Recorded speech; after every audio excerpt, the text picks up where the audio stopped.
Do you guys hear me okay? Yes, we can. And I believe we have just started. Everybody, welcome to another great episode of the Break the Rules show. My name is Lev Polyakov at LevPo on Twitter. I am your host, and it is a great pleasure to be here with Aydin Paladin, social psychology, meme warfare, such an amazing YouTuber. I've been following Aydin for a very long time, and I really appreciate all the great work and research that goes into her content. And we are also joined by the lovely Afina Hayat, by Corpse Carter, and by Kukuruyo, who is, you are a hentai, not just hentai, but you do draw hentai. You're a great artist. I love your work. And anyway, here we are. Thank you guys so much for joining us. Don't forget to subscribe. This is the greatest, most underrated podcast slash live stream show in YouTube history, and we are constantly growing thanks to your help. We really appreciate it. So be sure to subscribe right now, and also go to patreon.com/breaktherules. And if you become a patron today, you are going to get for $20 the tier award of my father Alexander's beautiful wood-cut magnets. $30 tier gives you Giovanni Paniccietti's exquisite Japanese woodblock prints. $50 gives you a custom wooden magnet as well, and these recur every year. So anyway, guys, be sure to do that. And with further ado, let's bring it to Aydin Paladin. Aydin, can you first tell us your origin story? How exactly did you find yourself in this very particular niche of the internet, of going through all this? I can't even imagine going through the amount of research that you go to in order to make your videos. I think it's incredible. So just guide us through how it all started. I was a doctoral student in communication with an emphasis on media psychology, and I was basically taking a sabbatical for a while from doc school, and for health reasons. And I was bored out of my mind because I couldn't work. And my dad said, "Why don't you start a YouTube channel to talk to other people and about the stuff that you're passionate about?" And one of the things that I never expected when I started working on my doctorate and graduate school work was that I would like teaching, because I kind of expected that to be the part I would hate. But it actually ended up being kind of, besides research, my favorite part. So I really do like trying to explain things to people in a way that is fun or funny, and make research more accessible, because everybody can and should read research. It is accessible. Sci-Hub in its various forms is around, and Google Scholar exists. So research is never outside of your capacity to have access to. You really just need a couple of basic tools to be able to understand what you're reading. And everybody should read more research. That's about my whole modus operandi. And as far as your persona goes, first of all, I just want to say that I really love the adorable avatar that you have. Like, it's, I don't know, there's something really sweet about it. Just this nice girl holding the, what is that drink, by the way? Is it a martini? What is it? It is a martini. Martini. I like dirty, dry martinis. Good to know. And always martini time somewhere. Hell yeah. And the shirt is I'm not Daredevil. Can you explain what that is? Oh, well, I don't really like Mark Waid very much as a person, I suppose. I mean, I don't know him personally, but he's one of those people who's got Trump derangement syndrome. But he did a really good run on Daredevil that was an Eisner Award-winning comic, and I'm a huge comic book fan. And one of the jokes in the comic book is that Daredevil, when he's not in his costume, walks around wearing this shirt that says "I'm not Daredevil," and because everyone knows he's Daredevil, and it's kind of a, I don't know, it's just a joke about, and a reference to my favorite comic book character. That's about all it is. I like it. And who drew the actual avatar? Oh, I did. After what happened with Baring, when I was starting YouTube, and it was like right around the time when Baring was getting in trouble for the fact that he used the bear from Total Drama Island, I think it was. And I went, oh, no, I'm making my own art. So I don't get caught in that kind of situation. No offense to Baring. I mean, that was just like, oof. Yeah, no, it's a big problem with copyright today. Like, that's the thing that really takes your YouTube channel down, where they don't even give you a warning. They just start it up, and you have 90 days that you can't even stream. So I was lucky enough not to, like, the person who I had some kind of copyright thing with, they rescinded it, so everything is fine. But what do you notice? Like, how long have you been doing these series now? I've been doing YouTube for almost 4 years. So yeah, the copyright stuff is very temperamental, and all kinds of things on YouTube. And actually, right now we're in a particularly precarious position, because the YouTube blog has just said that if you talk about the election anymore, I think after the 9th, so today going forward, and you implied there could be anything that was a no-no, and I can't even say what it would be, I guess, then they reserve the right to remove your video, give you a strike, and maybe even delete your channel, depending on, I guess, how Susan feels that day. So that's disconcerting, to say the least.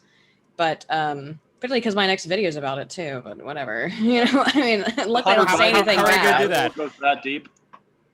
I'm sorry. I jokingly said the Hunter Biden rabbit hole goes that deep, apparently. Well, apparently, I mean, look, and it's very funny because the video I just put out was about psychological reactions, which is it's basically the don't push that button effect, or where if you tell someone they can't do something, it makes them really want to do that thing. Yeah. And so when YouTube says you can't talk about the election, well, guess what? It makes everybody want to do. Go join Parler and Rumble and BitChute and go talk about the election, because there's a perception within the human psychology that says, well, if I'm not supposed to do it, there must be some reason, and the reason must be because it's true or it's valid or there's secret knowledge there. That's just how the human brain works. And when you try to hide stuff, it makes it taboo and therefore really alluring. So yeah. Dumb idea, Susan. You just made it the most interesting topic. And not only that, but also it reflects really poorly on the people who don't want you asking said questions. Yeah. Because it's like, okay, if you don't have an answer, you just want me to shut up, then like that's implying that I'm on the right trail, you know, and sometimes you are, sometimes you aren't. It implies that to people psychologically, though, which is why it's the dumbest thing that Twitter and Facebook and YouTube could do, is to say you can't talk about this. People are going to spin conspiracy theories no matter what. Do you want them to go down into a little echo chamber, which they're now forced to do, or be able to air it in public? Because research shows that people don't believe actual fake news. Fake news and that stuff that is factually incorrect. Almost nobody, less than 10% of people, at the best of circumstances, it hovers more around 5 to 7% of people, and believe at all. And it goes down even lower to about 3 to 5% when they've seen it twice, because people think critically, and if something sounds ridiculous and fake, they don't believe it. So actually, access to quote unquote fake news shines light on it and makes it less believable. Yeah. Well, the examples that you were bringing up in that video, and that is a great video, by the way, for anybody who has not seen it yet, I recommend after you watch the stream, but only after you watch the stream, go to Aydin Paladin's channel and check it out. But in that video, the examples that were being brought up, they seem to be pretty, kind of ridiculous. So what I'd be more interested in are examples of quote-unquote fake news that are, very, very, very close to reality with a few very slightly altered factors. I'm not sure if those kind of things were presented, because that I see as being much more devious, where it is so true in comparison to a lot of these sillier examples, but it still makes people act a certain way.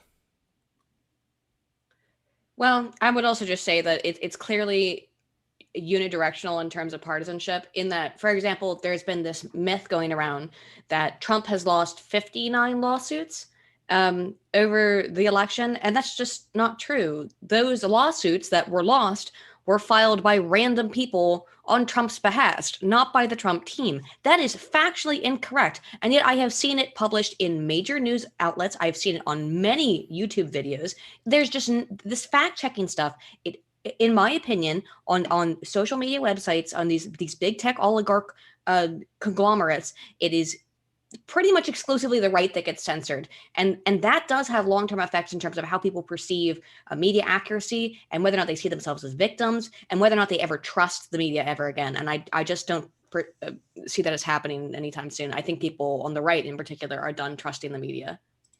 I definitely am. I'm very, very anti-journalist, very anti-media. How about yourself, Athena? News. Where do you get your news sources from? Me? Wait, can you hear me? Yes, I can. Hi. I don't read the news. It's all fake. I don't pay attention to anything on the news. Nothing.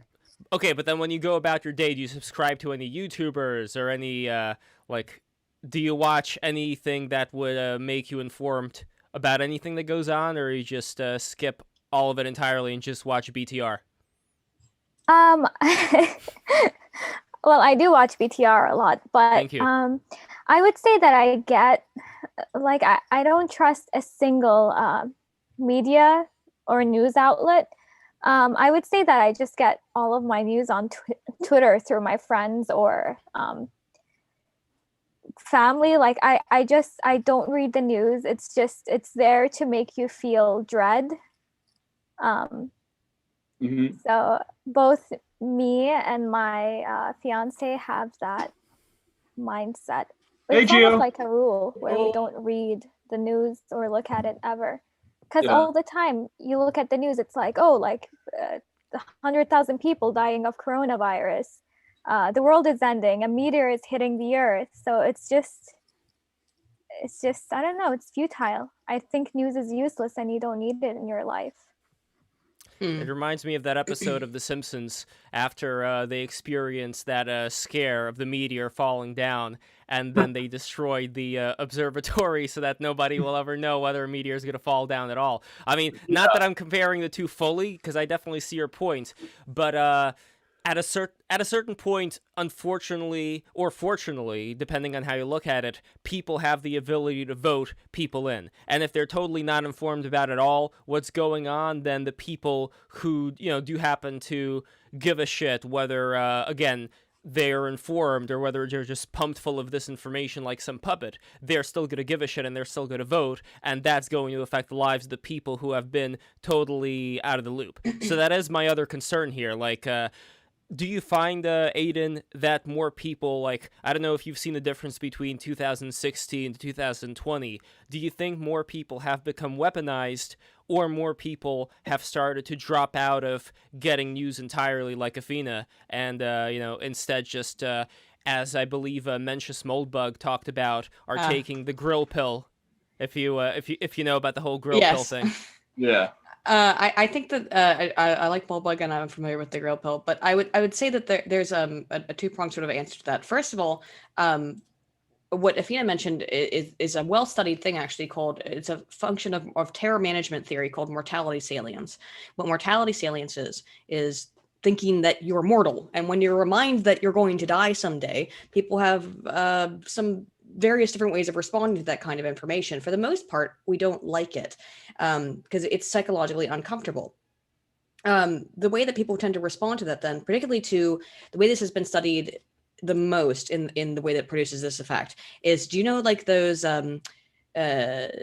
advertisements that are like, this is your brain on drugs and it's the cracking of the egg or something like that, or it's a very violent commercial telling you not to do something? Generally, those commercials don't work. And the reason why they don't work is when people get really scared by a piece of media, they disconnect from it. They don't pay attention to that's, I think what you were saying is like, this is scary. It's all doom and gloom and horrible things. And so people just disconnect. There are other effects of it. My next video will be actually on terror management and voting effects. So in terms of why people might have, there is some evidence to suggest that the particular levels of fear may have induced people to come out in greater numbers for Biden in particular. And one study I will go over really quickly, because I think it's the linchpin in it, is that there was a recent study that was conducted in 2020 by Su and Shen that found that when people were thinking about COVID-19, they became considerably more leftist in their political beliefs, and they became contradictorily less nationalistic, which we expect. But the contradiction is that they became less supportive of the travel ban, which you would say like, oh, you're terrified of COVID-19, so you want to reduce your fear. But because they became so far left, they were less supportive of the travel ban. This would not be the only time that fear has influenced the United States election, by the way. The 2001 and the 2004 presidential election, which got back in George Bush, and the 2001 presidential election for Bush to a lesser degree. Bush basically won the second time on fear of people being terrified after 9/11. And which is interesting because we didn't see that same effect during the second Obama campaign. Fear had almost no effect at that point because people weren't as afraid. And fear has a huge impact on how people choose to vote. This kind of reminds me of the concept of an informational hazard. Do you think that some of these scaring people, do you think some of that could be classified as an informational hazard? I'm sorry, I'm not familiar with the term. So an informational hazard, any of you, please correct me if I'm wrong. But basically, informational hazard, for example, something like getting information of when you would die, and just the constant fear of that would impair you from living your life correctly. Yeah, that's our word for that's mortality salience. Mortality salience, yeah. But also informational hazard could be like information you're not supposed to know, like, secrets that'll get you killed or anything like that, or something like that, No, I don't know about that. I don't have any data off the top of my head, at least about There's how. a really cool thought experiment that I'm not allowed to say because it's an informational hazard that you can. I'm going to tell you to look up. It's called the basilisk. I'm not going to go into further detail. Oh, okay. Super interesting. Yeah. And that's like a great example of a hypothetical informational hazard, where just by knowing about it, like I'm actually leaving out one of the words in it. It's not just called the basilisk. It's something basilisk. And that is an informational hazard. Just knowing about it puts you in hypothetical risk. Luckily, it's very, very, very hypothetical risk. It's kind of a sci-fi, what if scenario, but it still is an informational hazard. But in a way, yeah. What are you talking about? Mortality salience, that would also be an informational hazard. Well, it's just it's everybody's afraid of death, and by the way, I should point out that some social scientists really don't like terror management theory. It generally has low effect sizes. It's not always predictable. However, some of the data, like the data on that COVID-19 study, right? The effect size for people who moved more left was huge. It was very significant. But the degree to which they ceased support for a travel ban was something like 0.008. Tiny effect size. But and that's why a lot of people have a problem with terror management theory. However, mortality salience does have effects, and again, one of the other ways it's been studied is in the scary commercials and advertisements, and that it creates an aversion in people. And because for years and years, social psychologists were like, "How do we get kids not to do the crack?" Well, we'll make a really scary ad that will tell them about how if you do drugs, then or you'll something die. Like Faces of Meth, or those really great. In Australia, they have these really great ads whenever you buy cigarettes. They have pictures of like open heart surgery and people's gums rotting off. Guess people keep buying them. Yeah, they are so disgusting. They have like a freaking throat cancer on a cigarette pack. It's so nasty. Well, I know some of the Aussies who just don't mind. Like they just keep smoking them. I don't think anyone cares about those pictures that they put on the cigarette packs. Yeah, nobody does. That's interesting. Does. Well, no smoker does. No smoker does. No. Which is interesting. Like I live in the UK, and some of the ones in the UK are really they become funny. They're comical almost because it's like the father dies, so it's the mother taking care of the baby, and it's like you're trying to tell a whole story. And I understand it from a psychological perspective. That's more effective than just being like, here is a picture of throat cancer. Because when people see those pictures, it does not persuade them. Saying scary things happen, showing visceral reminders of death does not change people's opinions. Usually, most of the time, it makes them just reject it and go like, I don't want to see that. I don't care. I'm just blocking it out of my memory, and they are blocking it out of my perception, and they go about their day.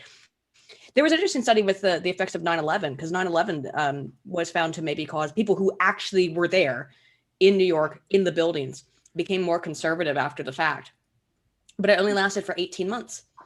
And the researchers kind of suggest that it's a fear effect of that conservatism aspect of politics, of wanting to protect things is a defensive mechanism, but it's not a permanent one. So just some more data on how fear affects people. I feel that's a critique also. You mentioned by the way, thank you, Aydin, for coming on the show. I have also followed your work for quite some time. Oh, thanks for having me, guys. I guess we could talk a little bit about the Gamergate days. It seems like you're one of the only consistent ones who have stayed around and who hasn't become a total grifter that just totally cringed themselves and destroyed themselves. But it seems that it's a critique. You mentioned Moldbug of his. I don't know if you've read his Corona article. I know it's YouTube. We shouldn't say the Rona article. I think that could be a substantial critique of his analysis, in that what he envisions probably isn't going to happen, because the powers that be, what they want is more of like a total world state of exception where the individual is restricted, not the nation state. So I don't know.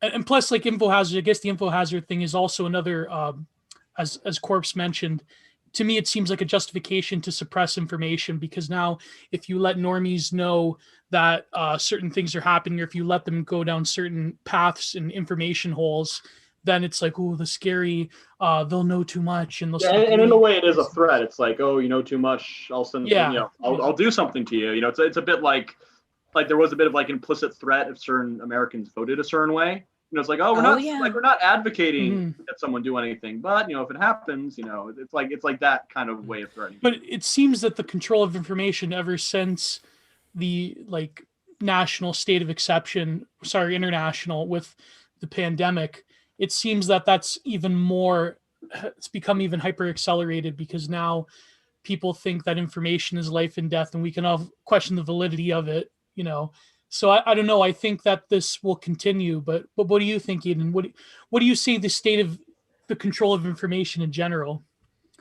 I think that we are kind of looking at the new norm, and the way that it's been framed, everything about this pandemic and the way it is continually being framed, particularly by the left, is that yes, this is the new norm. You have to get used to these things, and it won't be the exact same stuff forever, but it's how you move in soft authoritarianism into hard authoritarianism is by the adage boiling the frog slowly, right? And I think that this is the way that it happens, because otherwise you would get the very strong reactance, and we have seen reactance in that people get upset when you take their freedoms away. But if you do it really slowly and you say that we're doing this so that you don't die and grandma doesn't die, it's harder to argue against that. If they're saying that they're doing it in your best interest and it's literally saving you and your family from death, that's some sneaky politics. I'm not saying, by the way, for clarification, the coronavirus obviously exists. It's not fake. It's not made up. It's a real thing. It's just that the way that it's been politicized. And the numbers. Let's be honest about the numbers. The number, we're not getting the accurate number. We're not getting accurate numbers. Well, I survived it. I mean, for people that I did too. Yeah. Oh, you had it, Athena, as well? I had it in June, and it was like a flu. You have the East Asian delicacy import? Yeah. But no, to couple that, I think a question for you, Aydin, and then the panel would be, now I'm also someone who had some experience with academia. I didn't achieve your level. I have a combined master's, but what do you feel as they're clamping down on information? What do you see as the future of the dispensers of power knowledge of academia and the media? Do you think academia, like some conservative fantasy, that's going to crumble, or do you think academia is a beast that will stay forever, or at least till, I don't know, they nationalize student debt or something? What do you feel is the state of the ivory tower in the media? Oh, I think they're both on very shaky ground. The media in particular is easier to analyze because we have a little bit better access to data about it. And if you looked at the media over the last 4 years, they admitted that they got that Trump bump. A lot of these media outlets in 2015 were on the verge of collapse because of new media, because people don't, like Athena said, she gets her news from Twitter. People get, and from people you trust, from your friends. We are in a much more connected mass media environment than ever before in the history of humankind. This is a new level. Like when we talk in communication studies, we talk about like different levels of media interconnectedness, and 2020 is incredibly advanced. Information is shared at rapid speed.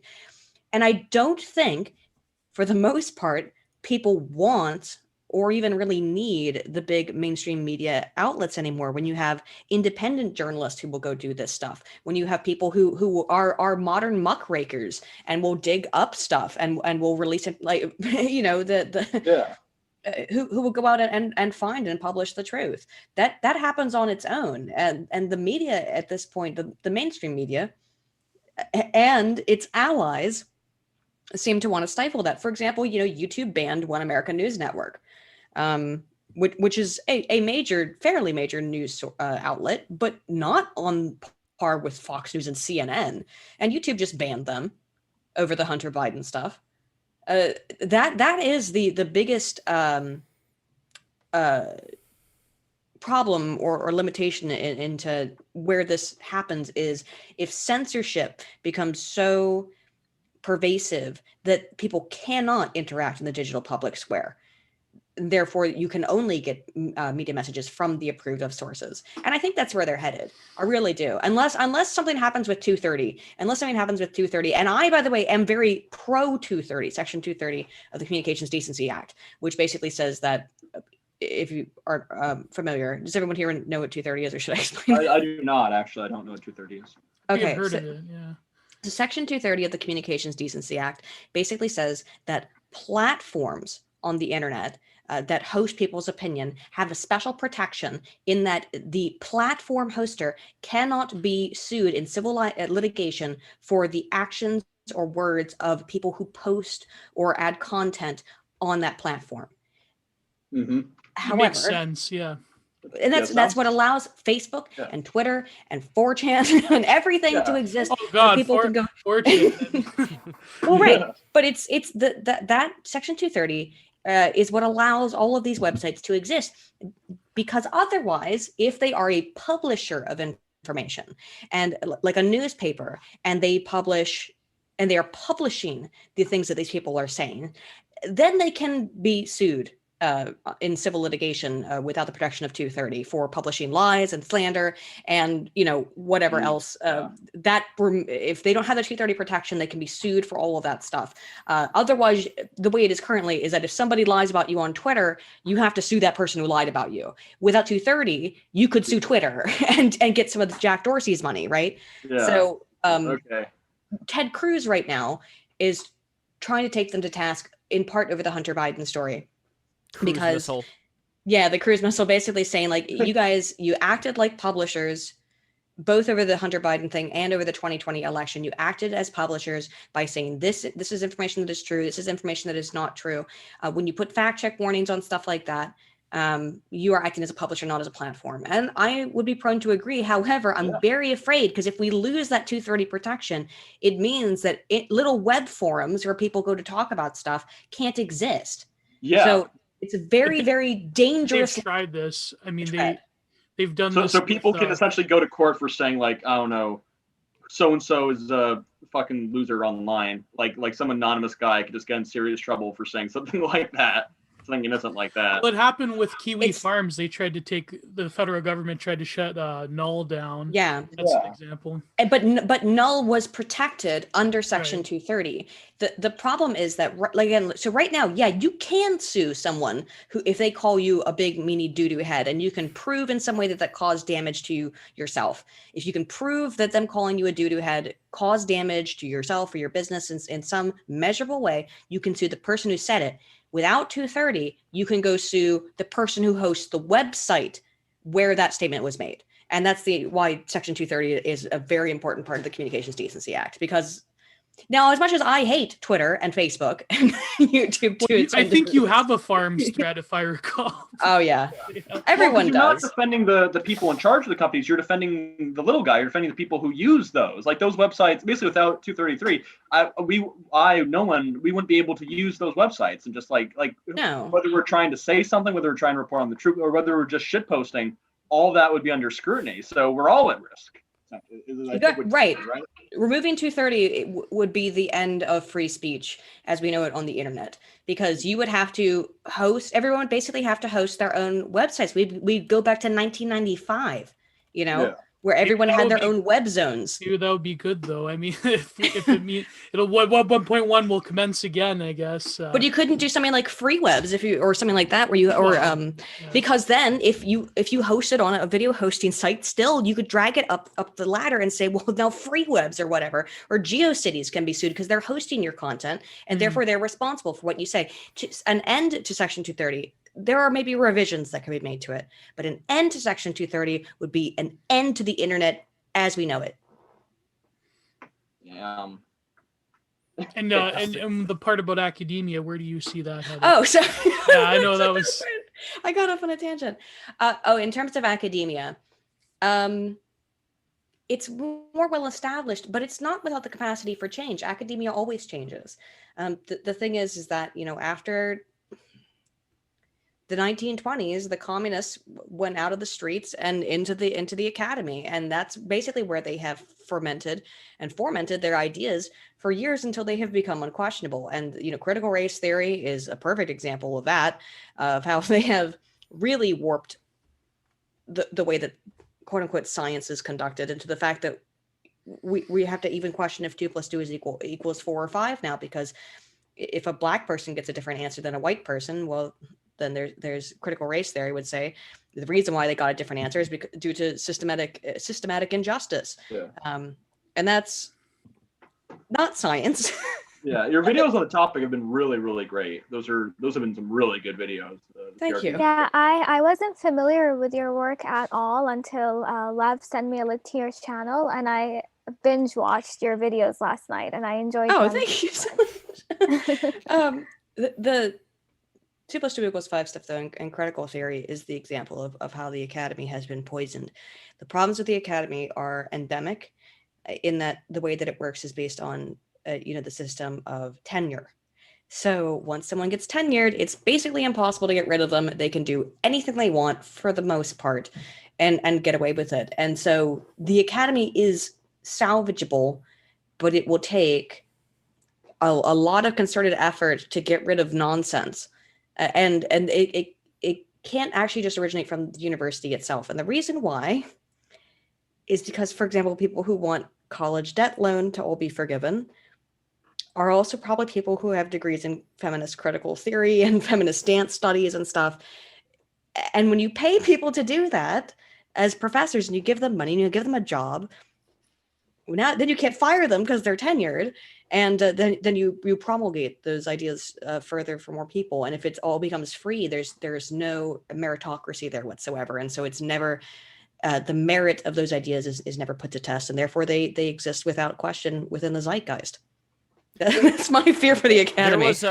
There was a date that I was on with this girl a couple of years ago, and I remember she told me how going into college, into these classes of critical race theory and all that, they were the very prestigious classes. They were the classes that all the students try to get into for some reason. And I think it does have to do, I think it also has to do with connections, where the smarter students know that this is the kind of stuff that's going to give them a lot of power and a lot of leeway to express that power wherever they happen to be. So, of course, they're going to go into those centers, learn exactly how to wield this power. And I think it does come down to power, and also to the Carl Schmitt friend-enemy distinction. I was wondering, Gio, could you talk a little bit about that, and Aydin as well? And then I would also love to hear from Kukurio, who we've not heard anything from at all. I know this is kind of like a fish out of water thing, but I really value Kukurio being here, so I want to get into Kukurio later on as well. So, Gio, what do you think? Well, no, I was just going to say that maybe a pushback would be that it isn't so much the professors themselves. I've heard this argument that it's the administration now who is more radicalized, and professors have to toe the line, but also that, to me, it seems like the consumer model of education is more to do with it.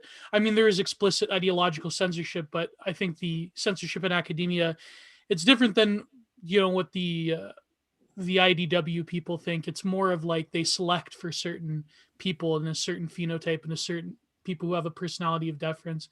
But the friend-enemy distinction is Carl Schmitt's idea that every group or society is fundamentally predicated in a founding mythos of a distinction between in-group and out-group. And that is sort of repeating itself throughout all of civilization. If I recall, I'm butchering it, obviously, but the founding mythology of every group or civilization is always that friend-enemy distinction.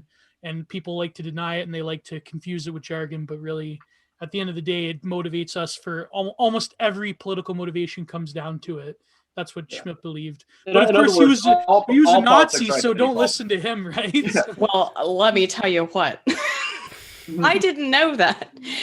But that he was a Nazi?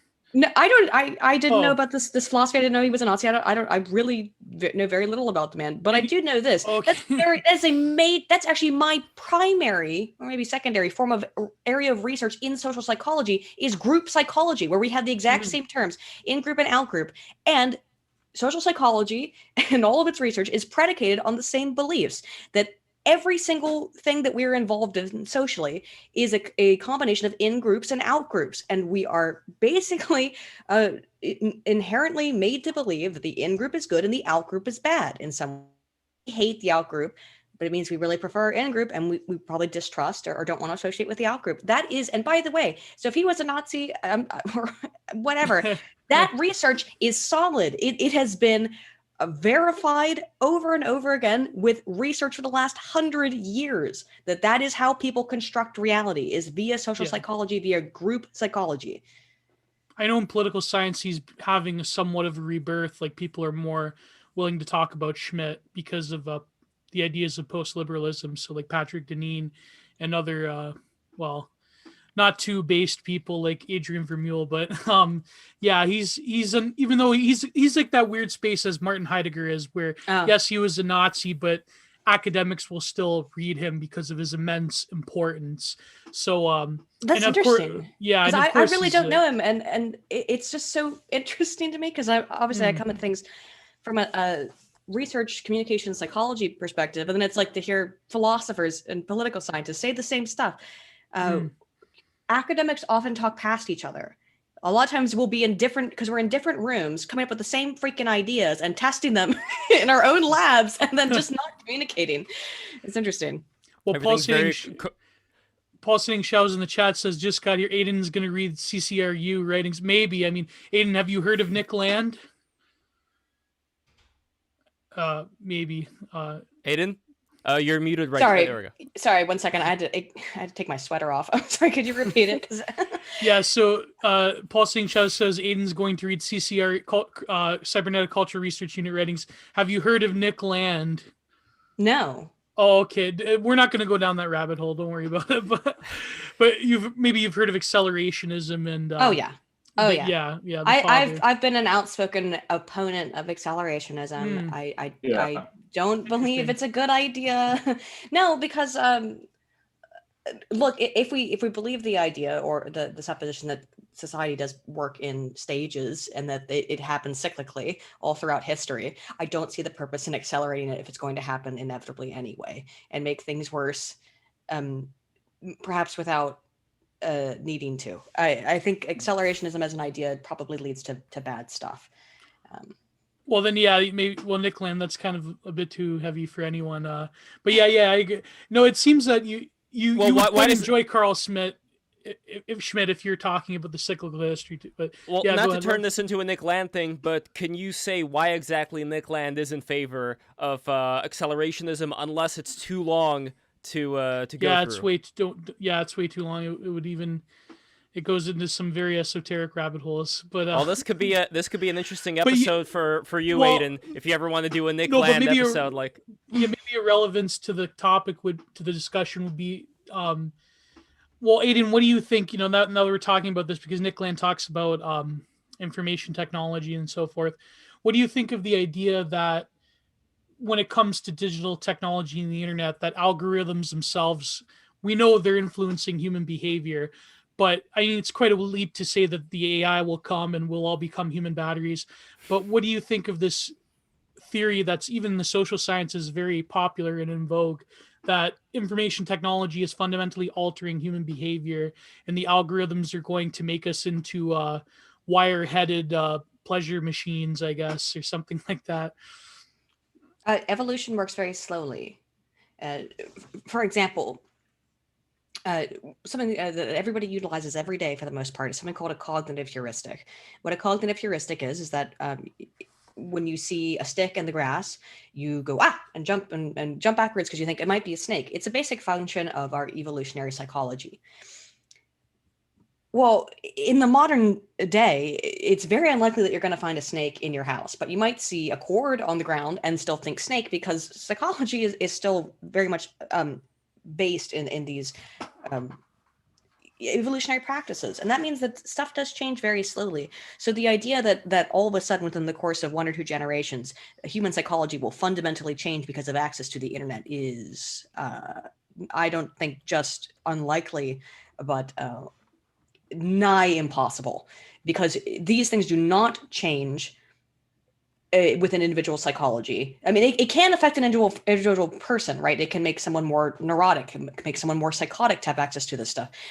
However, that's also not necessarily what we find in the data. But in terms of large scale changes of human behavior on an evolutionary level, people are still going to react to stuff the same way they would online or off to a fairly fundamental degree.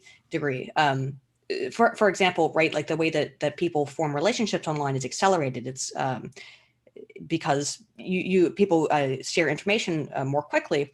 But when people meet up in person, that honeymoon effect that happens from meeting someone on the internet and sharing information very quickly, it dissipates and people go and have a relatively normal relationship. And by the way, because relationships form faster on the internet, they also dissipate and break up much more quickly. The internet doesn't change anything fundamental about human psychology. It may accelerate it, to use that word again, it may exacerbate it, but it doesn't, people don't change. Human psychology is human psychology until we have a couple thousands of years of evolution to move into it, or at least a couple hundred. Well, Pulsating Shadow was bringing up CRISPR and Neuralink, so that's always been an interesting question for me. If we take, for example, like the Chinese government, who has been spying and tracking their citizens, much more thoroughly than the West has. The question is, once these brain chips get introduced, mixed in with all of these social credit systems, then how much of the human is going to be left as opposed to a puppet, as opposed to like even more of an NPC, somebody who's just following whatever orders are being given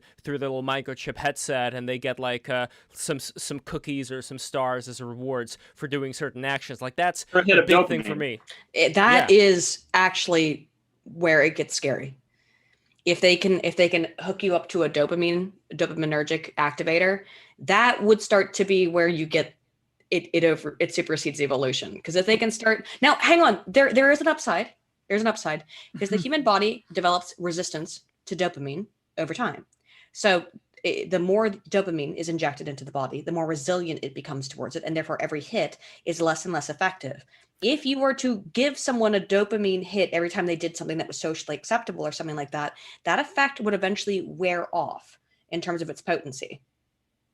But then what would happen to, just like we're talking about pornography, for instance, where like cheesecake, softcore is not enough anymore and people have to up the ante? Would a similar thing happen in this situation? Like I'm reminded of the Romans in the Colosseum. First they brought in the animals just to look at them, then they wanted them to kill each other. So I don't know. Like I think there's an ideological effect to that too. I think that there's kind of, just as in pornography gets more immersion, I think that works with ideology. So it's not just enough to like repeat the slogans. Then you have to start dressing a certain way. Then you have to start acting a certain way. And then it's not just protest; it has to be violence. And then it's not just violence; it has to be a war. Then we have to elect a certain someone. In other words, that itself is accelerationism.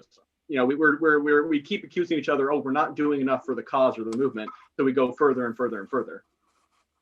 I think that is basically what it is. It's precisely is that it's more and more and more to get a bigger hit, to get a social hit with the activism stuff of and there's all kinds of other psychological factors involved in that, which is that you basically build up something called social credit, which is not necessarily the same thing in terms of how we discuss it in the research as it is by what I think people like AOC are proposing we all get, like this Chinese social credit score.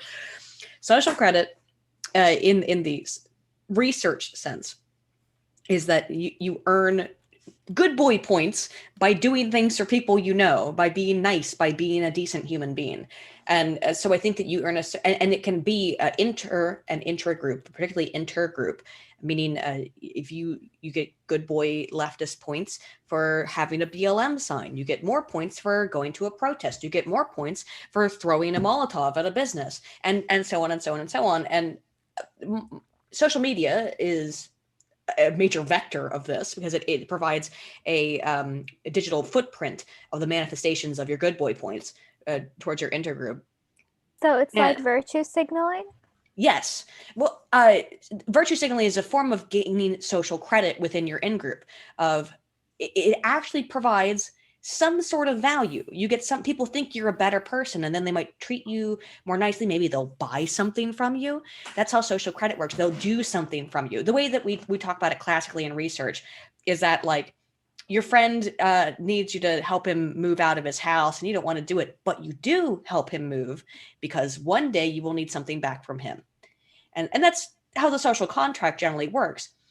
And there's a very literal physical application to this. Like, let's pretend we all live in the Stone Age. If we're going to reduce life to this tribes of 5,100 people, and we're also going to reduce life to hunting parties, essentially a fire team, 3 to 4 men.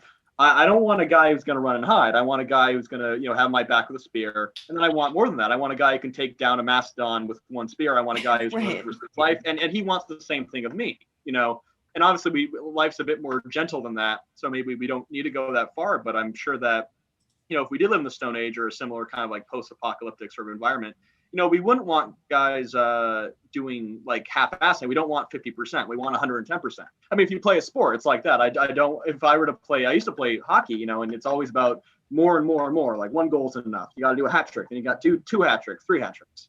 So there is a what's the term? Literal and physical application for it. I think this is role in society.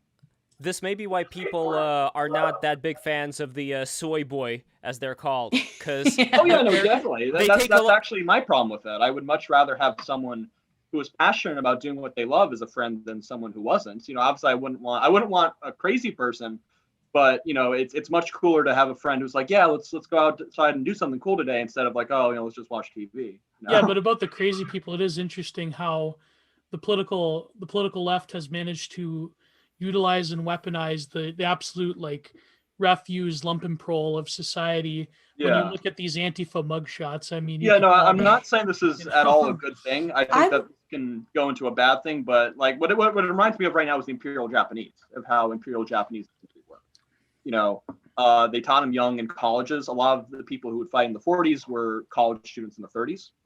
And, and it kind of started off as cute. Like, okay, I'm going to die for the fatherland. But then it becomes kamikazes. Then it becomes never surrender. Then it becomes, okay, they're firebombing us. Let's still not surrender. There is I would say yeah. Oh, sorry. I would say it's also commoditizing those people who might otherwise not have a lot of outlets in society, in part because they've been indoctrinated through the education system. You're talking about people who probably don't have a whole lot going on in their lives. They're like baristas at Starbucks or something. They've got $80,000 worth of college debt for their pointless liberal arts degree. And you tell them, you can make a difference. Everyone will love you if you get injured or die for the cause. And that has to be extremely I would suppose appealing to people who do have low social capital, who are low in the social standing with their peers. Well, this goes back to a question that we were asking before, and I like bringing it up just because I'm also divided in what I think here when it comes to even something like liberalism, which I consider myself to be a classic liberal in a certain way. I think, Aydin, I'm not sure if you'd fit yourself into that category, but I'm a real hard I'm very libertarian. I mean, that's like the same thing. No, that's pretty much that is a classical liberal. It's like it's a different definition of it. It's not the liberal that's being used today. So no, I know. I'm close to an ANCAP, so I mean, I'm pretty far libertarian. So. Okay. Well, okay. I mean, so we probably agree. I agree with like Sargon and a lot of stuff he says. I think. Hold on. I think the same. Well, the same thing applies in this argument because I do have that side of me too. I think that would be like the classic liberal, libertarian side, like whatever you want to call it. That side is one that would, let's say, have an open door for people to choose their own path as individuals. My problem, though, when it comes to how does that book go? Manufacturing consent. The problem that I have is that once you let the free flag fly for everybody and let everybody do whatever they want to do, then a lot of these structures that we have held for a long time, like the family, community, all these different structures come undone. And sure, you could say, well, it's their choice. It's their choice to do A, B, and C. But how many people are really like the artists and philosophers of the world, and how many are just like so normie tier and so much more of a ideas have people rather than people have ideas mode, that it would affect down the line society in a very detrimental way if it's just everybody do whatever you want. But I don't know, I'm conflicted in this. So I'm very conflicted too. my response would be that part of the problem is, and I don't even like saying this, but I think it's the truth, is the problem is the social safety net. In that, if you tell people, do what thou willst, and you can choose to, you're basically like allowed to fail. And if you take a choice in life that is probably going to lead you to failure, or it's going to lead you to not have a lot of options to do more complicated jobs, but it isn't just about that. Like, you can also invest and do all kinds of things. You don't have to have a bunch of degrees. You can start a business. There's all kinds of ways to succeed under capitalism. If you basically choose not to, I don't think that the government should prop you up. Private charity, yes, but the government shouldn't. And it's because the government props up people and allows them to fail. And I am not talking about people who have disabilities and are not, do not have the same access to stuff in life. And then that becomes a slippery slope, because then you say, oh, Black people don't have the same access to the capacity to learn and have educations and such. It's like, no, I'm not so sure about that. But I think the argument that I would make, though, is that if you disincentivize people from sitting around being bumps in a log by just saying, well, if you don't do anything, you'll starve, as the way things have worked throughout all of human history, that's a pretty big incentive to do something. And right now, that incentive doesn't exist in the West. Unless you are severely so I used to work with the homeless, right? And there's this is so telling about much of the left. There's this perception within the left that everybody who's homeless is there because they've been disenfranchised by the system. People have been racist to them. People have been sexist to them. They've been abused in some way. No, the reality is that most people who are homeless are mentally ill, severely mentally ill. They didn't choose that. They just are mentally ill. And unfortunately, because is it Lyndon B. Johnson? I'm trying to think of who did it. You did that study in 67. Is that you're talking about his report in 67 where they found poverty culture? They found out about that? What made it illegal to just pick someone off the street and put them into a mental asylum. I think that was Johnson, but I could be wrong. It was a response to Kennedy, because Kennedy was the one who put the pieces into place for it because of his personal experience with his sister, who was mentally infirm. We can't get those people help. It is illegal to take a homeless person who is mentally ill off the street and put them into a mental health facility.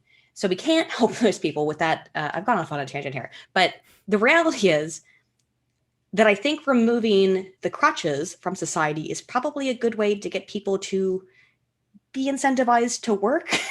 I think that a lot of those people, especially the younger generation of leftists who worship socialism, they think that life is supposed to be easy, which is why they want the government to do everything for you and make all of your decisions. They don't understand how dangerous socialism and communism can be to mankind, because when you worship socialism or communism, you have no respect for human decency. Yeah, I agree. And to people who don't know much about communism, and there's research on this because they haven't had a personal experience with it, compared to people who have had personal experiences with communism, I think they just look at it as an idealized form of, well, you mean like we all get to live in like a kibbutz and we all share everything and nobody's hungry and like we all hang out, man, sounds awesome. I know that sounds patronizing because I was being patronizing. But what did Mark's not inaccurate. Say, you fish in the daytime and you could do a little bit of work and read some books at night. Right. That is not realistic, nor how it actually manifests itself in actuality. In actuality, people are going to starve and people are going to be worked to the bone. And while the upper class, which there still is in communism, by the way, they don't go away. They rest on their laurels and watch as you do all that work and you starve. No, that's true.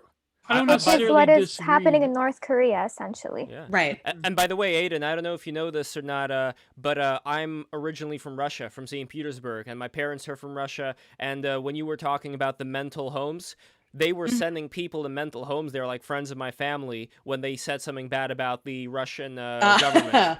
See, that's not what I was talking about. Yeah, and they people who were homeless and dying. And they force fed them pills that intentionally screwed up their brains in order to have that be like a sign for other people.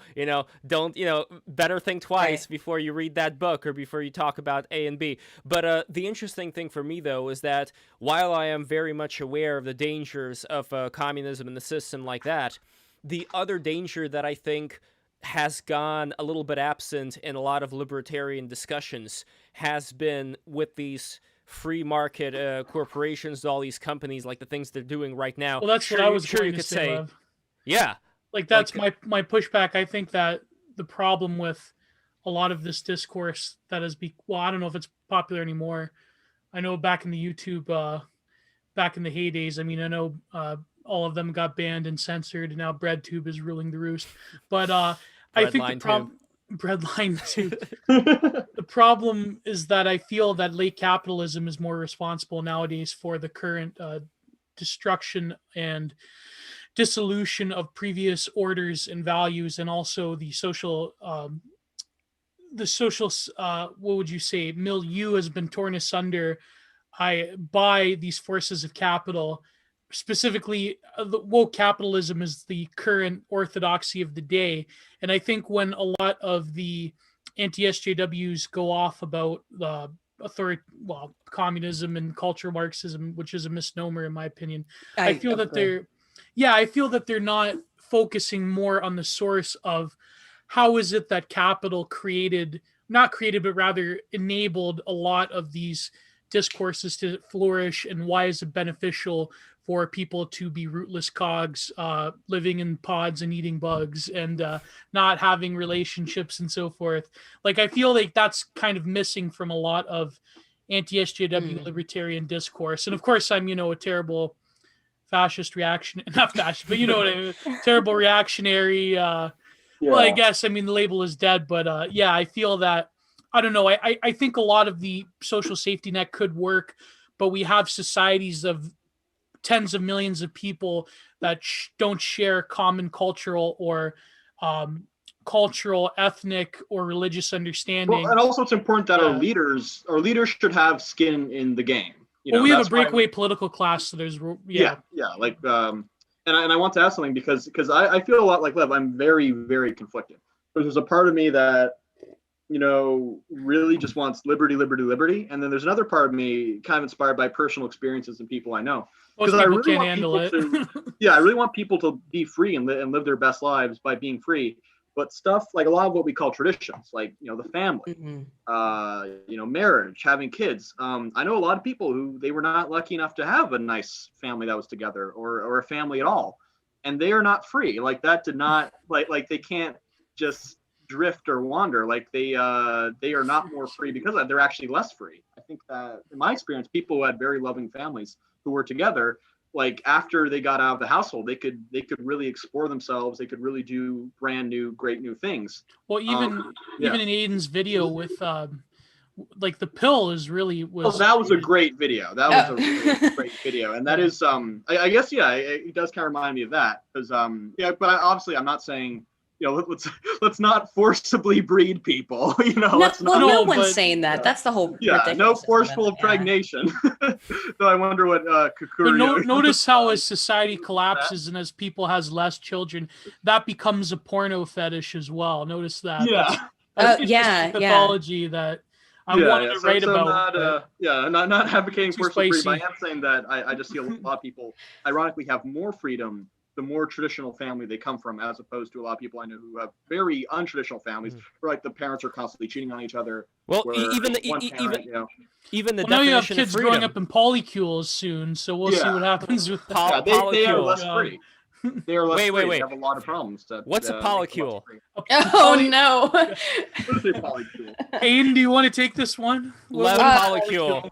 As far as I understand it, it's a polyamorous association between people that may or may not involve children, and can be any kind of different people of different genders and sexual orientations and identities, and it just kind of is very. All right. Woke Manson That family creeps me call. out. That's And by the way, another definition of freedom, which I remember I was even listening to one of those great courses, lectures on freedom, and one of the first definitions they gave is freedom from desire, like freedom from always being, driven by, some insatiable thing that would then go away. And we have myself here back. Hello. Back I'm with not us doing with- any dumb shtick today. I'm just here to. I think I'm gonna stop doing. No performance art. So you I guys see are some both. red paint right behind you, though. Yeah, you just guys because are- the paint's there doesn't mean I'm gonna use it. That's all. You guys are Oh, both no. in England, by the way, right? So Aydin and myself, you are both in England right now. Oh, okay. Yeah, Yeah. so it's 10 p.m. here. So Yeah. but I wanted to go back to hello, by the way. But I think that, again, I agree that a problem with libertarianism is that it does tend to be incredibly sterile, and libertarians for a long time have defined themselves as being atheistic. And I don't think that libertarianism is inherently atheistic. It's something that got attached to it by people like Penn and Teller, or popularized by them. And I like Penn and Teller, but I like Penn and Teller, but they like popularized this atheist libertarian paradigm or idea, I guess, that I don't think, because I mean, if I think of who I consider to be my role model as a libertarian, is probably Ron Paul, like a living one, at least a living one would be Ron Paul, who's certainly a religious person. I understand why people wanted to remove religion when we were looking at the sort of 90s satanic panics that were happening everywhere, which also were not helpful to society. But I do think that there is a place, and need to be a place, for tradition and religion and family and libertarianism. And I don't believe that they are in any way fundamentally opposed to one another. It's just that libertarians seem to have had a reactionary response against it. I think because of it's all coming out of this 90s anti-Christian response to the satanic panic stuff of like, well, in the 90s, a lot of libertarians were like occultists. They were like Discordians, like Robert and Count Wilson. Yeah. Right. And I think that, but that was all a response to them seeing Christianity as trying to take over everything. I mean, we're talking about like the time where it was, Dungeons and Dragons is going to indoctrinate your kids, stuff like that was ridiculous and absurd. And I think that it created a psychological reactance in a lot of people who might otherwise have not had that response. Or were they kind of right with Harry when Potter, Marilyn though? Manson was edgy. Yeah, I hope that maybe Harry Potter was a self-fulfilling prophecy.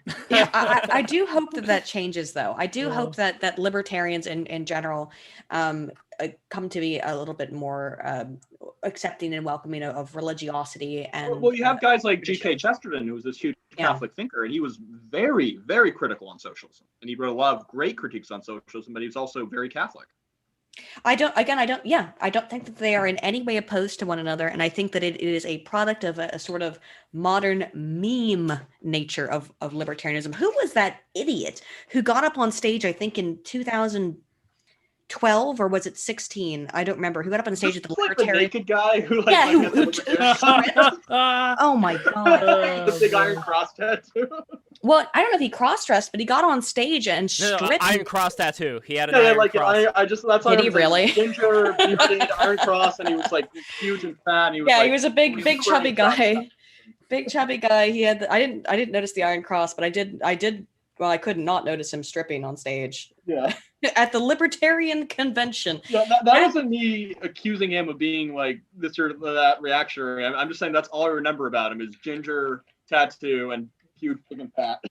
Well, it's a bit hard to remember anything. I mean, I was certainly scarred, but I think that's libertarianism has become a meme because of people like that, and I, as much as I like Styx Hexenhammer, I think he contributes to it a little bit in terms of also being a Satanist, and very much. Well, not anymore. He saes he's not a Satanist, but he is pagan. Like he worships the pagan gods and all that. Right. Yeah, I'm a pagan, so I don't have a problem. Really? I actually didn't know you were pagan. I'm a shamanist myself. Oh, cool. I'm a Norse pagan, which will get me always called a Nazi, but it's not like that. I used to be really into like that, like Indo-European stuff. Mm-hmm. Now not so much because I had a very strange experience with religion last summer. Not to get into it, but that stuff is really, really cool. It kind of became a meme recently, but I do really support like people who if it improves your life, I think it's a really great thing. I agree. And by the way, the research is fairly clear on that. Religion does improve people's lives. It makes them happier. It makes them feel less afraid. There's all kinds of things that religion does positively, particularly, and I mean, this is the truth, in terms of the data we have on it, Christianity has a positive effect on people. So I personally am all for Christianity. And I do think that's a problem with libertarians, is that they have this very 90s-esque anti-Christian inherent stance of like, oh, we think the Christians are going to take our freedoms away, because they kind of were for a while back then. We should have. And to address Putana in the chat, yes, the Satanic Panic was justified. It was real. The Franklin cover-up. Read the Franklin cover-up. Yeah. No. Satanic Panic was real and was justified, but they went after the wrong people. Yes, that's true. But yeah, the Franklin cover-up in Boys Town. It's nothing to do with Harry Potter. It's all Hang on. fucking real. You guys are right. There's been weird shit going on for a long fucking time, but they Boys chose the wrong Town, target. The sketchiest thing, and they keep getting away with it. They just picked the wrong targets. The Satanic Panic went Yeah, after it was just like some. let's be real on that one. No, but I think that is another problem. Again, we're talking about information traps to make a more, less meme point, is that when it came to the Satanic Panic, you had cases like the McMartins and so forth, where it discredited the legitimate, what I feel, not to get too Alex Jonesy on you, but I do feel that the people that powers that be do worship some form of left-hand occultism, and they do worship, what would you call it, Moloch or whatnot. And I feel that a lot of the legitimate people higher ups who were dabbling in the trafficking of children, that was covered up because now this Satanic Panic was focused on so heavily by the media to say that, well, you're a kook, you're a conspiracy theorist if you're talking about it's sort of like people saying nowadays that it's become a meme where it's, oh, Jeffrey Epstein didn't kill himself, that it's like people put it on t-shirts, and I feel that that's discrediting the actual the monumental weight that he was actually assassinated, and we have no answers so far, and the fact that anyone mad about that, and basically every power broker in like the last, what would you say, 20 years has at least at some point rubbed shoulders with people like Jeffrey Epstein, which, I mean, people, it's almost like psychologically disarming people by turning it into a meme, right? So well, that is a realistic possibility that I don't know if we have. Actually, we do. Okay, hang on. I had to access a different part of my brain. So, for example, we know that when you make things into a joke, it can reduce the harm of a scary thing that it would otherwise have upon somebody. One of my favorite studies to always bring up was Hurricane Sandy. They did this really interesting study on Twitter. Well, they used tweets, and they had an account that was called Hurricane Sandy, and it put out a bunch of tweets before, during, and after the hurricane. And they were mocking. They were like, I just absorbed a Starbucks. Now I'm a pumpkin spice hurricane and stuff like that. Like really stupid normie jokes. You don't worry about the jokes so much, but the reality is that before the event, before the hurricane hit, people thought the jokes were really funny. When the hurricane was affecting, was actually hitting, people did not like the jokes at all. They found them very offensive and very upsetting. However, after the fact, they found them funny again. But the funniness of the jokes quickly diminished because it became irrelevant. And I think that's sort of what happens with jokes about this stuff, is that they have a very strong psychological response when it is temporally relevant. But then as time goes on, it becomes irrelevant and it just fades into the ether and it loses any meaning without the context. Yeah. I'm still big on the whole Epstein stuff, but that reminds me of when I used to work at the store, and it's kind of my job, and I don't anymore, but I used to be very friendly with the customers because not only did I like it, but also we were encouraged to do it. And this guy came up and he was like, oh, I need to find a DVD, and I find him the DVD, and then he just, like, with no prompt, he just starts telling me Epstein memes. And they're all ones I heard, and it's like, dude, I completely agree with you. And these are funny, but I heard them like 50 times ago. Well, it's a much more shallow dimension than I think things that we like talking about here. For example, this temple of his, this was something that I've seen like years ago, way before any of this stuff happened. There were pictures of that Epstein temple on 4chan, Yeah, and people were thinking like, what is going on here? Why does he have this weird occult-looking temple? And if you were to show this to people, they would say like, oh, you tinfoil hatter or whatever, you know. And people did. People used to think that Epstein was innocent until all that stuff came to light. A lot of people thought that this was a baseless accusation until it became public that he did these things. But even with these things, I think that there is an element of the modern condition today, maybe because people don't want to go back to this more, let's say, conspiratorial or I don't know what the right word here is, more magical oriented thinking, even though I think a lot of the thinking that people do is kind of magical, because I think we're always going to have some religion, like whether it's BLM or whether it's Antifa or whether it's, there's always going to be a gap that'll be filled by some religious ecstasy that people will fill, I think. But anyway, the point that I'm getting to here is that the more magical and mystical and esoteric side of a lot of these things, there's a group of people that would completely dismiss them, not want anything to do with them, including the Satanists themselves, or like the Aleister Crowley people, or like the experience that we had there. I'm like, why are you guys so defensive? I'm not accusing you of doing this. I'm accusing of someone else of doing it. Listen, For the Thelemites we had on, no, the elites. I saw that episode. It's like, oh, that sounds like a conspiracy theory. You guys never mentioned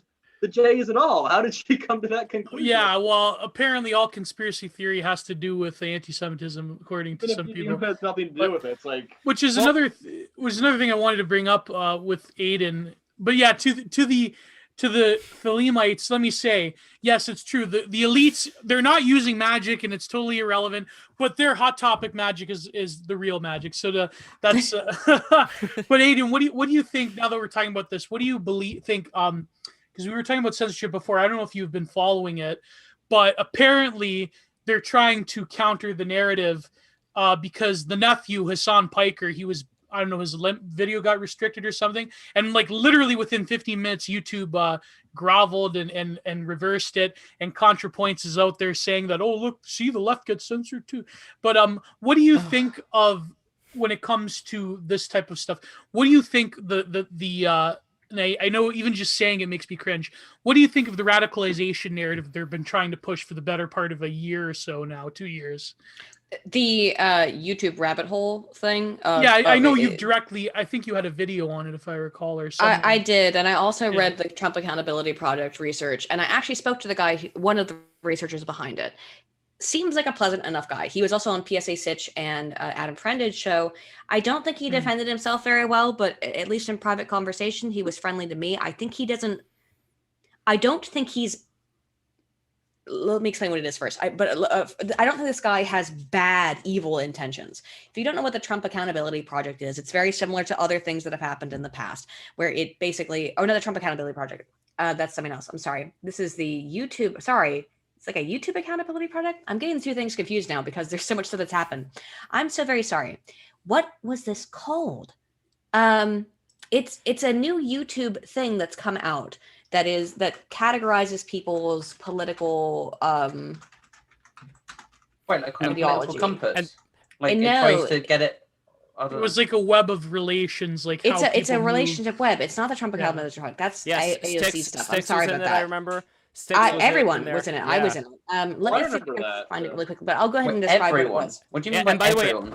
And by the way, everybody. A lot of people. Yeah. Anyone with over like maybe 10, 20,000 subs was on this list. Speaking of a lot of people, all the people who are watching this right now, thank you so much. Don't forget to subscribe right now and click that bell. We have such amazing guests here. Aydin, you are incredible. By the way, hopefully Aydin, we'll be on that web one day. Break the rules. We'll be hopefully. The radicalization. I don't want to be. While you're looking for this, I also wanted to go to Kukuruyo, who has been silent this entire time. I'm just curious what your perspective is on all the stuff we've talked about so far. And you have great artwork. You are a hentai artist as well, not just hentai, but you do a lot of really nice looking hentai. Oh my god! Well, you have talked about like 100 things. Is there any specific one that would stand out for you, like something that you would have the most interest in? I don't know. Well, that's completely fine. But let me ask you this: as far as your sphere of influence? Like, I know, like, you follow Aydin, and would you say that there is a splitting up in terms of some of the people who are, drawing like the anime hentai art, who are, let's say, much more, I don't know, SJW versus the ones who are maybe willing to give other points of view a chance? Do you see there being battles that are fought there, or how exactly would you describe the state of that art community today? The art community. Yeah, there's like a split. Like the people especially the people who does hentai and youths and all of the stuff is like anti-PC culture. And the people who's more like CalArts, Tumblr style is more like woke and all that stuff. And well, I maybe have a different perspective because I live in Spain. And in Spain, we have it like far worse than in the United States. Far worse in terms of like Antifa, things like that? Like, well, not specifically Antifa. There's not much Antifa, I will say, but Spain is probably the most woke country that you can find in the world. Really? But they had Franco this whole time. We bounced, we make a bounce to the complete other extreme. Would you say it's similar to, say, Ireland, where a lot of countries in that Eurozone that were more during the 20th century, they were more conservative, and now it's like they're almost trying to catch up. They're like the little kid that wants to catch up with the other big kids, the European countries, like Ireland, Spain. Would you say that's the case? They're just trying to like outwoke the Anglosphere countries. Yes, I think it's that like we had Franco and all that stuff, and then we just bounced it completely. And the thing is that in Spain, what we do is we pick. The reason why I take too much attention to what happens in the United States is because in Spain, what we do is we pick the things that are happening in the United States 2 years later, and we multiply it by 10. It's actually the same in Kuwait. That has been more and more common, where things that happen in America, even though they don't affect Kuwait at all, people like Kuwaitis, they subscribe or conform to that ideology, whatever it is, 2 years later.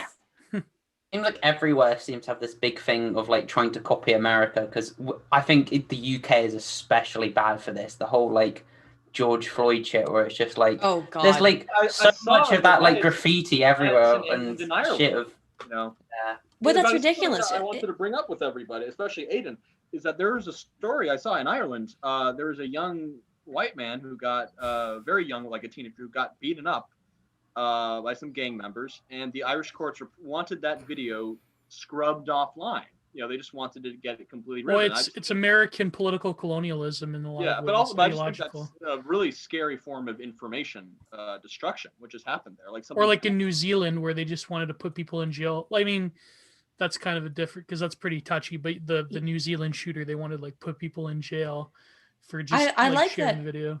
I like that term, Gio, American political colonialism. Yeah, that is what it is. Yeah. That's basically what it is. It's as the Hollywood culture.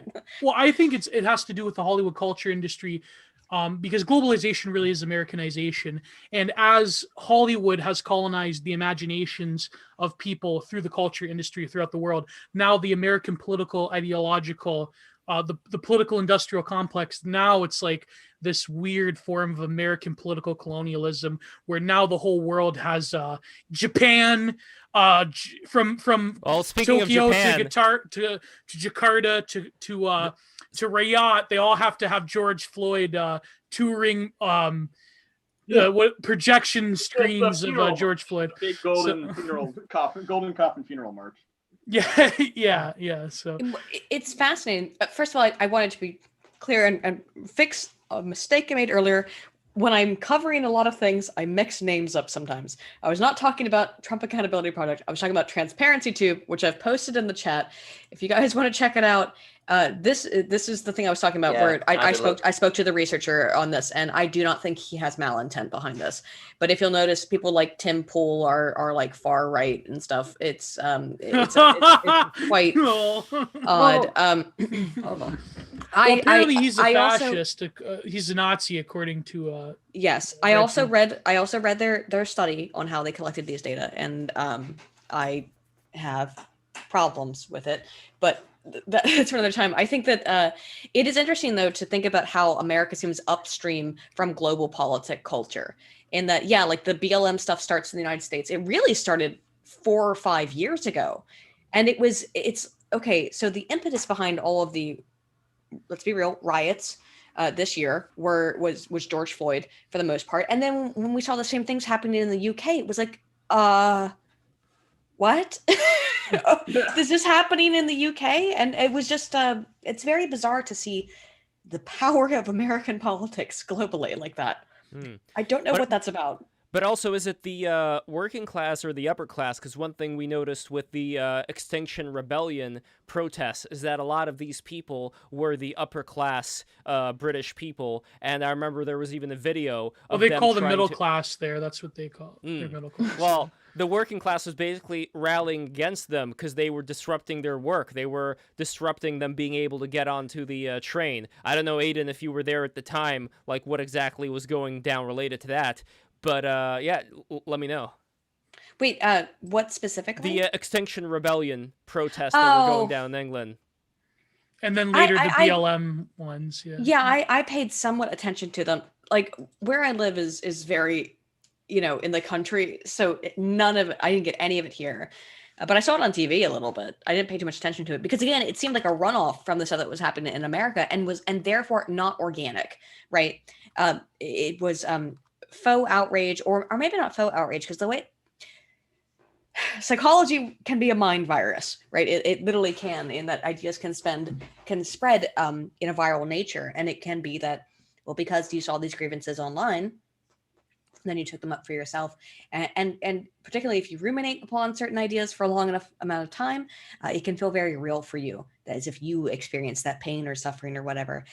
Rumination, it has a lot of effects on the psychology of people.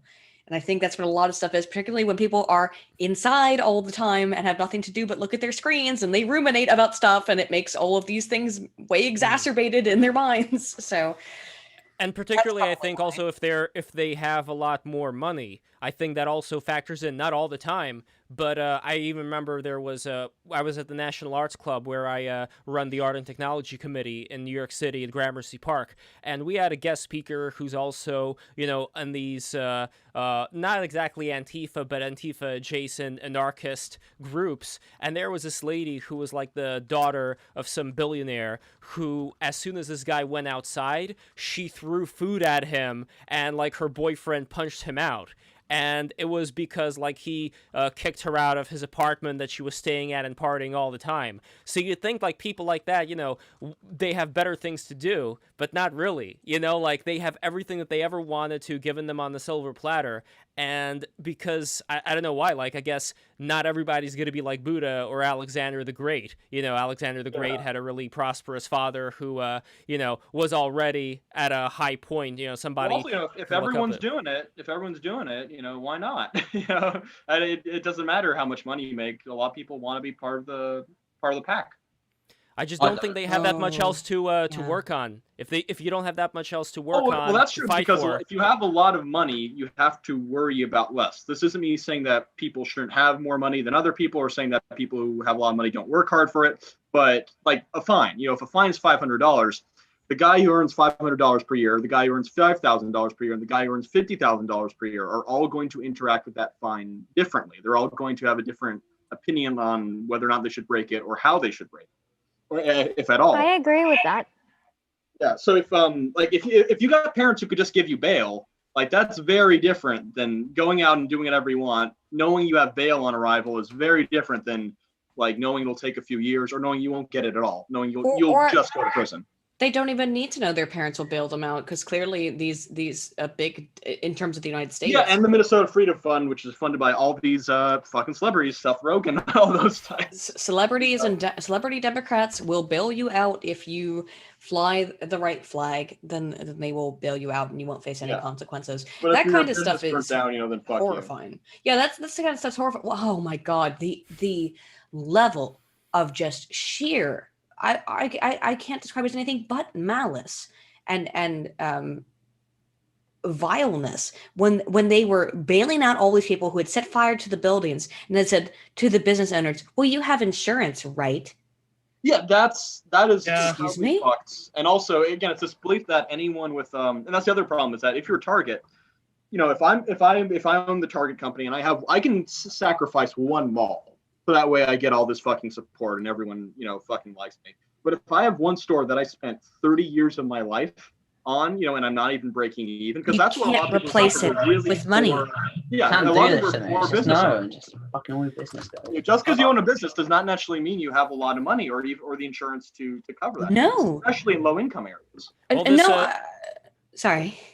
Oh, I just want to say real quick, this Korean girl that I went to SVA with, her parents, put so much money and energy into this store, and it was one of the stores that ended up getting burned down. So she had to make a fund online, like through her church, to help rebuild. But that's that is such a tragedy in so many people's lives, and that is again like the benefit that these upper class assholes have, or the upper class assholes who fund everybody else. Like they don't give a shit about all these stores. All they give a shit about is their ideology and being right. And I don't know. I think some people there, from what I saw, didn't even seem to give a shit about any of it. They just wanted to loot. They just wanted to revel in the chaos to get out for a bit. Yeah, a lot of them were just angry. They just were angry. They didn't care who paid the consequences. So and I just have to add, I love freedom.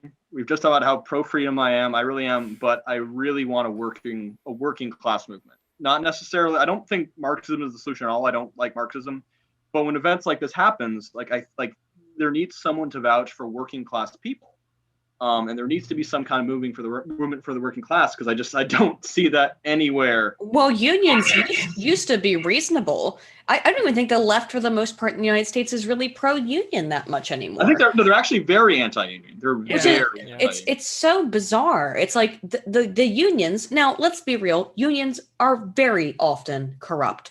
So they're not the perfect solution, but it's bizarre to me that if you claim to want to fight for the working class, you don't also want to advocate for the working class advocates that actually go to court and fight for their rights. But I think that the thing also with the looting and stuff, you're right. It's that they did not want to do or prove anything. I think a lot of people just wanted to steal stuff. And the reality is that there is this perception within the left that anyone who owns a business is the 1%, when that couldn't be farther from the truth. I won't go into details, but a friend of mine, or someone I consider somewhat a friend, owns a business. He owns a comic book shop. And he's spent his entire adult life pouring every last penny he has into this comic book shop. And it got destroyed.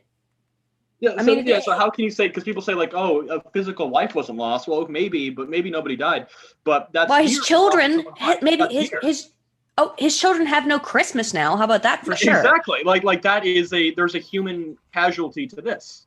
There's a very human. It really makes me mad when people say at least you're alive. Oh yeah, but there's more to being alive than just being alive. How about if you didn't do that stuff and steal and burn things down for your own amusement and enjoyment, then everybody would be better off. Yeah, it doesn't make any sense. I know that they're communists, so they want to redistribute the wealth, but they are really that though. They're not aiming for the right targets. Tiny shop owners in downtown Detroit or wherever are not rich. By the way, because this is the confusion, I think, too. And again, it displays the fundamental, I think, lack of knowledge that a lot of leftists have. If somebody owns a Sephora, and you might think, oh, Sephora, that's a very expensive makeup store. It's probably a franchise. I don't know Sephora for sure, but most of these stores are franchises, meaning that an average everyday person owns that store. They bought the right to sell the products there.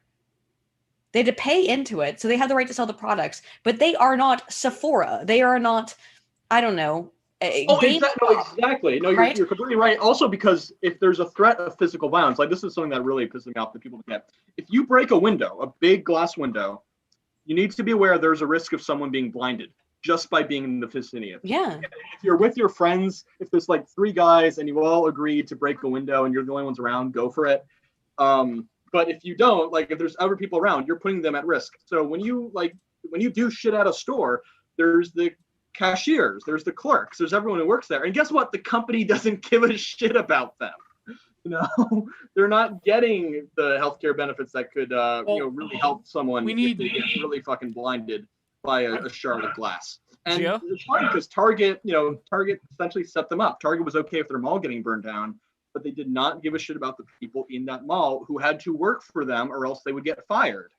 Yeah, and then franchisees would eat the costs. I thought something I kind of want to mention to this. It's like somewhat related, but I kind of feel that people don't really understand like what a life means. Like I don't, and I feel like a lot of these people doing shit like this, where they're like burning buildings or picking all of this shit out. It's like, I don't know. I feel like maybe we should just force people into like bad situations, like war. I don't know. Like I don't like war. Well, I feel like we need something. We need something to like remind people that life matters and that you should have basic empathy, because when you're suffering, like people should know what it's like to suffer, I guess is what you're saying. Well, no, it's not suffer. It's not suffer. It's more than just suffering, though. It's like, I don't know if like the Magus goes into this a little bit. It's like a book I like, but there's like the whole. I think people should just like roll a dice almost and just like to get all the war bullshit away from. I kind of agree with this, but it's like offhand point. But just roll a dice. If you roll like a fucking 6, you just die. And I don't know. I feel like that would like. I feel like that would probably solve a lot of problems. Life is precious because you can like 1 out of 6 people die, so that's to remind people that life matters. I guess. Well, I feel we need not the worst idea. We need almost like I would say an Ernst Younger worker state where the state values. Exactly, Gio, I completely agree with you. What he has to say about working class people, especially working soldiers who fought in the First World War, is very relevant today. But because we need to find a solution to this problem that is in between like bourgeois liberal individualism and like rootless capital, like basically people have to earn a wage to live. And, Marx was at least tacitly right in a lot of respects in terms of the way that, commodity fetishism and people are alienated from their labor and so forth. But we also have to find something between that and Marxism. And I feel that the worker state could be a viable thing. Oh, is that fascism? I'm sorry. Yeah, fascism. Don't worry about it. Gio, there was one problem though. A solution between socialism and nationalism and capitalism. I don't know. When you're talking about, let's say a country like South Korea, right now there is so much automation, from what I understand, going on as far as the robots doing a lot of the work. This is another question that I don't think we should just put in the corner, which is, as technology gets more advanced, as more things get automated, including self-driving cars, self-driving trucks, all this stuff, then the question is then, how are most people even going to work? Like, we're talking about a working class. Well, the question is if it would. Yeah, there's a big if there that, again, that's like techno-determinism, which I don't know, I'm skeptical of, but I don't know, like, I guess the general question would be for Aydin and everyone, like, what do you feel would be like the picture of a future society if like we have, like, I don't know, people just can't work because of automation. So we have like some kind of like glorious automated luxury neoliberalism. Men and women will be weaker if technology progresses, because men and women are already getting like weaker. They don't work out as much. They're getting fatter. They're getting obese. They're getting like out of shape. And I feel like if technology progresses, we need some kind of like, I don't know, just like something. We need something to keep people fucking doing something, like acting. Going insane. Yeah. Like, cause I just go outside and do what I fucking want, to be honest. Like, I don't have. There's like barring stuff that's closed. I go out. I do whatever. But we need something. I need to fucking fight something. I've said this before. I need to get out of my system, and I need to fight for something, because it's not. I can't see anything at the moment in society. I'm like, I would like die for that. If I was forced into that, that'd be like super. Yeah, cool. Like, yeah, exactly.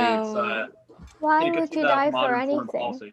Well, I don't know. Like, I'm sure there is like a worthy cause to die for. I don't know. Like, no, there's nothing. There's nothing I would not die for my country. I don't know. Maybe that's. Yeah, I agree. Maybe don't die for stuff. You go to the army. I don't know. I feel fighting for. Well, I don't know. Fighting for myself. I don't know. Like, I just need some kind of drive. Yeah, that's a good. So maybe Athena than Aydin. So yeah, I think it's more of a man thing. I don't know. Like I have a good friend of mine who was a former Marine, and I was like, yeah, I'm kind of thinking of enlisting. I was like, don't fucking do it. Just. I don't want to enlist in the army. Like fuck the army. It's more like the way the structure is nowadays. Excessively. I don't know. Yeah. But I don't want to join Antifa. Fuck Antifa. I don't like. That's just what they stand. They don't really stand for anything. Maybe if things get worse, there'll be like Weimar situation where you'll have the Free Corps that are more like fascian based and red pilled. You have Antifa, which will be like the Communist International of their day. They'll be the neoliberal international. What is it? I was watching that Mishima biopic. I joined like a private army or something. Like I wouldn't join the army, but I joined like a private army. Well, Antifa was the Antifa of their day, by the way. They were holding rallies right before Nazi Germany. So that was one of the things that was responsible for people voting Hitler into power. They were so fucking afraid of a lot of these commie movements that were starting up, and they like saw him as being, I guess, like the only thing that would stand in the way of Germany becoming full communist. And it wasn't a joke. Like Britain, I think, handled it well, where I think the British were able to introduce certain social programs in so that people would calm down and they wouldn't go communist. But things work in different ways. Well, Weimar was a very crazy time. It was a very crazy time, a very crazy place. Indeed. Well, Aydin, what do you think? Real quick, I want to say something about the idea that of like the people need stuff to do. Not all of them. Okay, there's this factor called need for cognition. If they don't need something to do, then give them something to do. Like force them to do something, because otherwise they're going to become annoying to be around. I agree. I agree. I agree 100%. But as difficult as it is, because I would imagine probably everybody here is very high in need for cognition, and what need for cognition is a desire to know more about anything. Like, just I want to know more about that thing. Not necessarily everything and anything, but like I want to know more about stuff. There are some people who are just content to never know more and never do more and just kind of live as they are and not expand their lives or their psychology or their philosophical knowledge or not expand their humanity. They're fine being bumps in a log. That is perfectly acceptable to them. Those people you're probably never going to motivate to do almost anything because they don't see any value in it. They just don't see value in self-exploration and improvement. They just don't care. It's always going to be hard to motivate people like that. And it's like 50% of the population. And by the way, here's the interesting part. It is completely unrelated to intelligence. Okay. So I'm a little skeptical on that. But it's true. No, need for cognition, the need to know more, the need to learn and grow is unrelated to basal intelligence. So I don't know, but it isn't. I mean, what do you mean? How do we define intelligence in this case? Is it IQ or what is the IQ? Waste Weschler, yeah. So do you, Aydin? Now that we're on this topic, thank God, because I'm dying to ask you.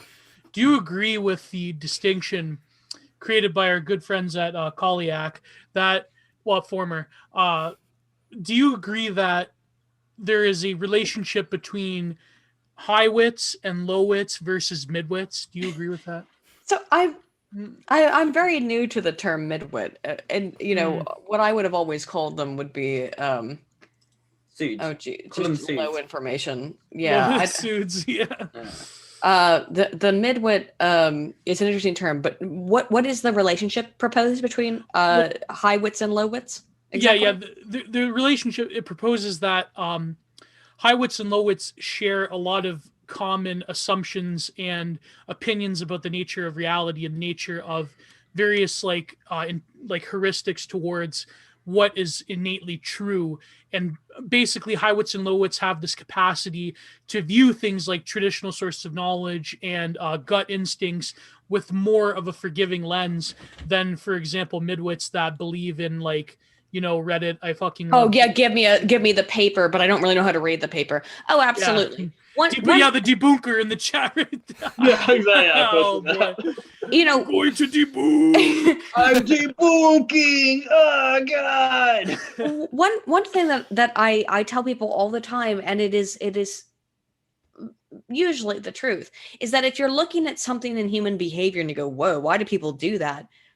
Think about evolutionarily why that might have happened. And it explains most things. And you don't have to overthink it. It's like, yeah, that makes sense. That's probably why that happened, because when we were monkey, that was why that needed to be the case. I do think that, as much as I like to overthink things, I do think it's the same way, where it's like, when not just me, but when any person who studies any kind of social science or any science really at all goes into doing a study, they have a pretty good idea of what they're expecting. That's how they form their hypothesis. Unless you have no idea and it's a completely new area of research, and then you have a hypothesis that is bi-directional, right? And you go, I don't know. I think these two things are related, but I don't know how they are.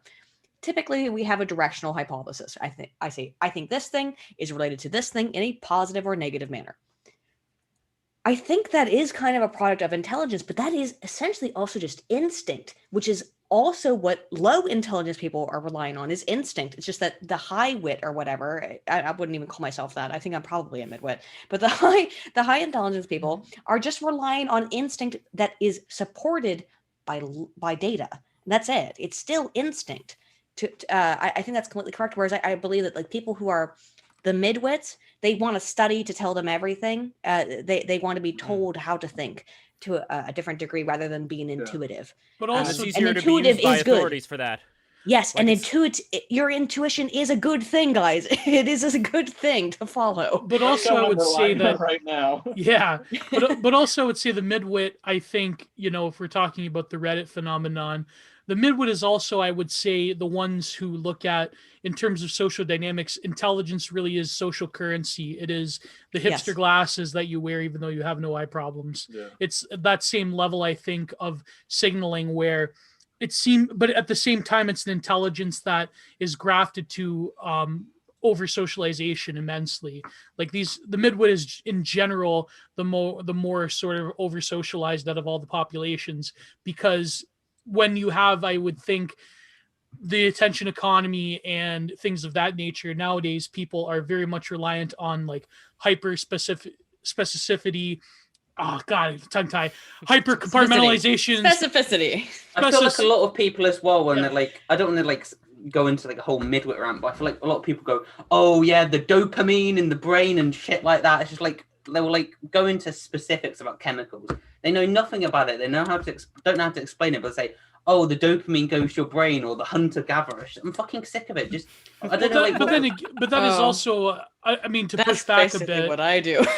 No, but Aydin, I think I would push back. I'm critical, I think, of Evo Psych and things of that nature. I mean, it's applicable, but I don't know. To me, it just seems reductionistic in some. What would you say to that criticism? It actually does make sense, though, that the midwit would be the person who, from an evolutionary psychological position, would be the person who knows just enough to impress the mate, right? Because the midwit is the majority of people. That is the mass of people, male or female, but particularly male in this case. We are majorly looking at men here, not women so much, because women have other ways to show their value, predominantly physical. Men can show their value physically as well by, look at me, lift a big rock, but also because we're an advanced monkey species, it's often intellectual. And so you only need a little bit, but you don't want that intelligence to necessarily be abrasive, right? Whereas like the high intelligence people might not be able to tolerate the thought being like having some, I'm thinking of, there's this old bit from where it's like, oh no, the woman has had a thought of her own. She must be put in her place. It's very much like that ancient Greek play. What was it called? The you know what I'm talking about? Like where they got a woman to be like in the leadership position, and then all of society went to shit. Oh, Aristophanes. Yeah. Bronze Age Forever talks about that a lot. It's very predictive of our situation nowadays. But anyways, yeah. But my point is that like the midwit is very able to attract women with his intelligence, but not abrasive intelligence. It's actually, I would say, it's an evolutionary strategy. Midwitism is an evolutionary strategy for mating. I don't know. I feel like with a lot of this stuff, I would rather be like the person. Like I was just looking at some Mice and Men stuff. Like I'd rather be Lenny than the person dealing with Lenny. You know, like I don't want to be the fucking I kind of just want to be like a big dum-dum sometimes. Like, I don't really value my Return to intelligence that monkey. much. Well, I want to ask you guys, how does this go in the conversation of mid-wits and half-wits and big-wits or whatever? Are you the average Santa denier or the Chad good boy for Christmas this year? Good I wanna boy know for who the Christmas. Santa deniers in here are. Green Yes. Santa. Oh, if we're going to talk about that, I'd rather Green Santa. Fuck Coca-Cola. I don't want... If you're going to post images of Santa, it better be fucking green. It better be fucking green. Again, I but again, like this blue Santa, which apparently is a Scandinavian tradition. But And I Soviet too. They changed him to blue in Oh, the really? Soviet Union. Yeah. it's interesting because when I was a kid, we had these wood carved Santas that were like representations of Santa from all over the world, and like I think like the Norwegian one had a blue coat. And I always thought it was the coolest, the prettiest looking Santa that we had. Was So there I always like liked that one. Was there a pointy hat as well? No, I don't think he had a. I mean, he had the typical, puffball hat. Oh yeah, that's what I mean. But yeah. when it comes to a lot of these depictions, like I mean, I am one to talk. I need to absorb a lot of the things that you have absorbed, Aydin. My perspective comes more from the mythological, mystical perspective on a lot of these things, just because I tend to recognize patterns very quickly and associate them with like consciousness as a burst of energy radiating forth, like a starburst or explosion or whatever, that then creates various shapes. And you could see that with sacred geometry. You could see that even with our own face. Like You can our see own that with face. data. Data are Yes. beautiful. Like I know it's a Yes. Reddit, but like data actually are beautiful if you know how to actually understand them and aren't just looking at a Reddit post. Well, it is important to combine these things together, and I feel like too many people are in one camp or the other camp. I think one solution that, I mean, I'm not going to call it a solution, I'm going to call it a whatever may happen later on. Like, the problem that I have with the word evolution is that it implies a certain upward trajectory, or at least I think people associate that word with That's an a upward misnomer. trajectory. yeah, it it is was never a misnomer. straight line. It always had curves and bends and Yeah, well, it's adaptation, really. Like, it's whatever environment you happen to be in, that's going to affect whatever ends up surviving is going to be the best suited. Which brings me to the idea that I think it is way, way, way more easier to descend than to ascend. What we have right now as human beings, the ability to talk like we're talking, to store all this information in our head, this Promethean ability to think ahead, this, I think, is a very precious gift that can deteriorate over time. I think it is way easier for people, if they don't hold this Promethean fire within themselves, to denigrate to the point of relying much more on whoever survived. They passed their genes on, but now they're relying way more on Mother Nature than they are on, getting somewhere higher, just in terms of, I don't know. I believe in Akasha. I believe, in all this crazy spiritual stuff. That's just me. But my whole thing is, I think it is possible for us to tune into higher frequencies, man, or whatever you want to call it. But if we don't, well, Lev, I feel we- you want to ask Aydin about the question about a certain something in IQ. I don't know. I feel like you're trying to. no. I wouldn't say. No, I mean, I'll Well, answer honestly. kidding. I'm not gonna lie. Like here's Yeah. the fucking Yeah. shit. I won't lie about that. I'm so tired of that. I'm so tired of it. You Sorry. know, the race and IQ thing. That's what we were talking. Yeah. I know. Somebody was asking, would you disavow Molly meme? Stefan Molly meme. I mean, Yeah. I don't know. He said some really dumb stuff. But he's also said some good things. And I think that a lot of the stuff that he says are positive, affirming messages to his audience. I think he is a meme, Grifter. and I think he's a grifter. Yes, that was the word I was about There to you use. go. I think he's a grifter. The eggs of the There you world go. before they dry You out. literally beat me before I could There's say too the many word. fucking people who do this. There's too many people who do this shtick where it's just like, here's my opinion, except here's some, I don't know, just fucking stick with the Paul Molly Joseph meme- Watson types. Molly Mima does occasionally have studies more, but He's got some cult leader vibes going too. he The apparently apparently used to be kind of the leader of a cult, from what I understand. But that makes him look. If it makes you feel good, and it's not negatively impacting your life, I don't necessarily think it's a problem. And I think that for Molly meme, and I think that for anybody, the second it starts to have a negative impact on your life and you start to do weird shit or spend a bunch of money, no, that's when we put the brakes on it, right? If something makes you feel fulfilled or happy, I can't say it's a bad thing. Until it crosses that line. Hard disagree there. Heroin.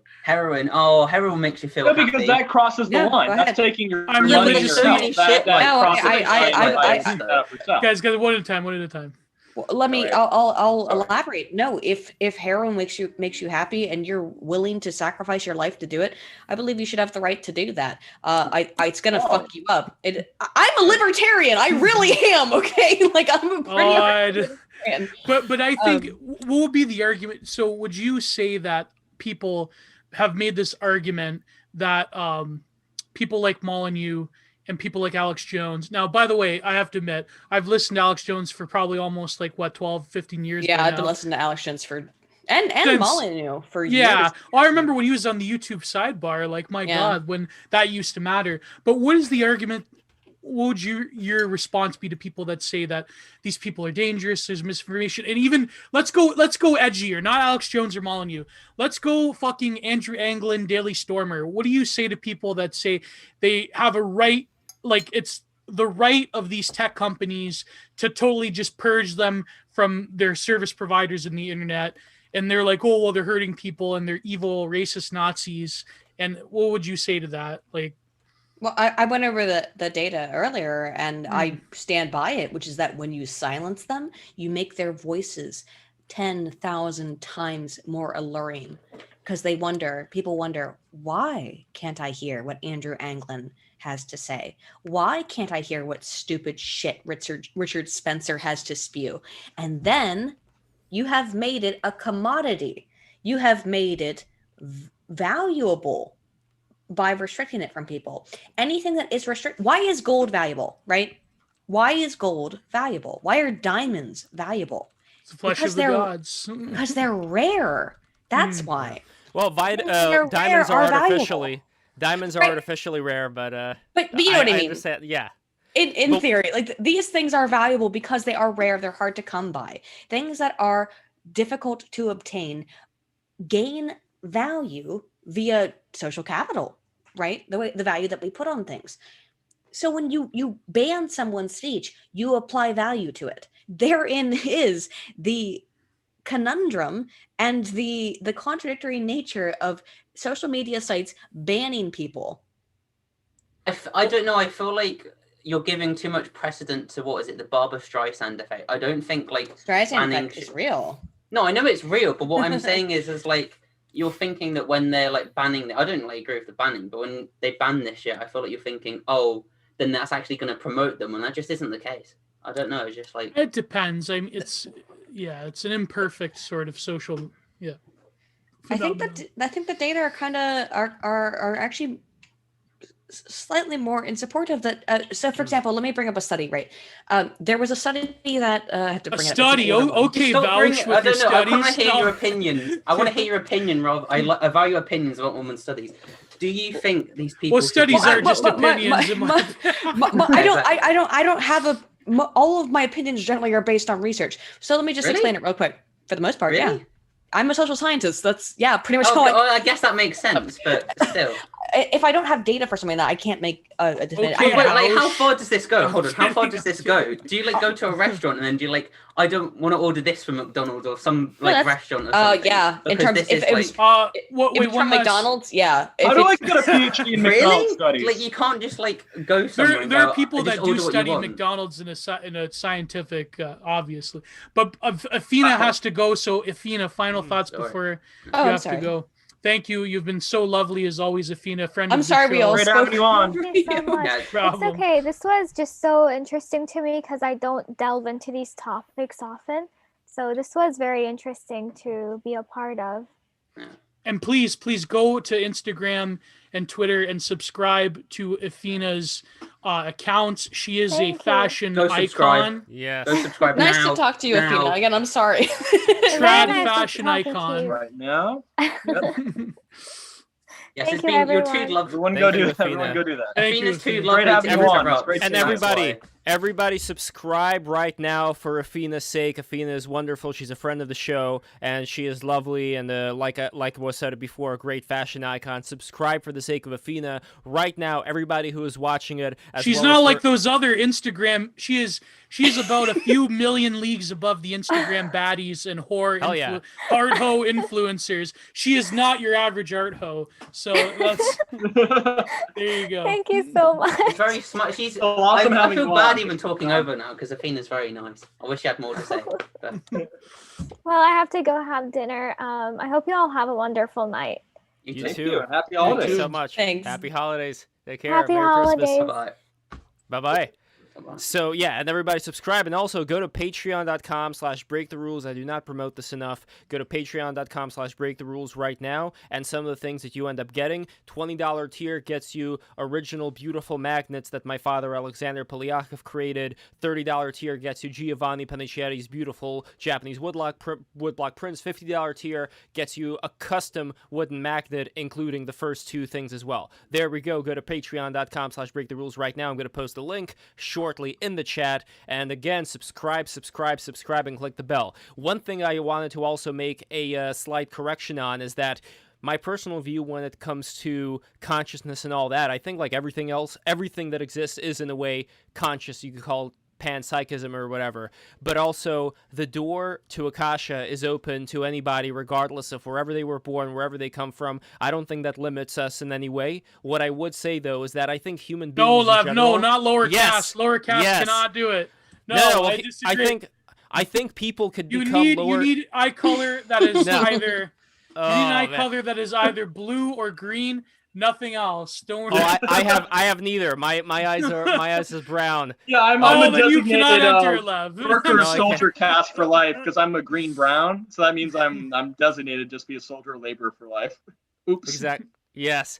But the other thing that I wanted to say in relation to this whole thing though is that when I say that human beings have degenerated, I think that if you look, for example, at Cro-Magnon skulls, people portray Cro-Magnons as being like these, ooh, these. Right. But really, if you take a look at the skulls, they are very well shaped. Like there is no indication that they would look like, like the Grug, the caveman.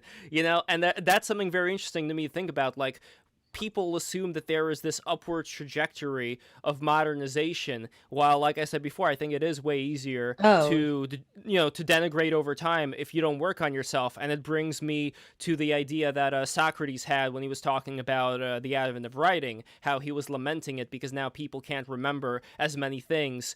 And when I think of radio and television and now the internet and VR and all this stuff, all these inputs that we're putting into us, like the willpower of the human being seems to denigrate over time the more outsourcing there is to these external mechanisms that make it work a certain way. And as a result, like I think if you do look at, let's say, more tribal societies, I wouldn't say, like, I think that they may be disconnected from certain things, but connected to others. I think that they would be connected more, and I don't have the studies in front of me, but I do recall reading about this, and please let me know. Aydin, you don't even need a study to say this. Tribal people are going to be easily connected to each other on a personal level more than anyone. You don't need a fucking study here. Like, I'm sick of this study stuff. It's really irritating me. Not just that. Not just being connected Stop to saying each other. studies. Say your answer about a study. I'm calling you on this now. Okay.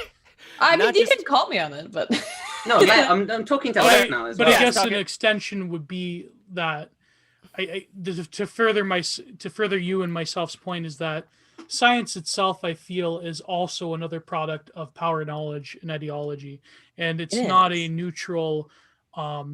It's not a neutral template of human knowledge that people make it out to be.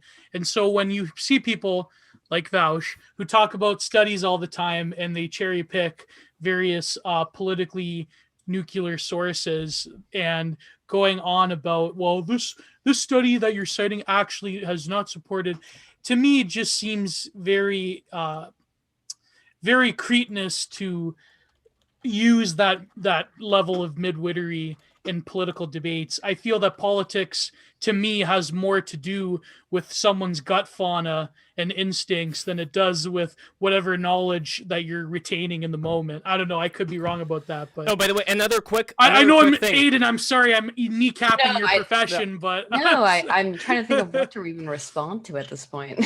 By the way, while you're thinking, one quick point that I did want to finish off with my rant from earlier is that while I think that they are, like, the tribal people are more connected to each other, I'm also curious how much they perceive themselves as an individual versus being part of this mass whole. That's always been an interesting thing for me to think about, because it reminds me of, like, the archaic Greeks and Julian Jaynes, who wrote that book about how he believes that the mind was split during the Bronze Age, and as a result, people perceived the voice of the gods coming from the right hemisphere and did not really attribute their actions to themselves, as opposed to just like this mass collective, like kind of like they were puppets as opposed to people. And I wonder if most people still do retain that, but have like the mask of being this quote-unquote individual snowflake. So I don't know. It's an interesting thing for me to think about. Though. Like when I see like footage of tribes people, they look content. Oh, I don't definitely. know. It's like I don't think that second part necessarily matters as much. But I think I don't know. They feel like they have tribal a purpose. Painting. Okay, tribal photos. Yeah, I do think No, not just so. photos, like footage. I'm talking like Right. tribes and stuff. No, I agree. They do seem happy because I agree that technology complicates things. Life is simple. We are all apes. We are all monkey, right? So when we get into this advanced technological environments, we're talking about stuff that massively compounds the psychological factors that are pressing upon us in more and more ways. Yes. Social media is perhaps the most heinous thing, as we're all communicating via a form of social media, perhaps the most heinous thing that's happened upon the human psyche, because it puts pressures onto people's minds that that the human brain was never designed to be able to comprehend or take in. The idea that basically, like, at any point in time, you can be shunned by not just the entire tribe times 1,000.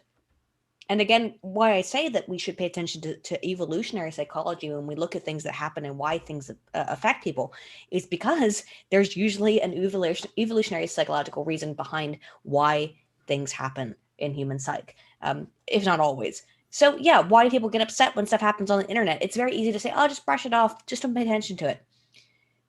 Yes. But at Have the you same seen time, this book, by the way, Bad Science? Sorry to interrupt. I just didn't want to forget this. There was this book that was written by Ben Goldars talking about how a lot of these scientific studies, they were also biased by the people who were making them to achieve a certain conclusion that they wanted to see. How much do you want me to go into it? I haven't read this book, but we can go into it later. I mean, okay, it's well, not, I kind of have something to say. Like, so you talk about all this technology stuff being like, you know, oh, double-edged sword. If I'm hearing you correctly, would you say? Yes, it is exactly. You're right. Double-edged sword. Yeah. So how do you, with all this like study and data talk and all of the things that you do, how do you try and combat this stuff? Because it just seems like you're feeding into it a lot. Like this, you don't. I don't know. So, someone post a picture of Ted Kaczynski in the chat right now, please. Oh, no, I mean, there's not much. There's not much I can do to counteract it. I mean, really, you don't think there's anything you can do to counteract technology? What could I? Okay, we'll go for like long walks. So that's like a good. I know, but okay, sure. But let me, which I just did today, by the way. But like, let's try to put it into into some perspective.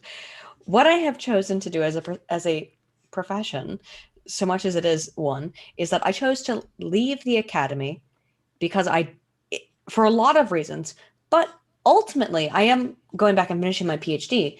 But part of the reason I chose to leave, the smallest part at first, but became a larger part as time went on, is because I realized that when I would teach in a university hall, nobody cared what the fuck I was saying. They just didn't.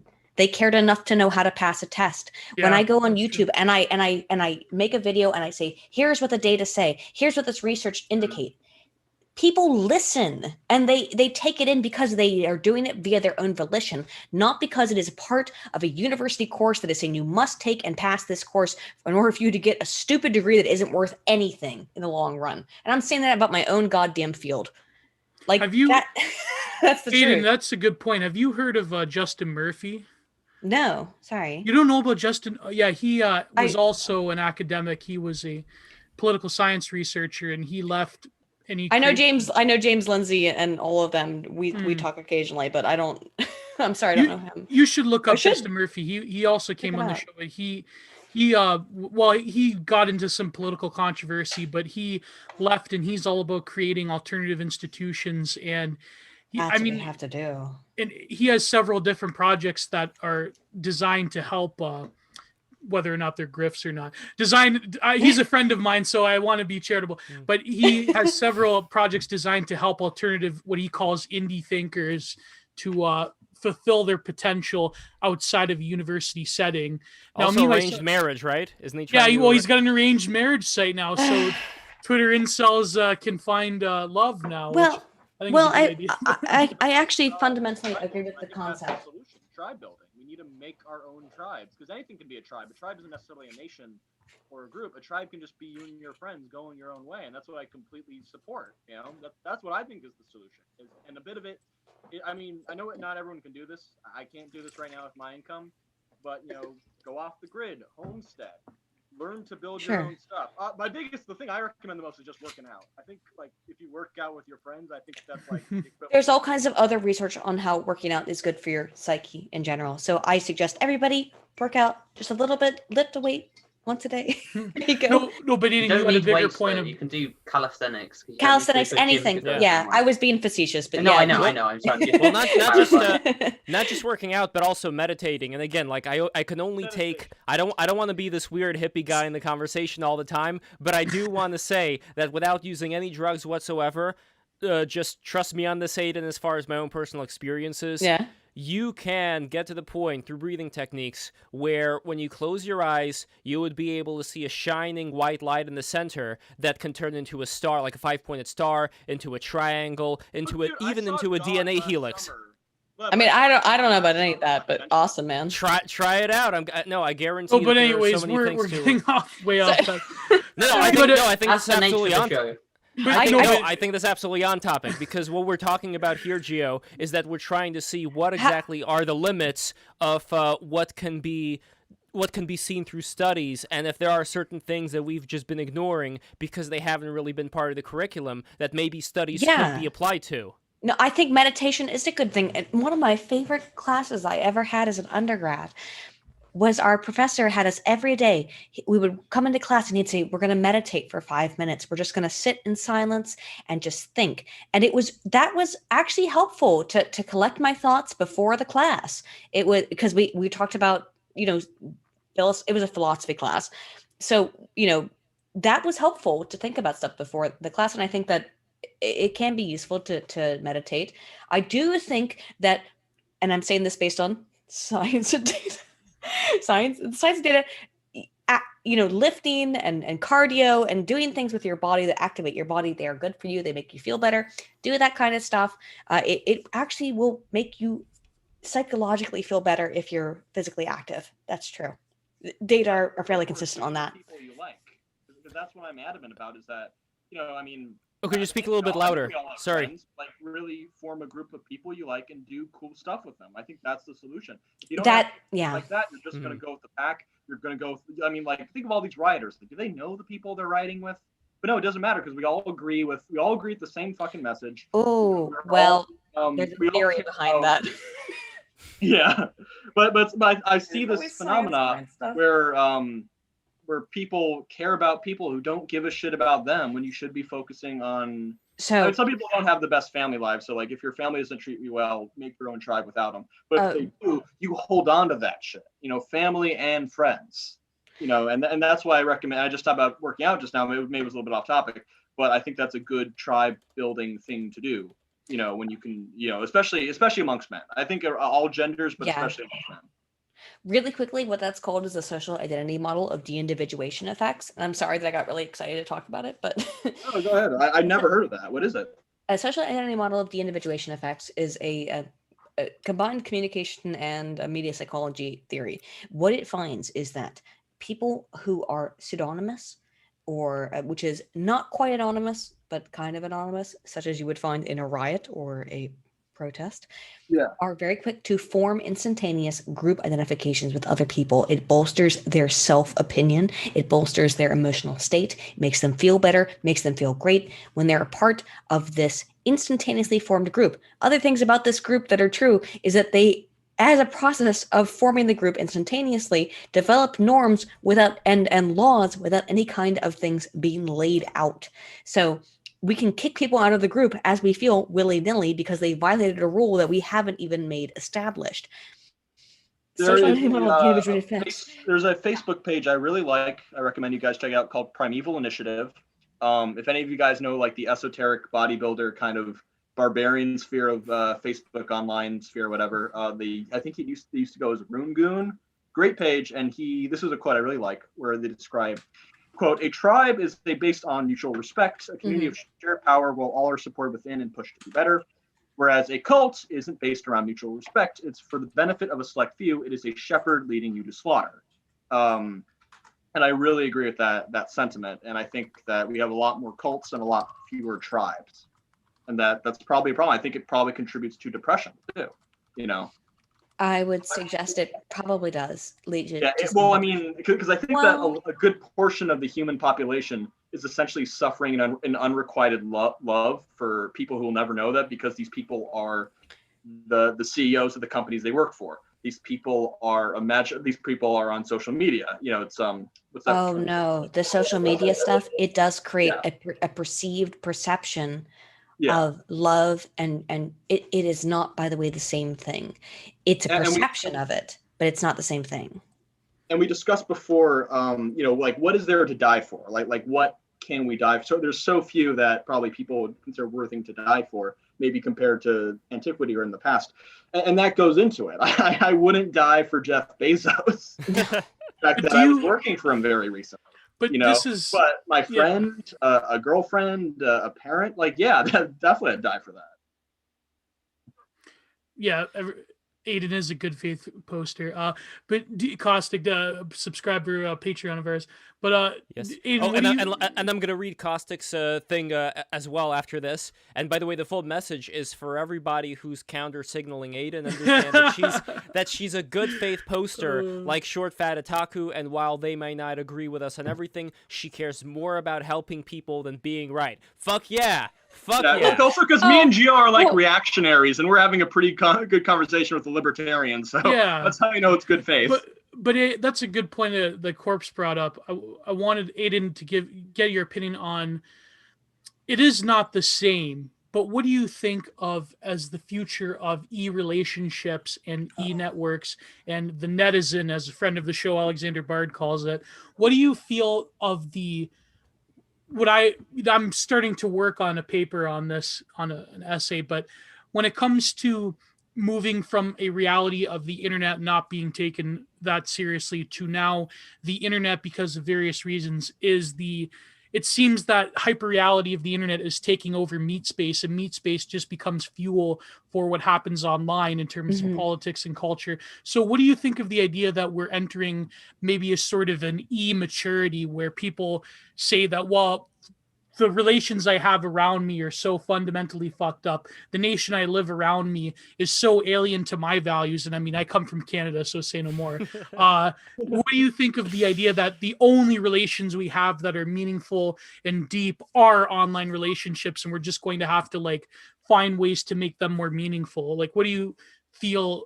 Or do you think that would be a total alienated hell world, and that we're all just going to suck dopamine off of each other through cliques and through cults of personality and parasocial relationships? Like, what do you have a negative? I know that's like a dichotomy, negative or positive, but what is your nuanced take on like the future of internet relationships?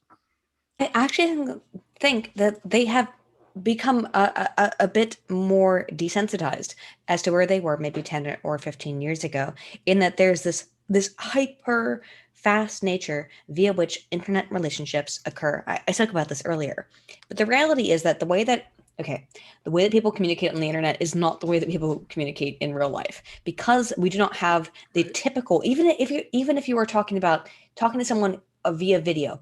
So there's media richness theory is the thing that says that low media richness is text, high media richness is face-to-face communication.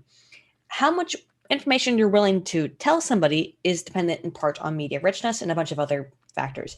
But when media is low in richness, like text, or even when it's just not face-to-face, even if it's video, it is still different from the richness of face-to-face communication, and allows people to have this disassociative factor that lets them feel more comfortable sharing very personal, private information. It is the hyper-personal model.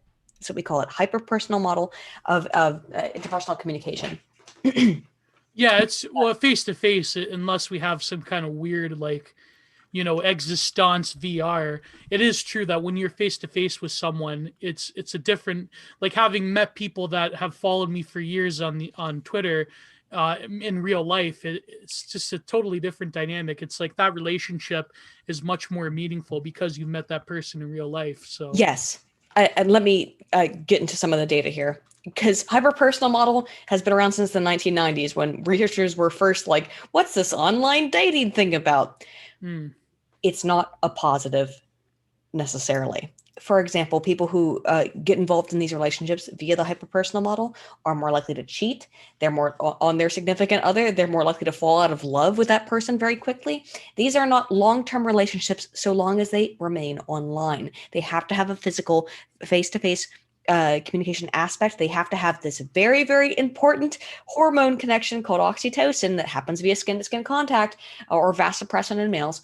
And without that, they bloom very quickly and they die very quickly. Well, yeah, I feel that, in my opinion, dating apps, like dating websites, are so tools of social control and biopower. Now, you take it more from the social science, the social psychology aspect, but me, I know this may be a shocker for people who don't know, but I'm pretty much consider myself a Foucauldian, a right-wing Foucauldian, believe it or not. And I think that dating sites are basically an extension of biopower. They're meant to control people, and they're meant to instill a certain approach to interpersonal human relationships and intimacy that are very advantageous to power itself, because people are now stuck in these sort of rootless, transient, stale relations that they just keep swiping left. And I don't know what you feel of that, Aydin, but yeah. No, I agree that it's meaningless. It's become commodified and gamified, I would say. Yes, actually. gamified. Yeah. I don't know how better to describe it other than gamified. That doesn't mean that real relationships don't exist, but this internet stuff, as great as it is as a communication tool, is actually doing some harm, I believe, long-term to human communication, and particularly human relationships. I believe it has given rise to the thought culture, which is things that in any other situation we would kind of, as a society, be like, hey, that's not cool. It's not to the same degree as like people shun porn stars, but the internet has made it so that it's not just okay to be a porn star, but it's okay to just be a woman who just, that's what you do, is just sends nudes. And that devalues women, I believe, also, because it places their entire value as a human being upon their bodies. And it's very funny that some feminists are interested in this, whatever you want to call it. Sorry, keep speaking. Something's burning. Yeah. I'm going to be right back. Oh, no. If something is burning, it's called the internet.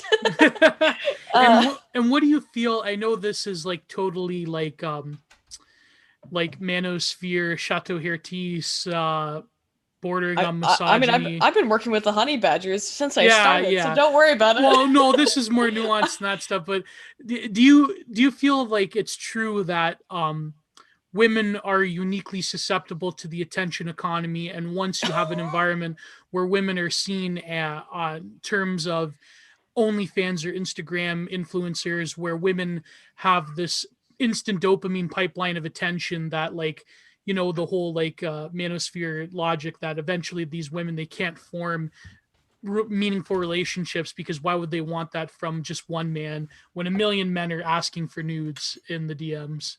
So I don't know what I don't know. I don't mean to I don't have the data on that. I don't have data on it. Can I have an opinion? Can we have an opinion? But my opinion. And I feel you're being brutal. You're being too. I'm sorry, but I want to hear some actual opinions. I don't like talking to a spreadsheet. I really want to hear talking to a spreadsheet. I want to hear your opinion. Look, listen.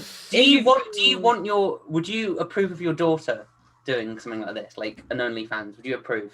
Like, I'm not saying like disagree. out of my house. I'm sorry. Like, no, I mean, I think that this is the thing, is that we do recognize that these things societally are wrong and weird, and we don't approve of them.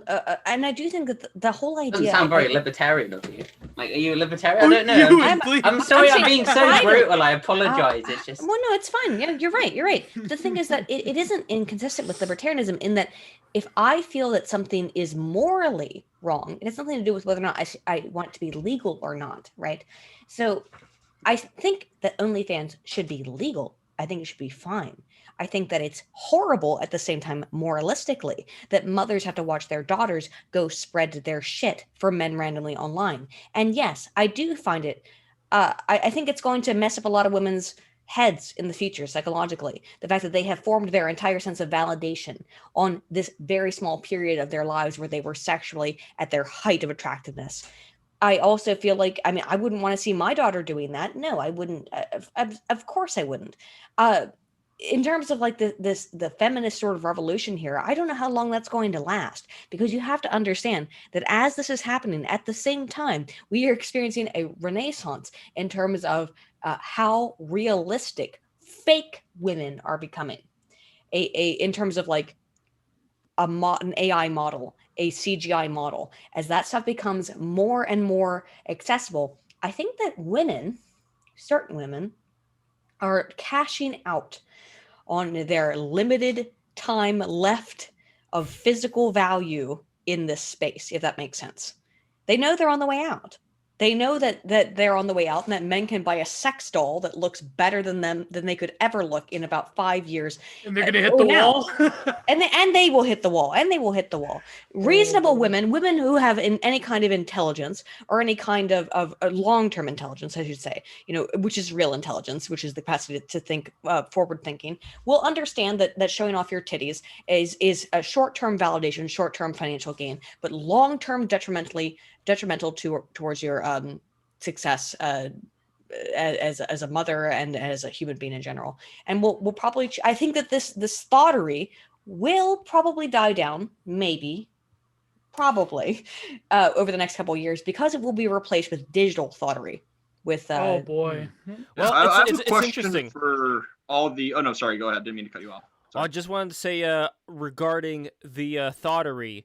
Even if it's digital thoughterry, I could see how that can work out well in some cases, but also people are still going full wirehead mode here, and the idea I think that people have had online recently from, let's say, the more reactionary circles is that, people used to, and still some people I'm sure think that with welfare it is taking care of your the most weakest, the most vulnerable people, and yes, that could be abused, obviously.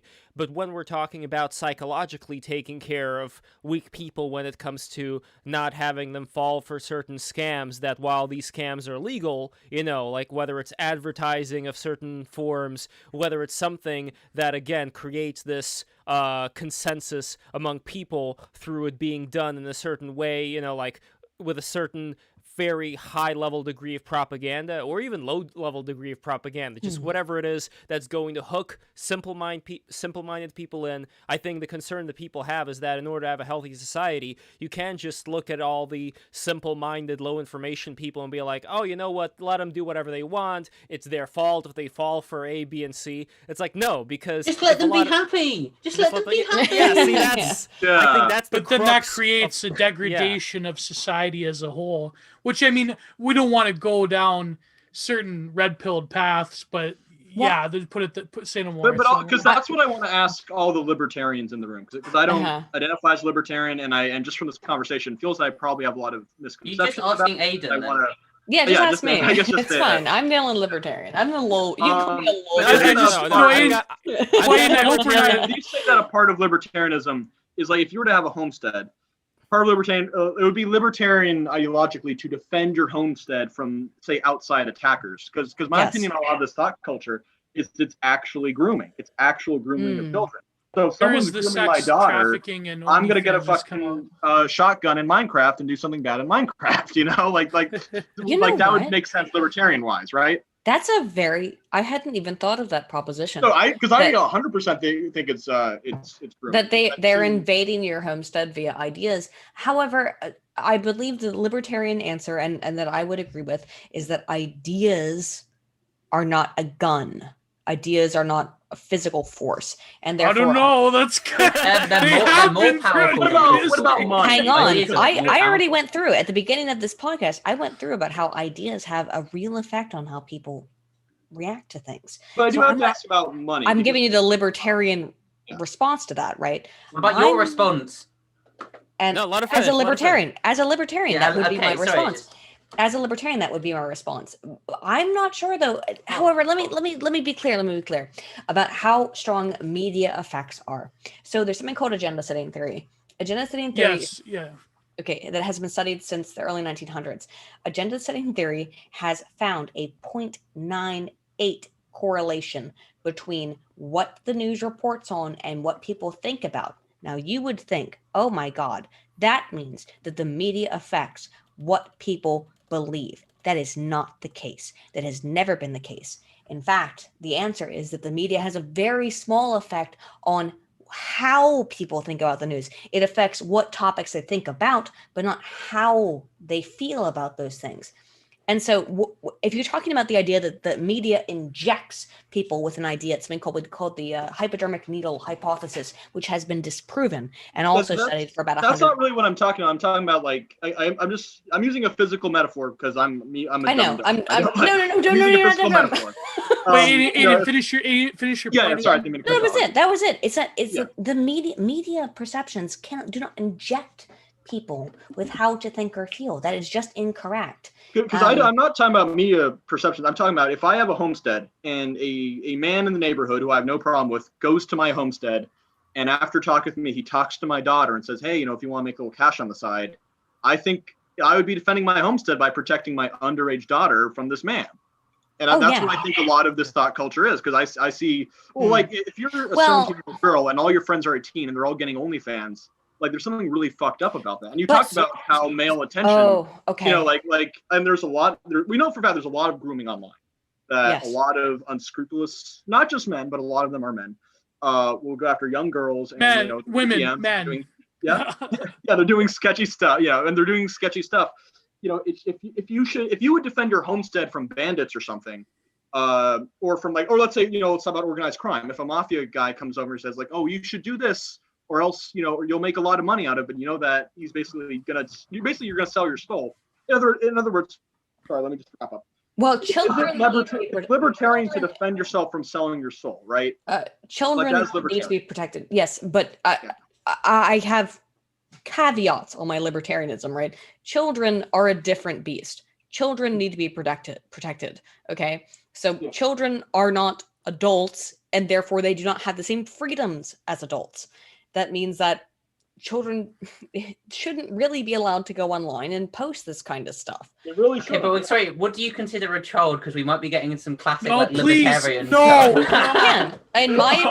opinion, okay, do you want my opinion? I actually believe a child is anyone under 21. That's true. Your brain doesn't fully develop till. Yes, because your brain doesn't So I fully shouldn't be develop allowed until to. That's fair enough. your brain actually doesn't finish developing until you're 25. But I actually think that the 18-year-old restriction is a little bit lenient. I understand why it's okay. It's an okay restriction, but 21 probably is a better restriction than 18. And I don't mean that to restrict young people and dunk on their parade, but because I know it's very hard when you're that young to understand necessarily the things that are going on in your own psychology and your own physiology. But because of course you can't. No one can completely understand their own physiology as it happens at them at every point in time. So that's Caustic says Vaush has very interesting thoughts on OnlyFans. I'm sure he does. I know he does. So, by the way, speaking of Caustic, I wanted to read out the Wendigo psychosis thing here. Can I just push back one thing really quickly? Aydin, I know I hope we're not coming off that we're attacking you, obviously. No. Okay, good. Well, it would be me that would be the main person. I'm very aggressive. No, I'm just aggressive in conversation. Yeah. No, give me things to defend. I it. Okay, I will push back on what you said about the injection theory of media. I have a more sophisticated. Well, That's like- 100-year-old theory, so I won't. No, I know. too much either. I think that when I say it's been disproven. So go ahead, but no, about being disproven. I feel that what I mean by, I would say that when it comes to like the 1-to-1 relationship of injection theory, whereas people look at the evening news, which I think what they were studying at the time, and like it was the radio. So when people were looking at the evening news and they're getting their opinions, and their opinions are being shaped and informed by the news itself, the news media, I think that is, of course, ridiculous and it's disproven. But what I would think, I would counter that with elite theory, which would be that when you have, what I mean by media, I mean every sector of the media. Like we're talking like McLuhan, Ellul, Mumford, like media culture studies. When we're talking about the enculturation of media in general, and I would include the Hollywood culture industry, the assumptions that are played out by academics, that are played out by right. That's cultivation theory. Yes, I think cultivation theory which I have a big problem with. Cultivation theory is a terrible theory. We can talk some shit about that one too. No, but I think that Krakauer. Fuck Siegfried Krakauer. Yeah. But I think that there's a valid point to be made that, to push back on you, would be that there is a certain enculturation in terms of, and it's not a conspiracy, but it's more of the discourses in society that are taken up by major institutions of what would you call, Mulbug would call it the cathedral, the Blue Empire. I also call it the cathedral. You're fine. Yeah. I think that that's more of a sophisticated answer to how people are informed by the opinions. It's to me, I would feel that the news media is almost less effective, exponentially less effective than, say, the major network like ABC, NBC. Well, here in Canada we have CTV. The network shows that push like this like nonsense on you. I think that is, and especially if you get the women in a certain demographic of middle to upper middle class white women, if you get them to believe something, then I feel you're right. that would trend towards society. Why do you think they watch things like Law and Order that's shown nowadays with the judge who's a Black Lives Matter judge? Why would you get them to watch This Is Us? And by the way, I only watch This Is Us because my mother makes me watch it. And it's very interesting to see. You have to watch these shows. You have to watch This Is Us. You have to watch 90 Day Fiancé. You don't have to justify watching television occasionally. My mother makes me watch these shows with her. Even if you wanted to watch it on your own, you don't need to justify that occasional TV watching. Yeah, girls. Although I would see girls, especially socially. Wait, HBO is a bit better because Jack from the Perfume Nationalist red pilled me on Girls from HBO. It's a terrible, disgusting show. But see, I'm grateful that my mother makes me watch these shows because it really gives me an eye into what most quote unquote normies are absorbing and how these middle class to upper middle class bourgeois shows, that's the target demographic. So my greater point would be that this enculturation is happening, but when you just pick out one sector of the media, I think it's ineffective. And injection theory is, although I don't know, when you have like whole swaths of like every single network pumping the same message, like the Trump, they set the narrative where, like, I think people like Mark Dice will edit the clips where every single news anchor says the same thing in the same phrase. But you couldn't even say that they were all the same tribe. Like, could you say that all these people who are Lev, are you implying that the media is controlled by a single tribe? No, I'm not talking about the media. I'm talking about. Okay, no, don't get that twisted. No, I have a little hat I have to put on. By the way, I only say this because Lev is ethnically Jewish, so he's allowed to make those points. Yes, I am. No, you misconstrue what I was saying. When I say tribe, I mean tribe of the people who are listening to the media, where I'm saying that people are split up into tribes, so one counter argument would be that they've already been split up into these ideologically very separate tribes. So of course they're going to be parroting the things that their tribe agrees with. Well, Aydin's recent video, for example, the people that watch Fox News as opposed to people that watch CNN and their favorability opinions. Yeah, exactly. And we also have Go on. Go ahead, Aydin. Oh, shoot. Now I'm starting to lose my place. Okay. What you said was all correct, but what I think is most important about that is that we have to understand that women are this vector to get men to agree with certain political opinions. Okay, so that women agree with a certain vector that happens within CNN or CBS or whatever. And when women agree with it, they have this capacity to make men agree with it. When we look at the data, women are way more liberal than men. Women are also far more likely to believe the news media than are men. Over socialization happens more with women, you would say. Yes. So the data are very consistent on this. And I'm sorry I keep going back to data, but I have to say these things because it explains why this stuff is the way that it is. When women believe the news more, women are more empathetic or quote unquote empathetic. So they see a story about higher a poor ability, Bucko. There's a poor child at the border who's been put in a cage, quote unquote. Also, that's why Trump launched the Moab. That's why he attacked Syria, because his daughter was like, look at what Assad is doing to his own people. Yes. Well, his Look daughter. at how Trump is even controlled by the power of the puss because his daughter is upset about something unbelievable. And she's also practicing some Wendigo magic on Trump, but we'll not get into that. No, we are going to get to the Wendigo magic soon enough because that was a comment that was made Let's that I bring do it up have now, to why not? address. Yes, let's bring it up. Well, before that, we also have a $5 donation from Super Iron Bob, which I am going to read Friend right of the now. show. Yeah, I know Super Iron Bob too. Oh, nice. Oh, good. That is amazing. No, he's become a new patron of ours, a $50 patron. Holy shit, holy shit, holy shit. Guys, go to patreon.com/breaktherules right now, become a patron, and you are going to be impressed. You are on the right team here. We've got Aydin Paladin, we've got Giovanni Penichetti, Corpse Carter, we've got myself, we've got Kukuruyo. Speaking of Kukuruyo, by the way, you got 2 questions in the chat that I got to address first. Question number 1, do you hate Shadman? Hate him? No. Okay. Well, what do you think of him, just in general, out of curiosity? It's not that I hate him. It's that people compare me to him a lot. And I don't really like the drawing style. But I mean, I don't hate him or anything. It's like, I just don't like the style. He draws too many... He draws too many moles. He draws too many moles. And well, here's the Super Iron Bob donation before we move on. Geo is noticing the great Satan of the Norman Lear Foundation. They provide experts that are motivated in a certain direction, and all the networks and movie companies take advantage of them. Norman Lear and B. Arthur ruined a whole generation of boomers. There you go.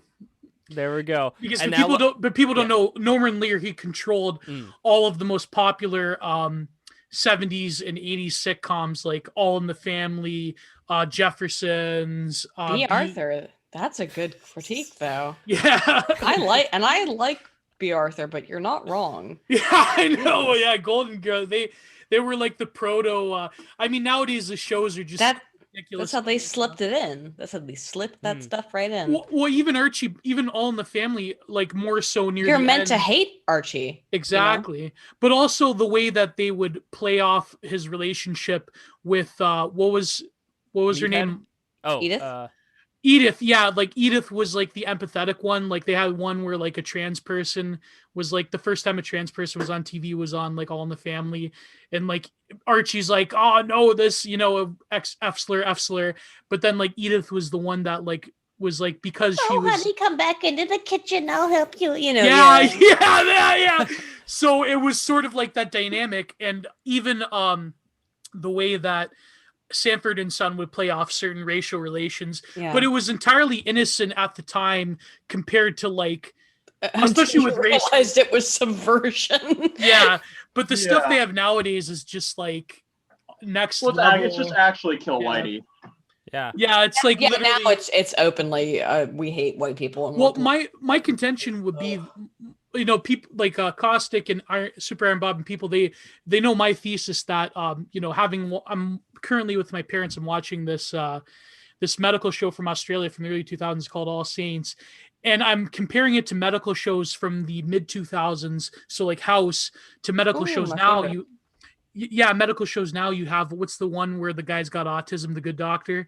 To me, medical shows have become even more than cop dramas, they're the number one vectors of social propaganda and social colonization of woke ideas, for obvious reasons. It seems that every medical show just hits you and hammers you with this, especially when it comes to, because they all do the episode where a certain kind of person gets wheeled in with an injury, and don't they always do the episode where it's like a Nazi skinhead comes in and the Jewish doctor saves them? And you see that in real life, because there was this tweet where it was like, I'm a Jewish doctor, and I saved, and this guy had Nazi tattoos. That's like, did you see that tweet? Like, it might have been hard for you, but I have job. no experience with this. I was going to say that I actually thought House was very good because House had a good explanation of actual intersex disorders within it. Oh yeah, it was behind the times, but with other issues like anti-religious things, abortion. But no, nowadays the medical shows, they're beyond that. They're like totally. Oh, I mean, I don't remember. I've rewatched House maybe like 5 times. I don't remember an abortion episode, but I remember they had a good handling of someone who actually had an intersex disorder, and it was actually quite interesting in terms of how people kind of view trans people, which is hyper feminine. They need to be the trans people feel like they have to be this hyper, super, the most feminine. HSTS, yeah. And it's interesting that House episode deals with an actual. I'm sorry, I don't remember the name of the episode right now, but it deals with an actual genetic disorder that causes genetic men who have non-descended testes to produce enormous amounts of estrogen and causes them to be hyper feminine in their facial features and be very, very pretty. Therefore, the undescended testes, they do have a number of health risks such as testicular cancer. That's why the House episode, she has to have. I think she has cancer in her testes, and that's the whole point of the episode. This great, is, there was this series, great show. Not to go off on a tangent. I remember there was this one case here in Canada where this trans woman had testicular cancer and died from it, whereas testicular cancer on average is one of the most treatable and livable and least growing cancers. And I don't know, like, this is the problem I feel is that it needs more awareness because men are afraid to get tested for it. Yeah, we have these crazy, super high publicity things that are like Women's Breast Cancer Awareness Month. Men, get checked, please. You're right. Yeah. It is one of the most treatable forms of cancer. As a men's rights activist, it's classified. Please get checked out. Yeah. So what happened to this? No, but my point. Wait. My point, though. This is my point. I'm getting at, Corpse. Testicular cancer, I think they classify it as an uncommon cancer, especially compared to breast cancer. Although there's some rates, comparable rates to breast cancer. It is really. It's far lower, but it's if you're a man, you need to get tested. Oh, no doubt, testicular cancer. Yeah. Just as if you're a woman, you need to get regularly tested for breast cancer. It is lower for men. Testicular cancer is far rarer, but they're not incomparable. No, exactly. Yeah. But my point, what I wanted to jump off of when it comes to research is that I was talking about this with my old man. My old man, he also is very interested in medical stuff. And I have a cousin actually who's in California who's a surgeon nurse. So he always like chit chats with her. And I said to him one day, I said, this, testicular cancer is usually it's highly, highly livable if you get it, especially if you get it early. But this trans person died of it. And I'm wondering, is it an effect of the low rates of testosterone in men caused by hormone replacement therapy that could have a potentially detrimental health effect in terms of cancer growth in the male body? Because as we know, testosterone regulates a bunch of other hormones, and they say that men with lower testosterone are not just at risk for heart attacks later on in life, but also at risk for a number of different cancers, pancreatic cancer, so forth. So real quick, yes, some of the early data has shown that hormone replacement therapy increases the risks of cancers in both men and women. But the thing is, nobody's talking about, because of course you can't talk about it. No. There's this thread I read the other day. It was by iHypocrite. We're screen capping this Reddit thread where this person went through, was a trans child that went through hormone blockers and had like negative bone density and went through all of these physical pains, and they don't tell you about this shit. And not that I wanted to talk about this, but it seems it always comes up. But it's, to me, I feel it's a real danger to not inform people about the risks of doing these things, not to be not to like it's not I don't hate people or whatnot, but you know what I'm trying to say. Like I feel that you there have was to that understand. shark girl story too. You remember with the shark, the stuffed shark? Oh, Yeah, You yeah. Oh, have- why? you What? have to- Don't remind me of that, Lev, Yeah. please. The The stuffed poop shark. smell filling the room. Fuck. You have to no. understand. You have to understand the basic processes of what hormone replacement therapy are. So, for example, in women, if you're a genetic female and you want to go through hormone replacement therapy to become a man, you have to go through simulated menopause. That's going to, on average, decrease your bone density by about 20%. Yeah, and women, and from what I understand, because women, because of childbirth and things like that, their body later on in life does leach a massive amount of calcium, and there's a lot of deficiencies that women have that men I'll on tell you. average don't I'll have. tell you straight up. So, I have a disease, right? I have something called endometriosis, which is a fairly common disease that women's get for their women parts. When I was 19, I took a drug called that basically stopped me, that put me into menopause, chemically Wow. induced menopause.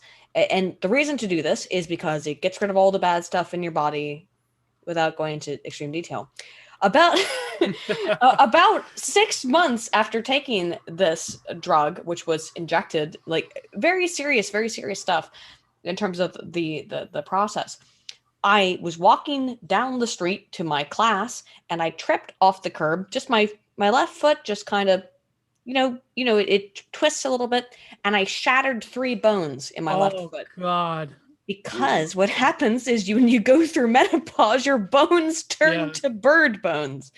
And they told me cancer patients have that where their Yeah. bones are quite brittle. Yeah. But that's what my happens God. when women go through menopause. Your bones turn to dust, essentially. And the same thing is going to happen if you're going to go through HRT. And I want to be very clear, because what I did to treat a problem that I had is very similar to what, it's not the same thing, but it is actually the same kind of hormones that are given to people who are going through hormone therapy. It's progesterone and stuff, I think, in extreme degrees. And that caused me to break my foot after like 3 months of treatment. And not just break it, but shatter it. I had to be in a cast for a year. So be very And then careful immune with this system stuff. regulation and all that must Yeah. be out of whack. And yeah, this is the thing. I think that's a big problem, is that when you have a hyper politicization of science, especially medical science, you're basically condemning almost a whole generation of Zoomers and early millennials to maybe, who knows what's going to happen in the future with all of. There was a study, I don't know the validity of it, but have you heard the study, Aydin, where something like almost 40 to 50% above average of mothers who have trans children have like BPD? Have you heard about this? I saw that study recently. Yeah, so Yeah. that's disconcerting. And I'm not shocked by those data, because I get the feeling that a lot of people who are trans, it's societal and it's socialized, and they don't want to say that, they don't want to admit that, but the data keeps showing that that's where that comes from. Is there a genetic component? Yes, there is. We are finding a genetic component to people who feel as if they were born in the wrong body sexually, just as we have found a genetic component to people who feel as if they are gay. But there seems to be a strong social component in trans people. And that is the part that we need to be very aware of before we start prescribing these kinds of, as I am pointing out, the reason I told you that endometriosis story is because you will break your feet. You will break your feet by tripping off a curb over this stuff. You'll just shatter bones. Even 3 months of hormone therapy. Oh God. That's. By the way, I want to read careful. the Wendigo psychosis Yeah, thing. go ahead. They were asking, but before that, the Wendigo psychosis wrote something about social engineering that I will read first. But even before that, another comment to Kukuruyo from Buff, which is, Kukuruyo, would you draw Aydin? Why not? Yeah, why there you go. not? Why not? There we But go. can I just clarify something you said? Aydin, did you say that like homosexuality is the same as like the whole trans thing? That you don't think there's like you think it's same like socially conditioned? No, being I don't. gay? No. Sorry, no. I must have misheard something you said. then. I'm saying some of it is. People are obviously, without question, we have the data now to show definitively that some people are gay. I know you hate that word, but No, I know, but it's just like you don't even need to say it like half the time. It's just like it goes beyond data. Some of the stuff you're saying, you know. okay. That's all. People are all right. How about this? Some folk are gay. Some men just like dicks. That's fine. It's so funny though how the word gay, it used to just mean like happy, and why did that word become? It's very strange, right? Well, I mean, now it's not even the right word. Now it's homosexual. They're going back to queer. Well, queer.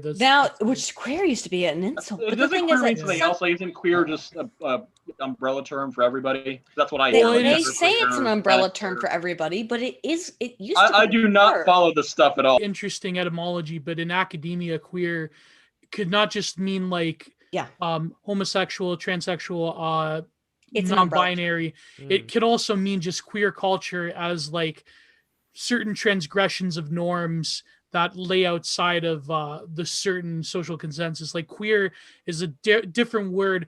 Like another thing too that comes to mind would be this recent, people are talking about this.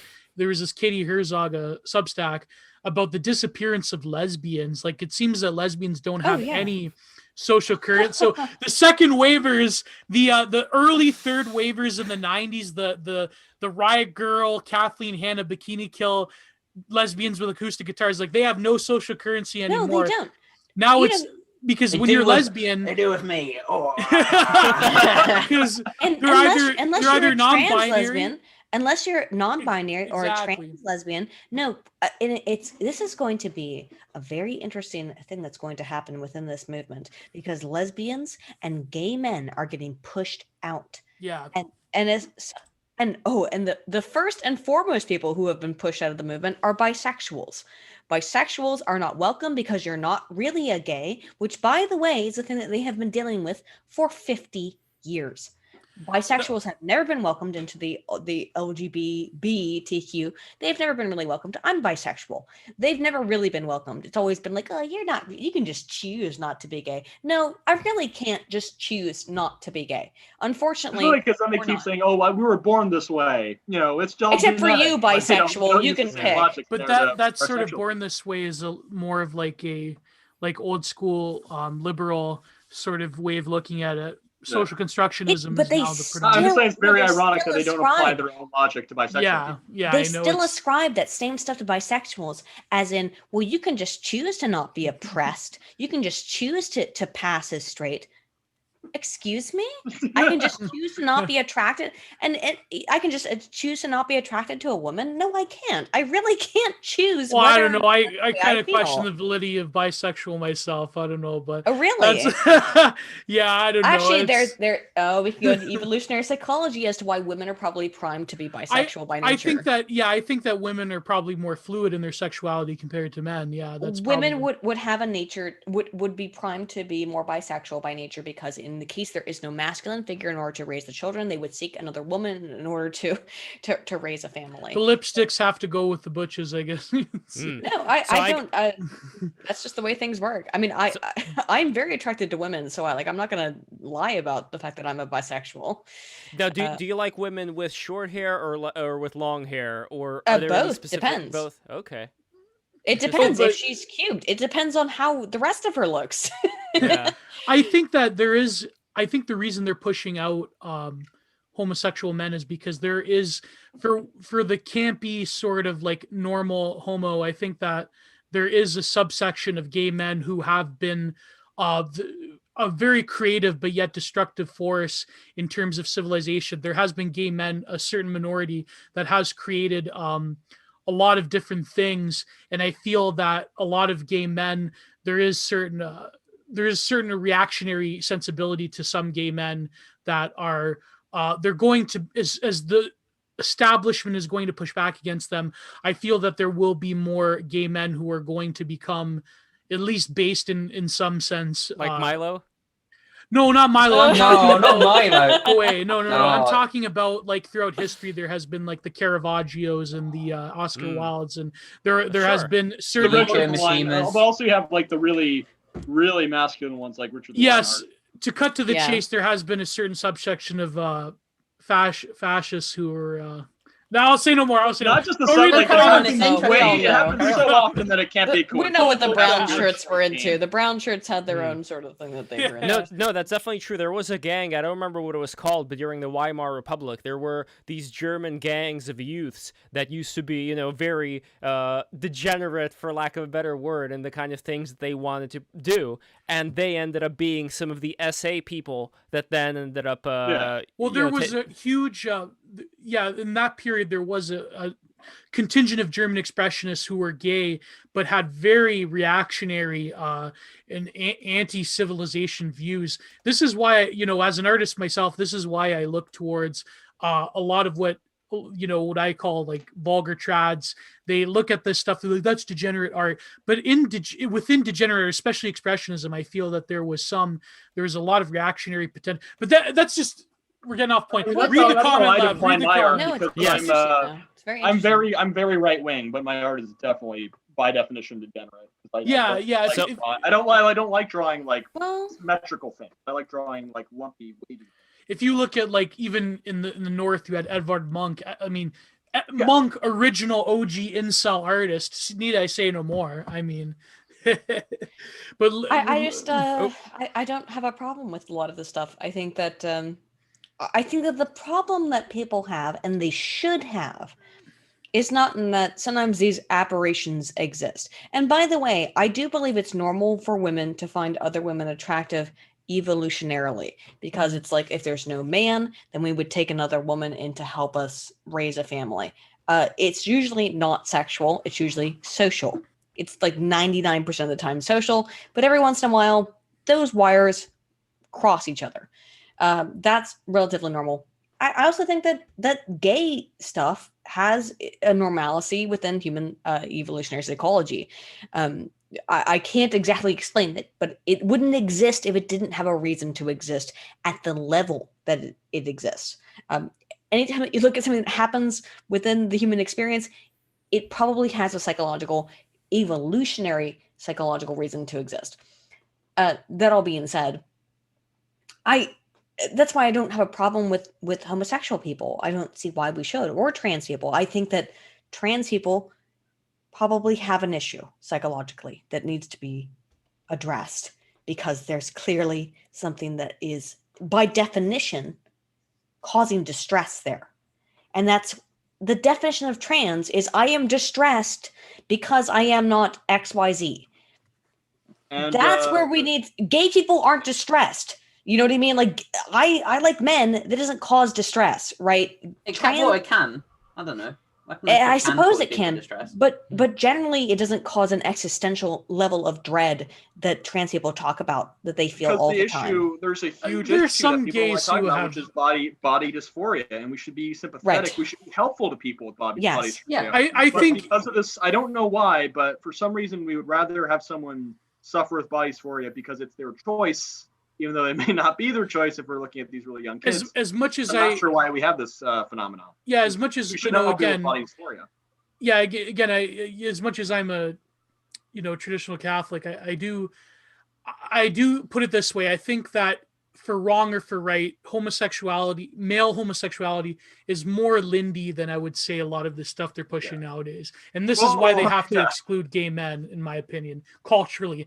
They have it's sort of like, the gay men culturally, they were like the Trojan horse. They were like the, sort of like what was that movie back in the 90s? It's a Trojan horse. Can we push this through? Can we get gay men accepted? But then as soon as the bridge was lowered, gay men now are becoming like the first ones to be excluded. Yeah. The most hated. You can't be a gay man. Gay man now is racist and exclusionary and everything. It's so fun, I guess, in a very cynical way, to watch as they eat everybody that they had at once. I need to show everyone the picture of the Ouroboros going, damn, Shoddy, okay. Damn, Shoddy, okay. It's an Ouroboros. Something, speaking of which, I don't know how long ago this happened now, like 2 hours ago, someone said that I was a gamer gator or something like that. I was never involved with Gamergate. You were. Oh, sorry. Yeah, it just. See, that period No, is a blur in my mind. No, it's fine. I said that. It's fine. Yeah. I don't know. I just I was just retroactively thinking about it, and I was like, oh yeah. By the way, No wonder you I was- lasted so long. You weren't a part of that. Yeah, thank because God. I thank came in God. after the fact. I was way Yeah, after yeah. the fact. I'm sorry. I didn't mean to. I just had that random thought. There, But- there are people I'm who so I saw sorry. who are following you. Like there was one guy who was in the liberalist party. I didn't think Oh my that God. existed. Kekistan. I thought that was just some, Kekistan. I thought that was But just something Aydin, that I was feel about. no, but Aydin is really a cut above. See, the problem with Gamergate was that they established a network of grifters that really had sort of like the alt-right as well. But the Gamergate, they started this where people with like really low IQ takes, but with some editing skills, they could basically grift an audience. And all of those people, they're gone now. And To be people, honest, I was Well, really Matt kept like Matt out of that Jarbo. community. yeah, To be honest, I was really gate kept out of that community. They called me alt right. They called me a Nazi. oh, that's right. They yeah. did. I was very kept out of that community. Which It was you like- know, I don't care. It was like honestly. you and alt hype and people like that. Oh, I miss Edgy. Yeah. It was me. Yeah, me and Edgy, and to a lesser degree, Layman, and oh, what was the girl's name? Putuna says, I think she was a Crowd fangirl. I don't know if they're talking about you or somebody Oh, else, but that was Crowd yeah. and T. Yeah, I can talk about that. We got I a think really we fun had yes. somebody, conversation we had about somebody that. named Crowd in the chat. I don't know if it's the same Crowd. I don't know if Crowd is even around. I Oh, don't if really it know was him, that would be very fun. Well, thank Yeah. God, Crowd is going after Ethan Ralph now and not you anymore. So Oh no, he's still going after me. He always will be. He's I'm not saying this to be rude, but he is deranged. He is someone who sincerely has mental issues. I was supposed to be on a podcast with him and Layman, and we were supposed to all be like people from different sides of the political aisle. Layman was supposed to be kind of in the middle, and I was supposed to be more on the right, and he was supposed to be on the far left. Then he decided to dox me, and which is whatever. I don't care. It didn't work in any way. He went on his doxing ways and did his whole thing. academics, please respond. Yeah. Yeah, one of the things that I found out very recently, like literally within the last couple months, is that when I found out that he was trying to dox me, I went onto a call with him. I'm gonna reveal something right now that's in litigation right now. Oh, I don't care. I don't care. I don't care. I'm not actually going to pursue it, I don't think. But because what I realized was we were in a private call and he was asking me about stuff. And we were in a private conversation, and it was about the show that we were supposed to do together, about me, him, and Layman. We're all supposed to do this show together. And I asked him beforehand, this is a private call, right? We're not talking. And then after he said, I'm going to dox you, I'm going to release your parents' information, I'm going to make everyone know who you are and who your parents are. He recorded the entire conversation when I started crying because... Yeah, that was the big thing. You were crying, and he played it off that you were hysterical and you were obsessed with him. After he said that he was going to dox my family. Okay, so what I found out recently is that it's illegal to record in Germany and Austria that kind of private conversation. I'm not saying I'm necessarily doing anything, but I may have a lawyer involved. I'm just saying, like, don't do this shit.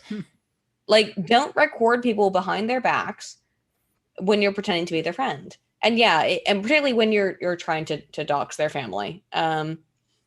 Well, apparently he's come back and he says he has a more normie audience for the content that he makes. He put that. By that I mean, look, I looked into it. He bought a bunch of subs. Oh, okay. Oh, by the way, I love this comment from Sheepdog. Oh, I looked into it. He bought a ton of subs. I'm just saying, my I looked into the God. data on it. Well, if Kraut wants to come on the show to defend data. himself, that's He can come on the show to defend That's himself. but something the guess what? I looked data. at- Okay, I that's looked at one of the the data. things He I bought a definitely bunch can of subs. say. Let's just I be can honest, agree with he that. Like bought that's Yeah. one of the a few lot of things subs. definitely data you need. So fair But enough. anyways, go. This Someone- comment from, and I'm gonna get to Wendigo Like, psychosis because he's been waiting for a long time for the Yes. comment to be read. But also, Sheepdoggy says she is spilling the crowd in tea. I like that. Okay, so here is the comment from all the way at 6:12 p.m. from Caustic. My internet is too shit to call right now, but I wanted to inject mimetic Wendigo psychosis into the conversation. Basically, my version of Wendigo psychosis is when, during psychosocial development, due to the lack of access to healthy models of emulation, people cannibalize caricatures of human behavior and tropes displayed on television and social media and video games, but since those aren't real people, it's like these people are wearing the personality equivalent of skin suits, leading to a snowball effect of otherization and dehumanization over time, as well as an entropy of the overall human condition due to the contagious nature of these memeplexes. These people stop being human, and it's a huge contributor to the incel problem. Huh. That's I never thought about that before. It is. I could see that. That's where the parasocial relationship dynamic comes in. Yeah. Wow, that's. I need to actually give that a read because there's a lot in that. So, It is. It almost is, in a way. You could say it's like Caustic would say it's a form of sympathetic magic in some ways. That's wow. That's really crazy. I believe in magic. I believe in Santa Claus. By the way, I'm really curious. You started playing that game. What's it called? Cyberpunk 2077. That's I had to leave playing it to be on this show because. What do you think of it so far? It's glitchy. It's got a lot of problems.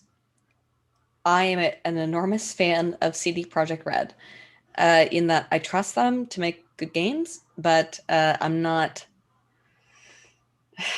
I don't know how much I can support them when the game is this glitchy and this problem has this many problems in it. Glitchy. Worse at points, which is not good. But they've had so much time to make it, right? They've had 8 years to make it, and I don't know why the glitches are so bad. Look, I pre-ordered it. I pre-ordered it because I was going to order it. I was going to buy it no matter what. But the thing that actually made me pre-order it was because SJWs were screaming about it. And I was like, okay, well, I'm going to buy it now just because you're screaming about it. That's the seal of approval. But they were screaming about it because they said you couldn't really be trans. Why? I mean, you can have tits and a dick, but you can't use they, them pronouns. You can't have other characters refer to you with they, them pronouns. Therefore, the game is transphobic. It's unbelievable, the level that they expect of this game. So you can have breasts with no nipples and a dick, and you can choose whether or not it's circumcised. Like, you can have crazy amounts of customization of your genitals, and yet they said it's transphobic because I've been seeing pictures of the them character pronouns. I've been seeing pictures of the character creation, and it's like, you guys have heard of penis? Get ready for penis 2. Yeah, penis 2, exactly. Wait, don't they make fun of you if you have a circumcised penis in the game, or is that just a rumor? Yes, it is part of the game. It's I mean, I'm playing as a woman with woman parts, so I haven't gotten that far. But the game it's fun. It's glitchy though. It's fun, but it's got a lot of glitches and bugs. We'll see if CDPR fixes it. I have the trust and faith that they will, because the Witcher games were all fantastic, all 3 of them. And the first one, which got no attention from regular people, and it's still a great game that's fun to play today. It's funny. Witcher 1, good game. Go ahead. To be like an actual cyberpunk game at this day and age, I think they looked over a very important element, which is to include furries. Like, they should have included mods for it to be not the fursuits, but I think genetically speaking, we're going to get to a point where we're going to be able to make human, like human animal hybrids. No, you are right. Yeah, like if we get that good at gene splicing, you could have a fursuit just be your flesh. We're going to CRISPR furries into existence. Is that what you're saying, Lev? Yes, that is exactly what I'm saying. That would be the actual future. I think the military would be the first ones to do that. I think the military would be the first ones on flesh. Well, here's an idea: a fursuit as a biopunk mech, like a flesh fursuit, but it's like an armored mech. It can take more It damage. was terrifying. It acts like an evangelion. Or imagine like the baby furs. There could be like a whole special battalion of baby furs with the Imagine diapers. a furry and then they mech. throw the diapers Oh, off you and they have just like gone shit where I on cannot everybody. follow, Oh man. my god. And I- intelligent pain is totally ruined. That's one. Imagine a furry mech just like glassing a Middle Eastern village. No, I'd like, rather I'm asking not. Like a I'd really furry rather that could not. like survive a nuclear bomb. You know, and it's made of flesh. One comment I remember from this huge this I forget what it was, some fucking games journalist from Polygon that everyone was dunking on, but it had like a lot of traction on Twitter. This one reply was one of the top replies, said that in billboards trans people have like huge dicks that you can see. Oh, okay. And it's like, you know, it means that trans identity is commodified. Well, here's the thing. I hate to break it to them and I hate to be transphobic, but it seems to me that there is a fundamental relationship between late capital commodification and trans identity. I don't know. I'm not saying that trans wouldn't exist. You're right. No, I agree. Without that's why late gays capital, and lesbians but- are being pushed out because they're not marketable anymore. You know, I know what I mean, yeah. To It me, is actually marketed in the game. It's called mix and match. It's the face of sort of like maybe attractive face, but not necessarily gender identifiable. And then they've got breasts, and then they've got a large bulge in their pants, and it says mix and match or something like mix and choose, mix and pick, something like that. But even beyond like that, the game Cyberpunk itself, I think that Pick and there mix. is- yeah, pick it. There is something to be said about how I think the modern conception of trans identity, I truly believe, wouldn't be the way it was without hyper commodification and late capitalism, hypermodernity. I feel that there's this connection between the fluidity and of the self and commodification of the self, and there's a purpose for why every corporation celebrates this, why they want you to be a androgyne, genderless, rootless cog. Not to say that way they can sell you shit. Like in some ways they are the perfect phenotype. You need to get the medication, or you need to get surgery, or at the very least you need to get. I guess. And this is not to hate on trans. Yeah, and this isn't to hate on trans people, but I'm just saying that it seems that trans people are the model of what is the perfect sort of late capital, what would you call it, phenotype? I don't know. It's not a perfect thing, but it's, to me, I just feel that the forces of woke capital are pushing this for a reason just beyond political correctness. I don't know. I mean, that's. No, you're right. I think that the transhumanist, such as myself, would say that all of these things, these excesses, are pointless and stupid and worthless. We should evolve past them. And if I was going to give a very nice review of Cyberpunk and what it's trying to relay here, is that this is a nice, very charitable review, is to show the frivolity of things like commodifying your gender and your sex and how this makes it meaningless, because a true transhumanist I'm not trying to be a gatekeeper, but a transhumanist would say that the ideas of gender and sex would be meaningless in a true post-human society. Well, we've had multiple transhuman streams and transhumanism versus anarcho-primitivism streams, and we've had pretty high up there transhumanists. We've had a good friend of the show, Gennady Stolyarov. Okay, so where do you guys stand on the transhumanism debate? Are you, I'm more transhumanism or and prim? Because I think they both have good arguments. I'm more and prim. I wasn't a part of that stream, and I think there's a lot of problems with anarcho-primitivism, but I don't get transhumanism, and therefore I don't agree with it. I probably don't know enough about it, but it's something you'll get from me. This entire time I've been talking about like tribal people. I've been talking about tribalism.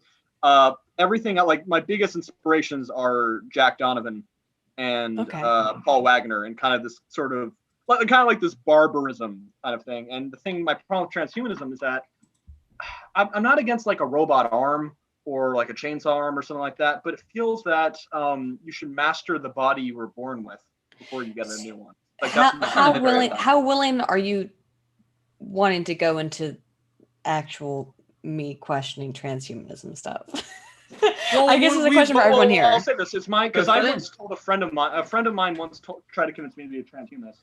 I said, no, you should master your own body first. And then he says, Okay. why? And I'm like, why not? You know, if you get hit by a truck right now, you're gonna die. Well, if you have time, Aydin, I know it's late in Bongland. But... It is late in Bongland, but I will do a couple. Okay, so I had a wonderful class with I had 3 sort of advisors for my PhD program. So typically for any PhD student, you have 1 advisor, but I was sort of fought over who I wanted to be my PhD advisor. I had an official one, but I had 2 others. My favorite, who was not my official, but was my favorite, was a transhumanist. And she would, I'm going to go into this just mimicking the way that she would ask questions. You don't want to dox her, though. Oh, no. She's a brilliant scientist, and I would never want anything bad to happen to her. It wasn't like, do you know the case of Michael Millerman here in Canada? No. Sorry.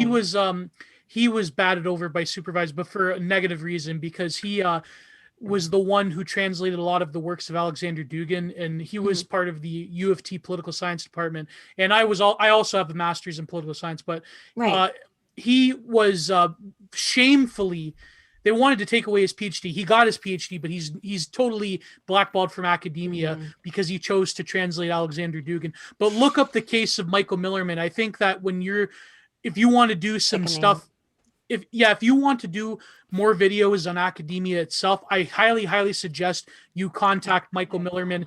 I have his book somewhere. I will actually. Yeah, I have his book actually. He's a Heidegger scholar, beginning with Heidegger by Michael Millerman. He is legit. Go by beginning. If you want to know about just a general introduction to Martin Heidegger, get this book. But yeah, go look up Michael. But it's just a tangent because you brought up the supervisors and his supervisors. I actually attended a lecture here where I live in Ontario. I attended a lecture with his former supervisor that kicked him out. And he was going on about how if you read Heidegger and Nietzsche that you become a Nazi. And Nietzsche? Nietzsche will turn you into a Nazi, according to his former supervisor. And this was a supervisor that said that Michael Millerman's an evil fascist Nazi for translating Alexander Dugin. But yes, that's just a tangent. You could look up his story. It's very public. There's, in fact, a public access show we have here in Ontario called TV. It's called The Agenda with Steve Paikin. Look up Michael Millerman, The Agenda on YouTube, and he goes through his whole story. But yeah, that's just a side note. If you ever want to do a video, Aydin, on academia, contact this dude. He is a brilliant mind, and buy his book. And he was totally shafted and fucked over by the University of Toronto, and it was just shameful and disgusting. But yeah, go ahead, Aydin. Sorry, I cut you off. I'll try to reorient myself. That's very interesting. I wrote his name down. It's very interesting. So something that my teacher would always ask about, like transhumanism, is that what makes something non-human, right? Which I think is where we were at to try and reorient it. Is that could you define what makes something non-human, or what prompts in you an idea that something violates the human experience, right? I'm sorry that we have to like move back like 10 minutes. Oh shit, this might include, I might have something to say on this. Carry on. Sorry. Yeah, well, okay, so in your experience, what makes something non-human, or what makes something outside the human experience? Well, I don't know exactly, but I feel like technically I might like be in part of this because I have a screw in my head.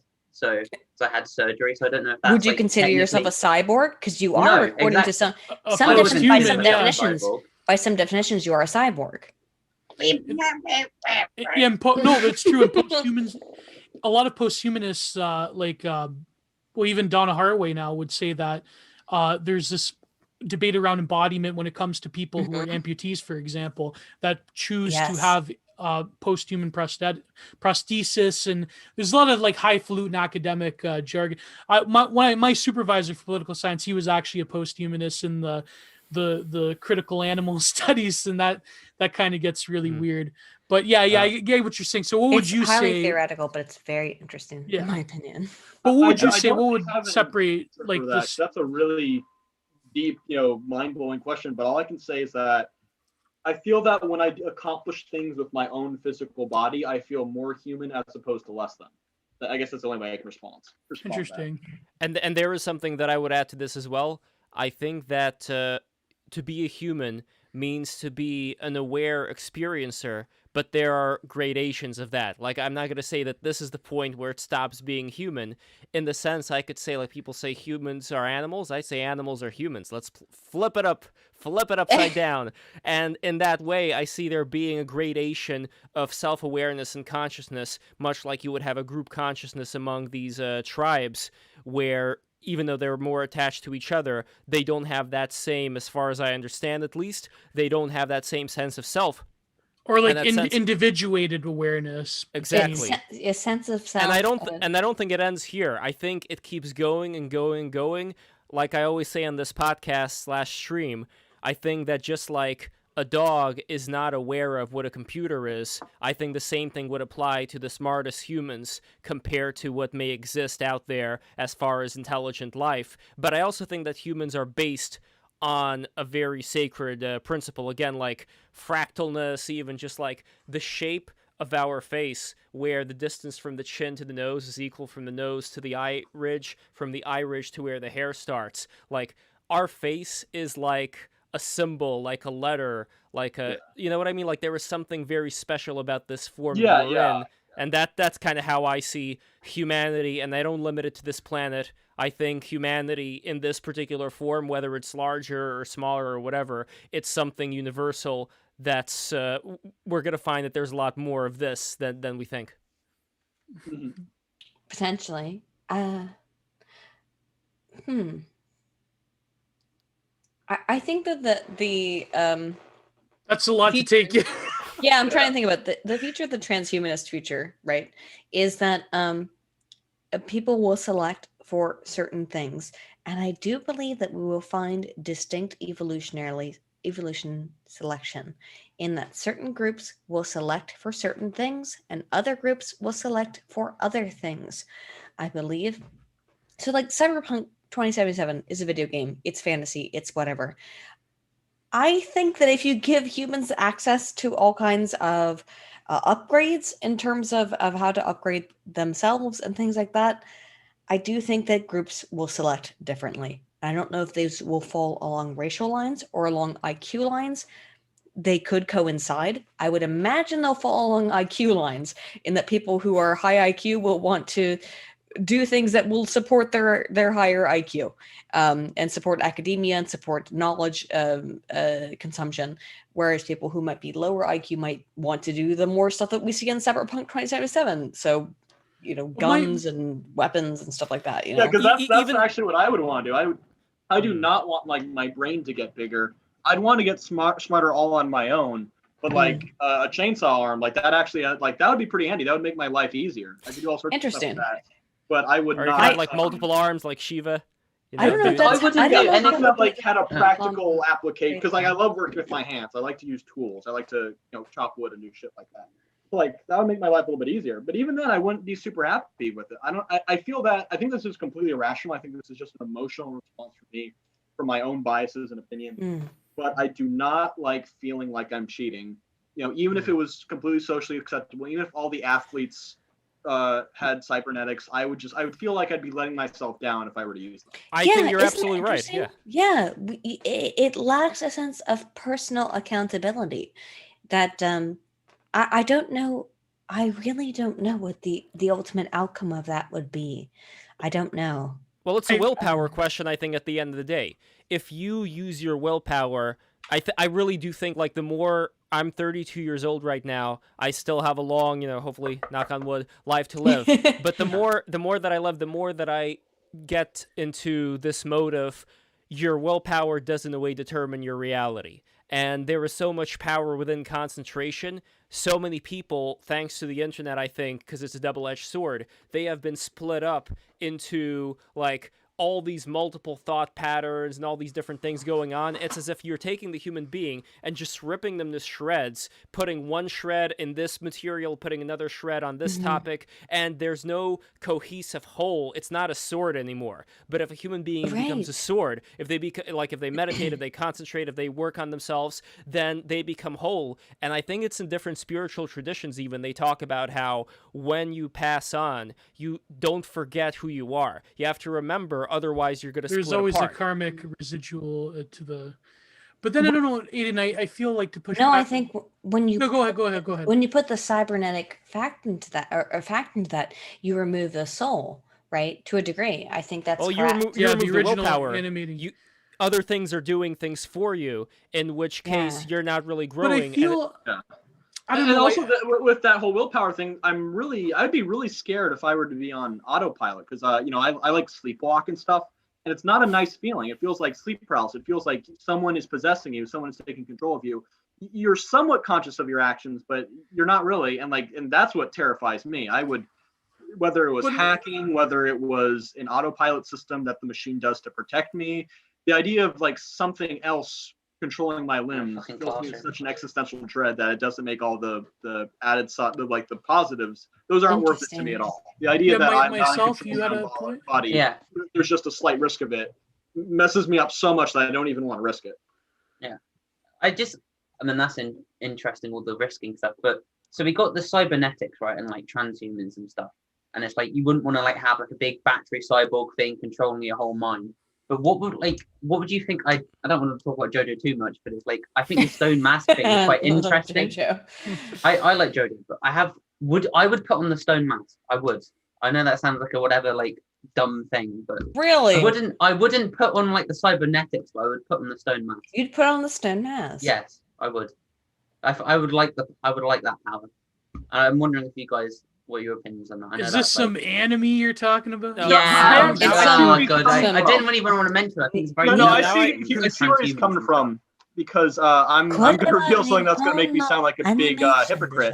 Is I think that I'm okay with the use of trenbolone and testosterone as steroids, because I think that you're basically making your own ideal body with that. But it's a bit different than cybernetics, because although there is a risk to it, a lot of bodybuilders use it.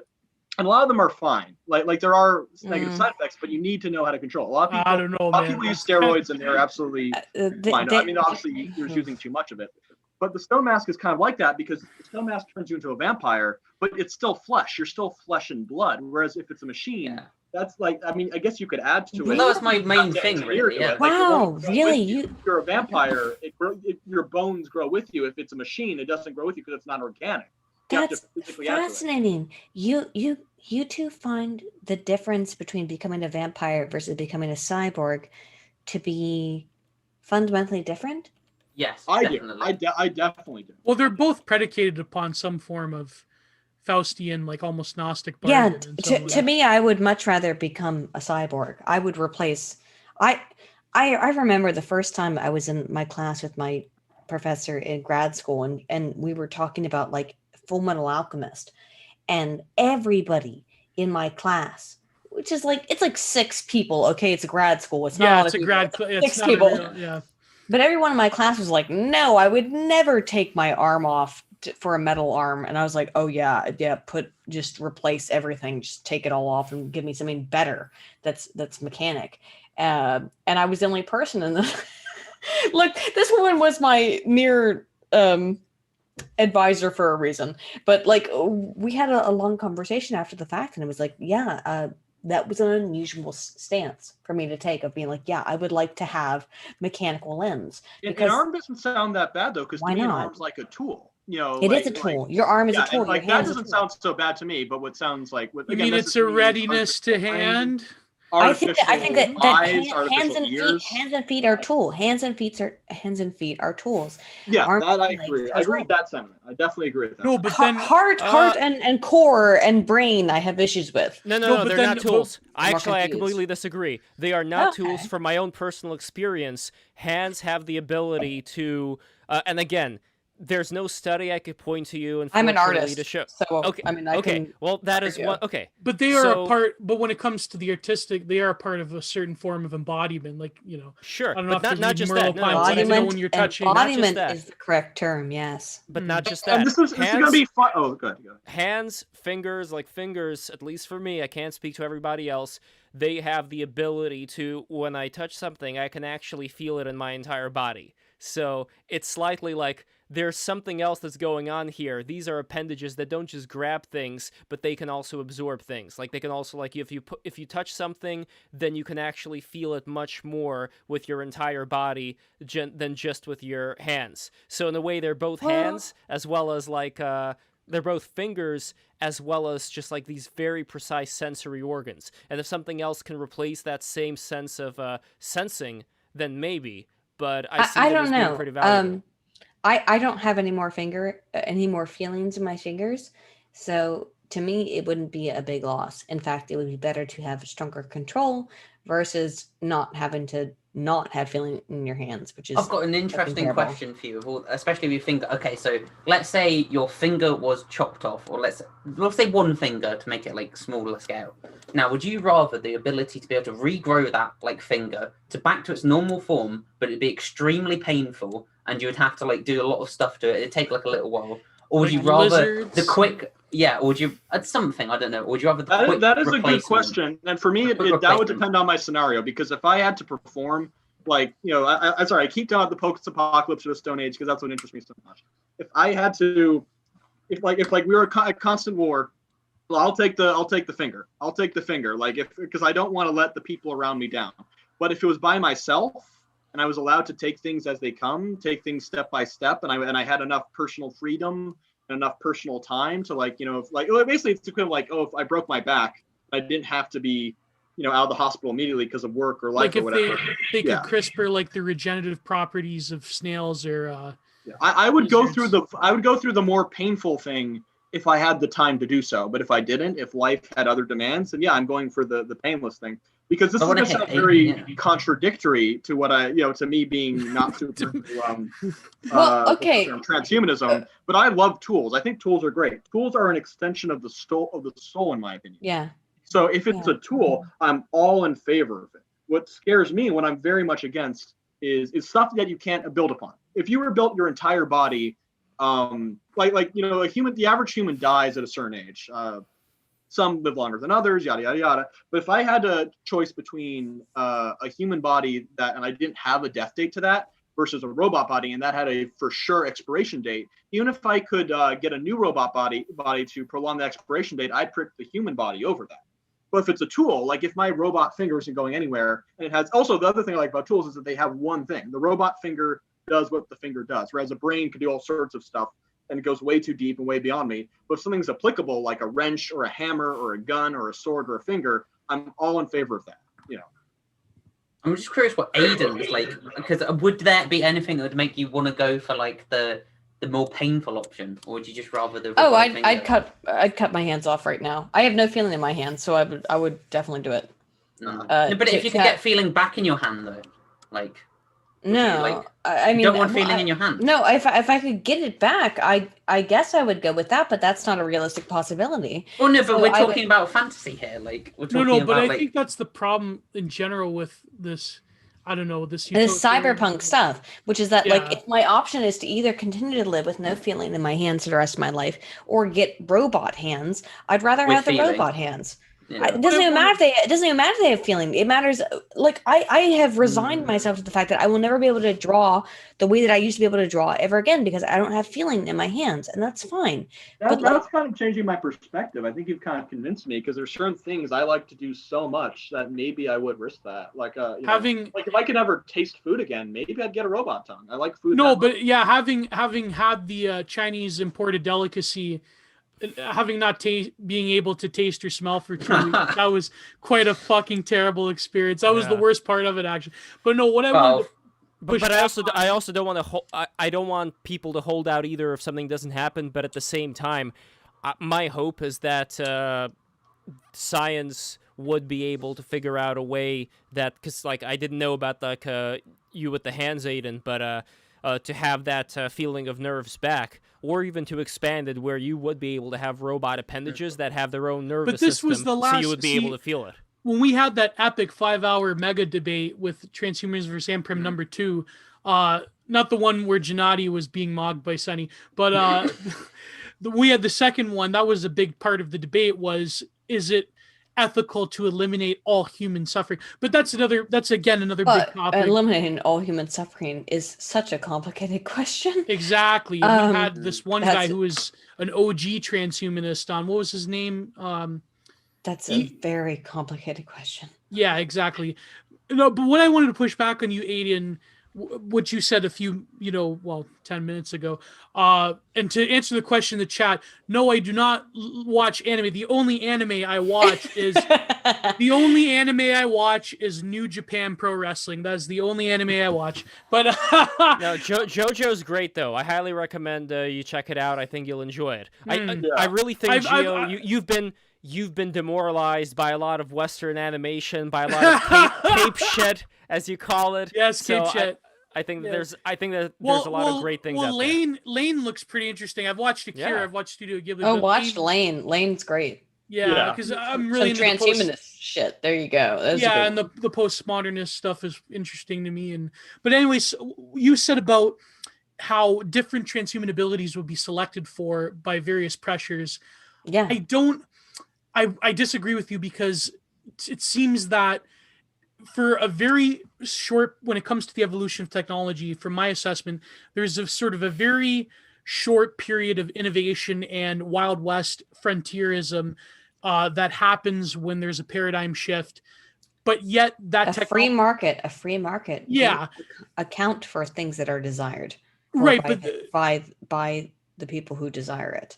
Right, but then what happens is there's always a massive streamlining of that technology, usually in corporate hands. So for me, I would say that not like corporations, they would obviously be controlling this transhuman technology, and they would combine CRISPR, combine social selection pressures with the social credit system that will be enacted throughout the globe, combine this with woke capitalism. To me, I would say that there would be a massive amount of homogenization of transhuman abilities. So you would have selection pressures that would be put in place. Even just saying, like, you would have fucking Vox journalists that would say that, if you decide to have the bodybuilder CRISPR extension, then you're racist. And it's like that'll be the way this all works out. Let's look at let's just predict, because it's not hard to do. When transhumanism, in terms of plugging yourself in physically into the net, happens, it's going to be that, yes, the Vox journalists get to plug themselves in via the neural network into a constant feed of garbage, fake fucking news, so they can produce shit and just disseminate it all over the goddamn internet and world. And everybody else isn't going to have any kind of access to things that actually freaking matter. See, I'm so conflicted. You really convinced me on transhumanism just a moment ago. No, hang on. There are cool things. Now it sounds awful. If people have access to this kind of technology, we should go and prim. Yes, let me explain the problem with it, right? Transhumanism does have the future solutions to so many problems of the current day issues. However, it only has those solutions within a vacuum, and life does not exist within a vacuum. It exists within the context of the horrible socio-political context, which is that the media will absorb all of this stuff, destroy and ruin it, as it has always done. And there will be negative feedback loops. Yes, politics and media will destroy everything that is good and wholesome and useful about the post-humanist, transhumanist stuff. But even a lot of, to me, I find, and I know you're very critical of critical race theory. I find a lot of this shit interesting. Just reading a lot of the postmodernists, I find a lot of this. Well, why do you think they want to get rid of posthumanism? Because if you're posthumanist, you can't be racist. Right. But even the posthumanism that people like Michel Foucault were talking about is different than a lot of the post-humanism that's being bandied around now. If anything, you would say there's an anti-humanism because the subject is literally created by power.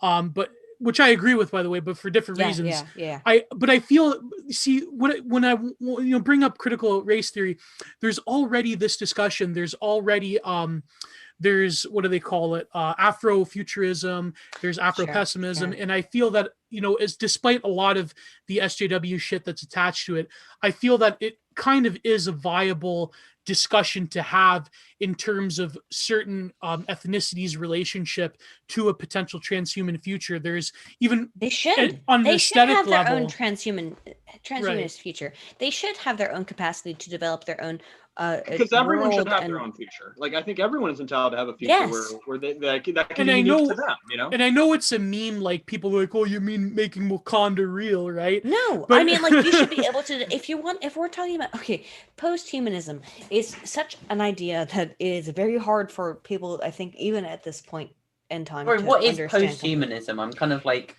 I don't It's really know. moving You beyond don't the have confines of. You have no Go ahead, physical yeah. form. There's no more physical. It's all cybernetics. It's all your brain. It's within the net. It's within data. There is no more physical form that matters in any real way. But So that's- you can make Wakanda. You can make your own black. Oh, utopia. I see. Okay, because you can matter. just make a server online. See, this I don't Yes. like. Like, why Oh, not make that a sounds real grim. Why not It's- make a well, real one that's instead where of? we're headed, Sounds like dude. a But I public must- site headed. server. It sounds grim to me personally because I honestly think most people are just going to go full pleasure mode and They're going to just Ready going to Player One everything. Yeah, no, I that's, mean, and that's it's what I the want to end- avoid. it's And the like, end of and like, humanity. see the difference the way, in the effort. Yeah, If it's a real Wakanda it's, would help people, a second life form wouldn't help anybody. But let's that be would. clear that if humanity goes in this direction, and I am a transhumanist, I'm if burning the humanity- servers. if humanity goes in this Valerian Jihad. hang on. If humanity goes in this direction and truly does, it's the end of humanity. There'll be no more reproduction. How will people reproduce? They're all plugged in. Well, it's only going to be the end of Dude, that humanity if everyone goes Yeah, for no, it. I'm not. You just convinced me. You convinced me for it, and now you. But I must but I Oh, must I'm- caution, fellas. I must caution that posthumanism is like Aydin. What you're describing is the transhuman section. Posthumanism Yeah. as a concept is very wide and broad in terms of different subsections of what it means to challenge and problematize. Yeah, and there could be insemination and all kinds of stuff that would, and there could be. It doesn't even have to be physical. So posthumanists and transhumanists potentially would say that like you can create a new entity via thought and not Right. necessarily via a physical. An bodily herbivore. manifestation. An herbivore. we're talking okay. but Yes. the problem is that we're talking A about all tulpa. these. Well, we're talking about all these technologies, just like people love talking about simulation theory, and probably a lot of them imagine some hunched-over scientists sitting down creating the simulation. Yeah. Same thing with all these tulpas with ones and zeros and stuff. No, I'm gonna go in another This is not a direction with tulpa. this. This is stuff that's actually very likely But- to happen but within. what do the you next mean- No, but 50 that's the funny thing years. that you're saying actually likely to happen, because another way of looking at this whole thing that we're in right now is that human beings have such a small amount of understanding of what the fuck this reality even is. Sure, And beyond yeah. that, when we're talking about tulpas, when we're talking about the jinn from the Islamic world and fairies and demons and elves and all that stuff, we are UFOs. We are opening up the idea of what exactly it means to not just be a human, but to experience reality, where perhaps the limitations that we consider to be sacrosanct are anything but, and we can go beyond those limitations. For example, Giorgiani, I don't know if you're familiar with Jason Reza Giorgiani, I but knew he this was wrote a gonna book. come up. Yes, it is. He wrote a book that talked about what he refers to as the spectral revolution, and how he defines that is, so he talks about how humankind often confuses the technological worldview of scientific theory with reality itself, and he maintains that we have become mesmerized by the specters of the ancient Greek titans, Prometheus and Atlas, whose myths foreshadowed the rise of science and technology. Giorgiani describes the spectral revolution as one in which humanity awakens to the dimensions of consciousness outside of the scientific and technological domain. In particularly, he urges study of the paranormal. He believes that if we properly understand the nature of Prometheus and Atlas, we have the ability to foster a new culture that honors the depths of the mind in nature. So this is the other way of looking at life that I think there's one side that completely disregards it, and another side, like all the crystal hippies, that just go whole hog, but it doesn't mean that whatever the fuck they're doing is gonna work. You know what I mean? Like, I know that what I do works just because I was able to see actual results in being able to move around a 3-dimensional tower with a DNA helix in the middle when I close my eyes. And it's like, I don't know how best to describe it. It's like a 3D program that you can move around. So I know that can happen because I've experienced it. And there are other things that people have done, which, and it may even be dangerous. Like people have said that it may be dangerous for people to even consider the fact that these are possible, because our reality, in a way, cocoons us, protects us in what we are safe in knowing. And if we start to expand to the idea that, wait a minute, maybe these demons and all these various things are real, and that they actually do have an impact on just the reality of existence. What does that mean for us? What does that mean for these puny human beings that are living on this planet? What are we even being guided by? So I think this whole thing is imagination. Personally, I think we are all in God's mind.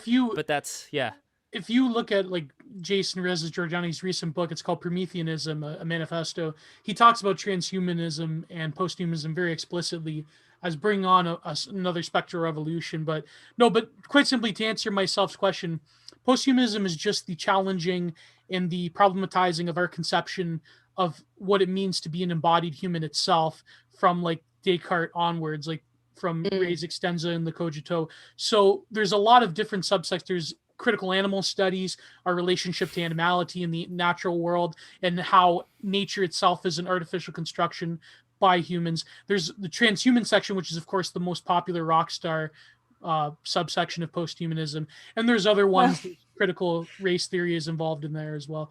But myself, you had a comment? Well, yeah, I was just, the things of the whole post-human things, especially the ones that we're talking about right now, transhumanism. I really, really, really do not want the future of humanity to be sided by the people who like Ready Player One and want to recreate fucking slop. I refuse. I refuse. Hang on for a hot second. I've never even read Ready Player One. I've read bits of it. It looks like fucking it's shit. I've read just be clear. Just be clear. When you're talking to a transhumanist, I have no idea what that thing is about. So it's basically just people going. He's talking about soy boys. He's talking about soy boys. It's just not. It's more than It's more. I know. I'm telling you, it's more than soy boy, because soy boy, at least it's like Marvel superhero. People replaying the role as their like favorite childhood heroes. It's worse. It's 10 times worse than that. Ready Player One. If you go, I'm going to post in the chat, and Lev, hopefully you will link it as well. Back in the day, I wrote when I used to publish in Thermidor magazine.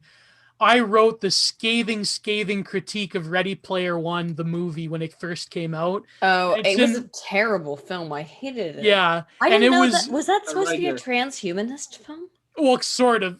Well, no, but I'm trying to say that I don't want to be like. If you go to content, if you go to Content Minded Volume 1, it's a free PDF. It's I believe I call it. You'll find it in there. It's a critique of Ready Player One. It's from the Thermidor years. It's in Content Minded Volume 1, the Thermidor years. Yes, Thank you. Go to the PDF, and I wrote like this table of contents where I can find it.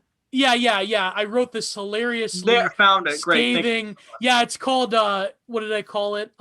Ready Player One: A Study in Generational Media Colonization. Yes, that's it. And I basically wrote a critique of how boomers are colonizing through sci-fi futurism. Very crass, disgusting. It was just a terrible film. They're colonizing the imaginations. Of. Oh, you're right. That's what they're doing. You're right. Boomers are colonizing the imagination by trying to take over the cool things that young people think about. Yeah. And, futurism and particularly transhumanism is a very contentious idea. And I understand why transhumanism is, in terms of having to give up bodily autonomy is pretty much the most horrifying thing I think any of us could think about, right? Myself included.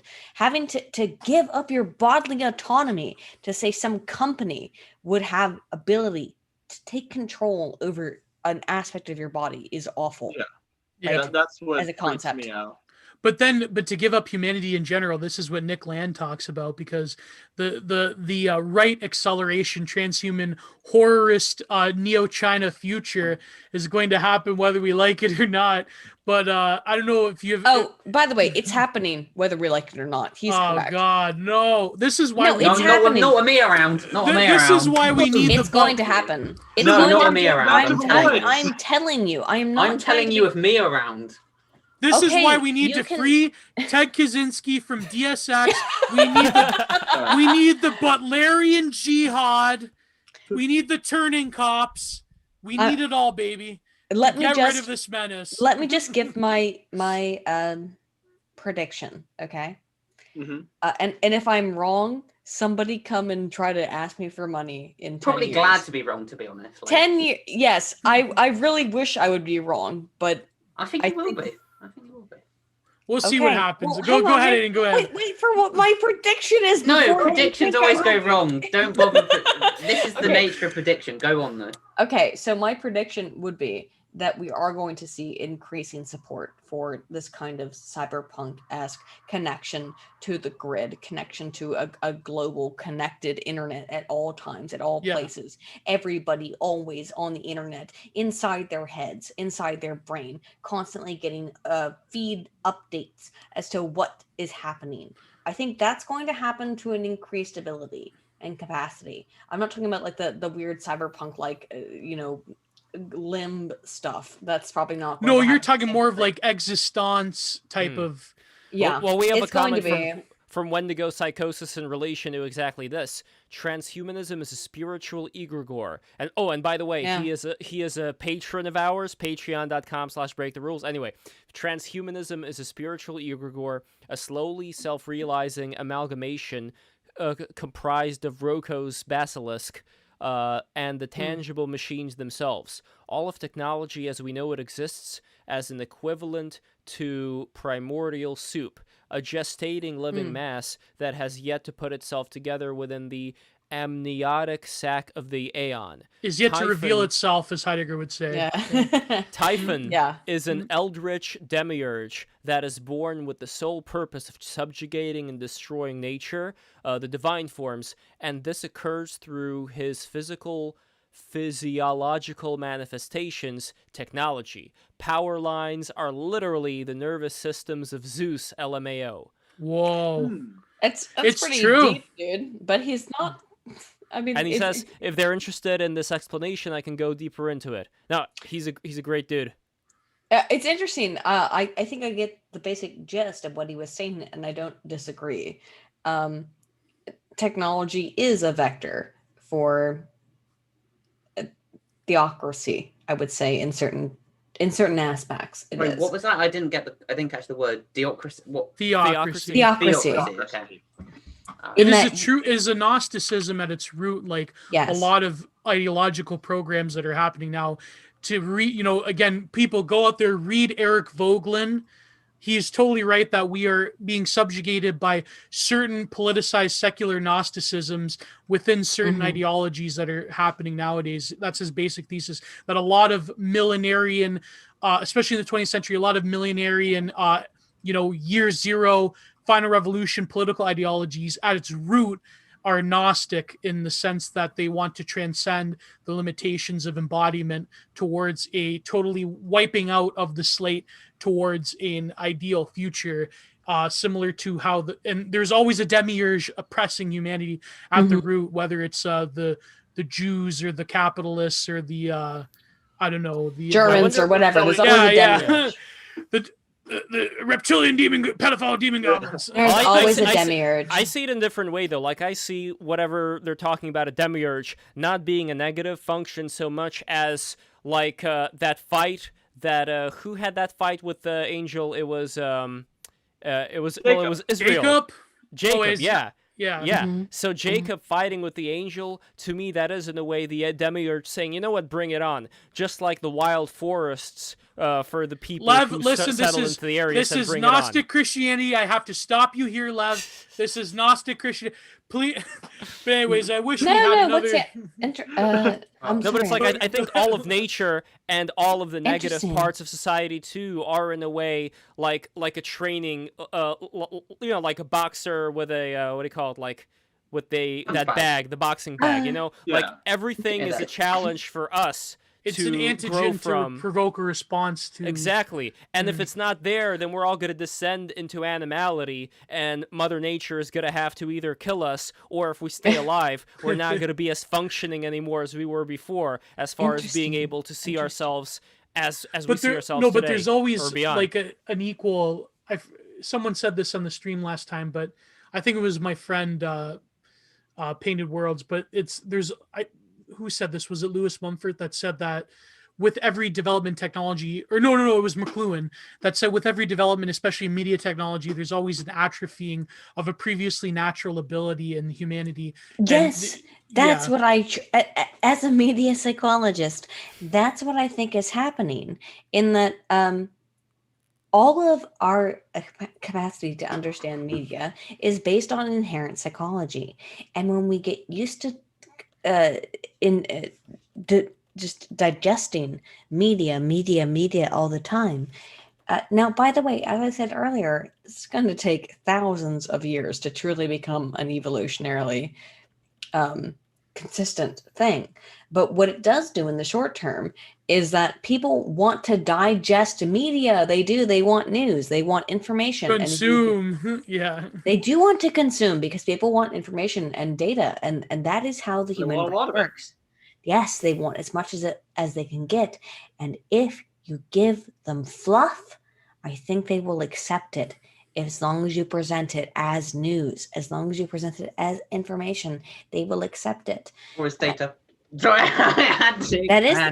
You want the data on it? Actually, I have. No, I was saying no. I was saying,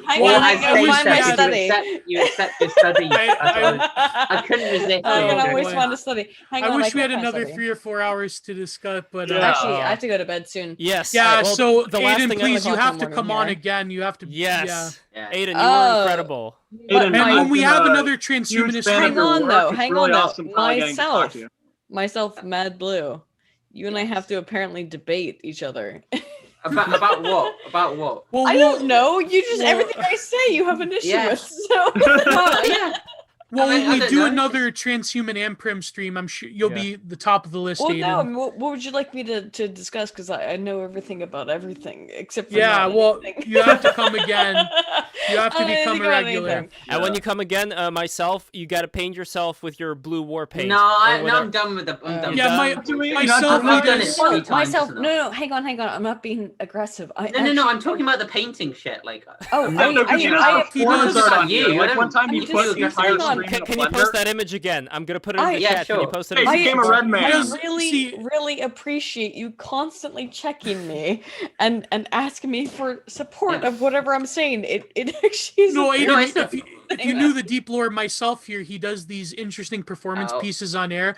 One time he put the whole stream in a blender. He put his webcam in a blender. Another time he painted himself red. He glued sticky tapes all over his whole body on stream. And another time he hyper focused on different people on stream. And it was this weird, like, Dadaist, like visualizing the eyes, focusing on eyes and nose. And he does these weird performances. He's like, Dadaism is my favorite form of art. So I can't. Yeah, he's I told him from the very beginning, I said, my God, you are doing like a Joseph Byers performance piece. And it's incredible. I will say, my dude, I'm very serious.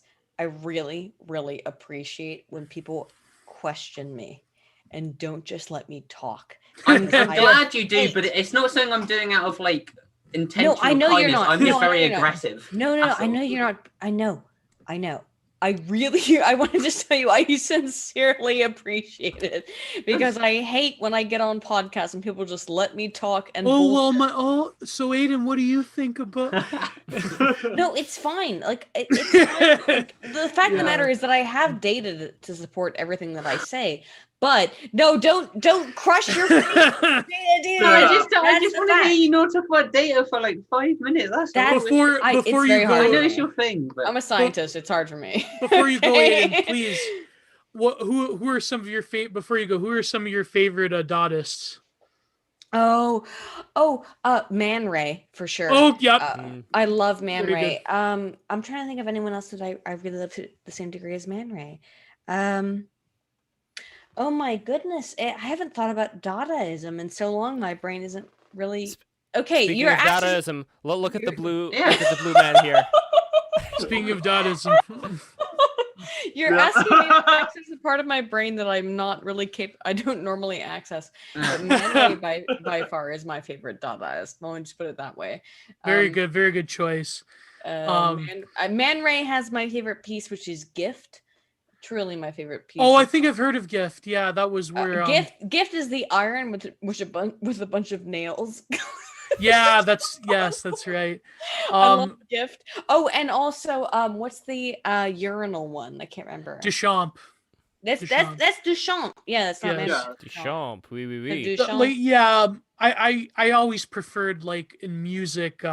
Is Tom John Green Cage. a Dadaist? While we're on the topic, is Tom Green I would a say Dadaist? Tom 'Cause he would be my Green- Tom Green is he'd be sort my of like favorite. I think he qualifies. could potentially be considered a Dadaist. he's like a Dadaist for Post Gen X Dadaist. potheads. I feel like Dadaist would hate being called Dadaist. You know what I mean? Like I feel like they'd be hate putting in a box. And I don't like being put in a box. I just like doing my fucking thing, man. I'm more of a fan of expressionism than Dadaism, but Dadaism did do a lot of interesting.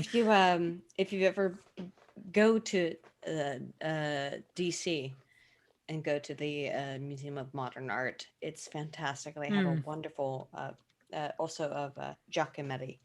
Yes, Giacometti is one of my favorites as well. He's my favorite modern artist. I love Giacometti.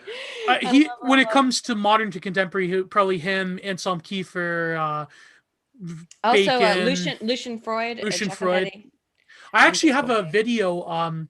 This is an artwork that I like, by the way. I combined Sneed and Nala, Fat Nala together. Oh god, I don't mention this enough, but I also have a YouTube channel. Wow, we're talking about like serious.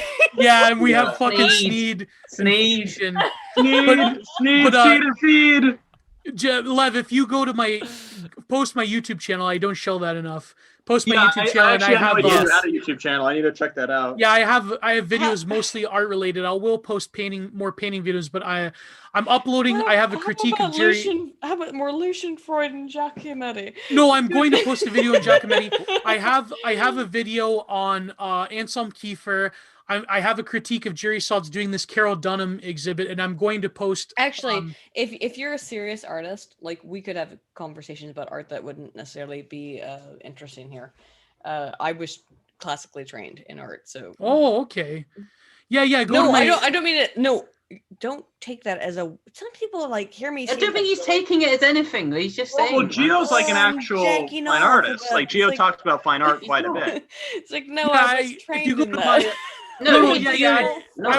I'm a self-taught artist. If you go to my Instagram, that's where my art. But you're a self-taught artist, and you put Giacometti and Lucian Freud. That's fantastic. Well, when I did my I told you I was political science. When I was in philosophy, I did an MA in philosophy as well. Most of it was aesthetic philosophy and continental stuff. I went to a very interesting university in Canada, but no, I'm always interested in art theory. Holy shit, dude! Let me tell you what. Primarily, that's my thing. Yeah. Next year, well, in a couple of months, I will be coming back to the United States, and every year I go to the Modern Art Museum in DC when I visit the US. Come hang out. I'll see. It's kind of far away, but no. If we, maybe we should come hang out. I'm offering it. I'll give you a place to stay. Oh, dude, how about that? That'd be great. Amazing. But no, maybe we will have another. We'll have another aesthetic stream, or you could come back and we'll have some other artists. But yeah, check out my stuff, Aydin, and I'm going to post more videos. I have a lot of writings. If you go to my my WordPress, I'm contemplating moving a Substack, but on my WordPress, the major PDFs, I have this 70-page massive art review of this gallery that happened at the beginning of the year. The gallery is called Abortion is Normal. I critique a lot of the contemporary artists. It's called Bodily Profanations Part 1 and 2. I've read that. No, that's great. I really recommend that to everybody. Post it in the chat. It's really good. Hell yeah, I'll check it out. I'll check it out. Ignore the spelling mistakes. I'll check it out 100%. When I come to the United States next time, I'm taking you to the DC museums. I would love that. By the way, Gio, I must have missed something. You got a girlfriend? No, I don't have a girlfriend. No, I thought people in chat. I fell for the chat memes. Fuck. Oh, okay, yeah. But no, I'm one of the only right-wing trads that defend modern and contemporary, some contemporary art. I think there's massive problems in the contemporary art world, but there are... Well, I'm a trad, and I very much I also had this series on my blog called Modern Art Madness. You might want to check that out. If you go on the sidebar, it has like the list of things, and one of them is Modern Art Madness. Check out that series. I think you'd love it, Aydin. I definitely will. Yeah. Hell yeah, man. I cover bacon. You gotta come down to the US and come to the I have to. I mean, you gotta it's pretty depressing here in Canada. But no, to the Guggenheim in New York, or to the what's the name of the museum in Guggenheim's got some Guggenheim MoMA. It was always a dream there's another one in New York. There's one that's actually I actually don't live too far from it. What the hell is it called? By the way, I want to invite both of you guys to the National Arts Club in Gramercy Park. We're closed right now, but pretty soon it's going to open up. I would love to have an event live with you, Aydin, Paladin, and you, Gio, just like the two of you together. So National Arts Club. It used to be... Lev is the director at the National Arts Club in New York, the oldest National Arts Club. I run. Well, I would love for you to come too. Sure. And Lev, I'm in New York. Can I actually come to that? Fuck yeah, absolutely. Hey, I will tell you, I have fuck this stupid coronavirus stuff. Not that it doesn't exist, it clearly exists. But fuck it. So I'm trying to go to Amsterdam in April. Meet Sticks? Are you gonna meet Sticks? Oh, I haven't even thought. He lives in Amsterdam now? Oh, I should message Sticks. Well, that might happen. We'll find out soon. I didn't even think about that. Oh, I should. I want to get Sticks on BTR. I've been messaging. He does seem interested in doing it. I guess he's just finding the time. He was actually at the National Arts Club too. So I had Sticks, Hexenhammer, I had Tim Pool, I had Bill Ottman, I had Lionel at the National Arts Club back in 2018 for a talk about censorship. Here it is, by the way. This is the National Arts Club. See, it's like very fancy looking here. So I had them on for an event in 2018, and you know Bill Ottman, you were at his event. The was it called? Because ours was called Gathering of the Minds, and I think. Minds is now a thing. It's now a company. I'll message Sticks. I'll see what happens. We'll be in the same. Oh, sweet. Country, I guess, so we'll see what happens. He probably won't respond to me. I'm far. I don't know. He doesn't seem like a sociable guy. No. He responded to me plenty of times before. So I think it's all a matter of just getting just getting people at the right time. Really, everybody's busy. Everybody's the doing reality is that I'm going to Amsterdam to get really, really high, and I don't care about. I want to see the land as well, but I also want to smoke a lot of marijuana. Also, guys, I have the name of the other museum you guys should check out, which is the Whitney. Also, be sure to go. Oh, the Whitney, yeah. Oh, yeah, Whitney's a good museum. It's always not too far from it. I always wanted to see MoMA. There is the MoMA. The MoMA is a wonderful museum. I'm sorry, I'm such an art whore, but Are you the what is it? Are you the quintessential art hoe? Is that what you are? Is that what you're admitting now? Look, she's got the Van Gogh poster print. She's got the cut off jean things. No, I don't. She's got the alcohol as well. She's got the dry martini. She's the art hoe. I don't have any. I am the art hoe, but unfortunately, if people don't know, I went to an art high school, so I was adopted into the art lifestyle when I was 13, 12. So I've been in it for a long time. And where were you living most times? New York City or Washington? Baltimore. I will be very clear. I went to everyone knows this, so I don't care. I graduated with honors from Baltimore School for the Arts. You're welcome. Whoa. And Lev here, he also went to a fine art school. I went to SVA. Oh, nice. SVA. Yeah. Oh my goodness! Wow. And guess who was in his graduating class? Guess who? What we would like constantly compare ourselves to SVA. That's crazy. Wow. Lev, who was in your graduating class? I know you're dying to say it. Who was she? It was Rebecca Sugar. Yeah. Oh, I'm so sorry. Well, no, she was great. I have no complaints about Rebecca. She's an amazing draftsman. Like, she did not need to go to SVA. Let's put it that way. She was already at such a high fucking level as far as artistry goes. We had a talk with Doug Tenapel. You know Doug, right? Yeah, I know Doug. So I don't. Oh, that sounded a bit bitter there. Hold on. Yeah. Hold on. Like how there was no question. Like, yeah, I know Doug Tenapel. Yeah, I do.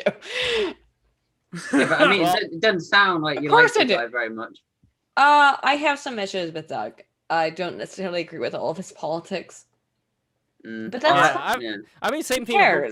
We had him on our show. He was great. We had a fun time. Like, who cares? We didn't all have to agree, but I do appreciate that people are willing to come on these streams and talk with us. And it's actually great that people don't agree with each other. It doesn't just become like a mutual self-sucking event going on here. An onanist live stream.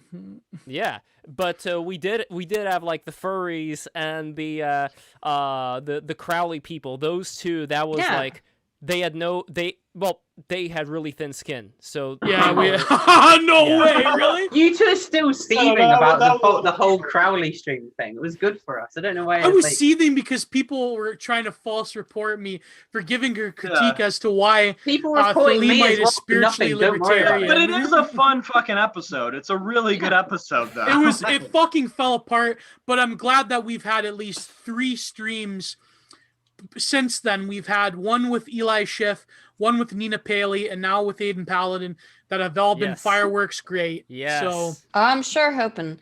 I will say this, though, guys. It's 1 a.m. here. I am very sleepy. Aydin, listen, so much. We're going to have, maybe in a few months from now, we will have another aesthetics and art stream, and you have to come on. If you want to talk about art, I would love to. I never get to talk about art because I know that if I did it on my channel, people would be like, yawn, boring. I don't care about art stuff. They only come here for the hard data. And I mean, that's fine. That's fine. That's fine. But I can't talk about art on my channel because it's just people expect a certain level from your content, and then and you're not exactly like a streamer, like. No, I don't. Yeah, stream. It's your channel. Do what you want. I say force them to like 10 art videos. I'm not gonna poke people to force them. If it's something you're interested in, people will be interested in, and that's what I say. I don't know. If you're more interested but the thing is, Aydin's content's very refined and art criticism. Art criticism also is a super niche.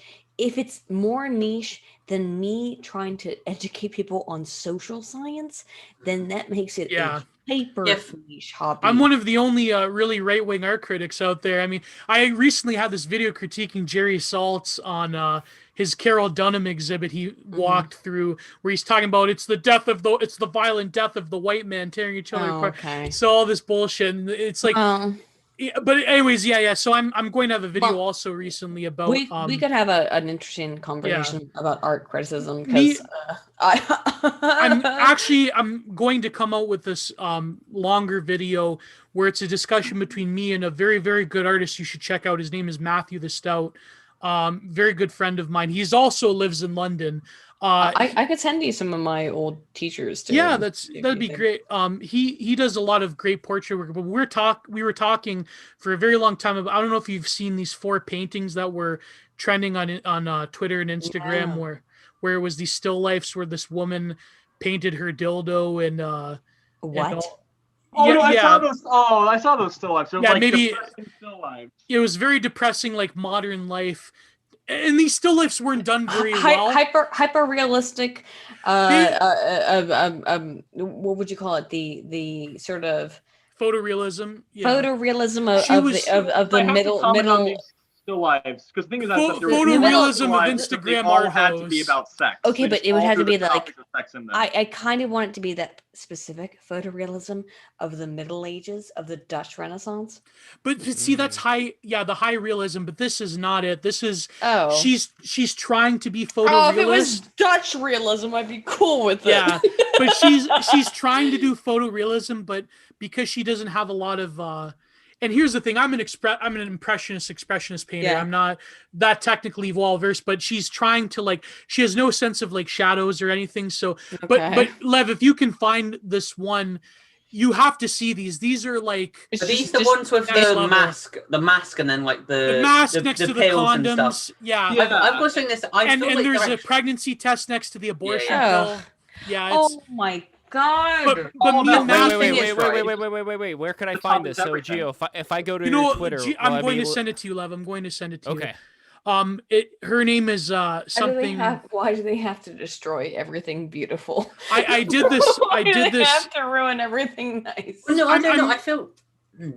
I'm developing this concept. What's your opinion on the idea of destroying everything beautiful? Well, I don't know. I don't feel like it's actually destroying anything. I just think I think it says a lot, but I don't think it's intentional. I don't think a lot of what she's trying to say is intentional in those pieces. Do you think that what the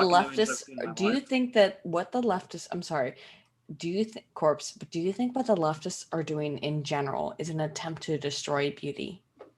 Not necessarily, but redefine. No, I think it's an attempt to half-ass it. I think it's an attempt, they still believe in beauty, because I think everyone believes in beauty, except for the most incredibly rap-filled people.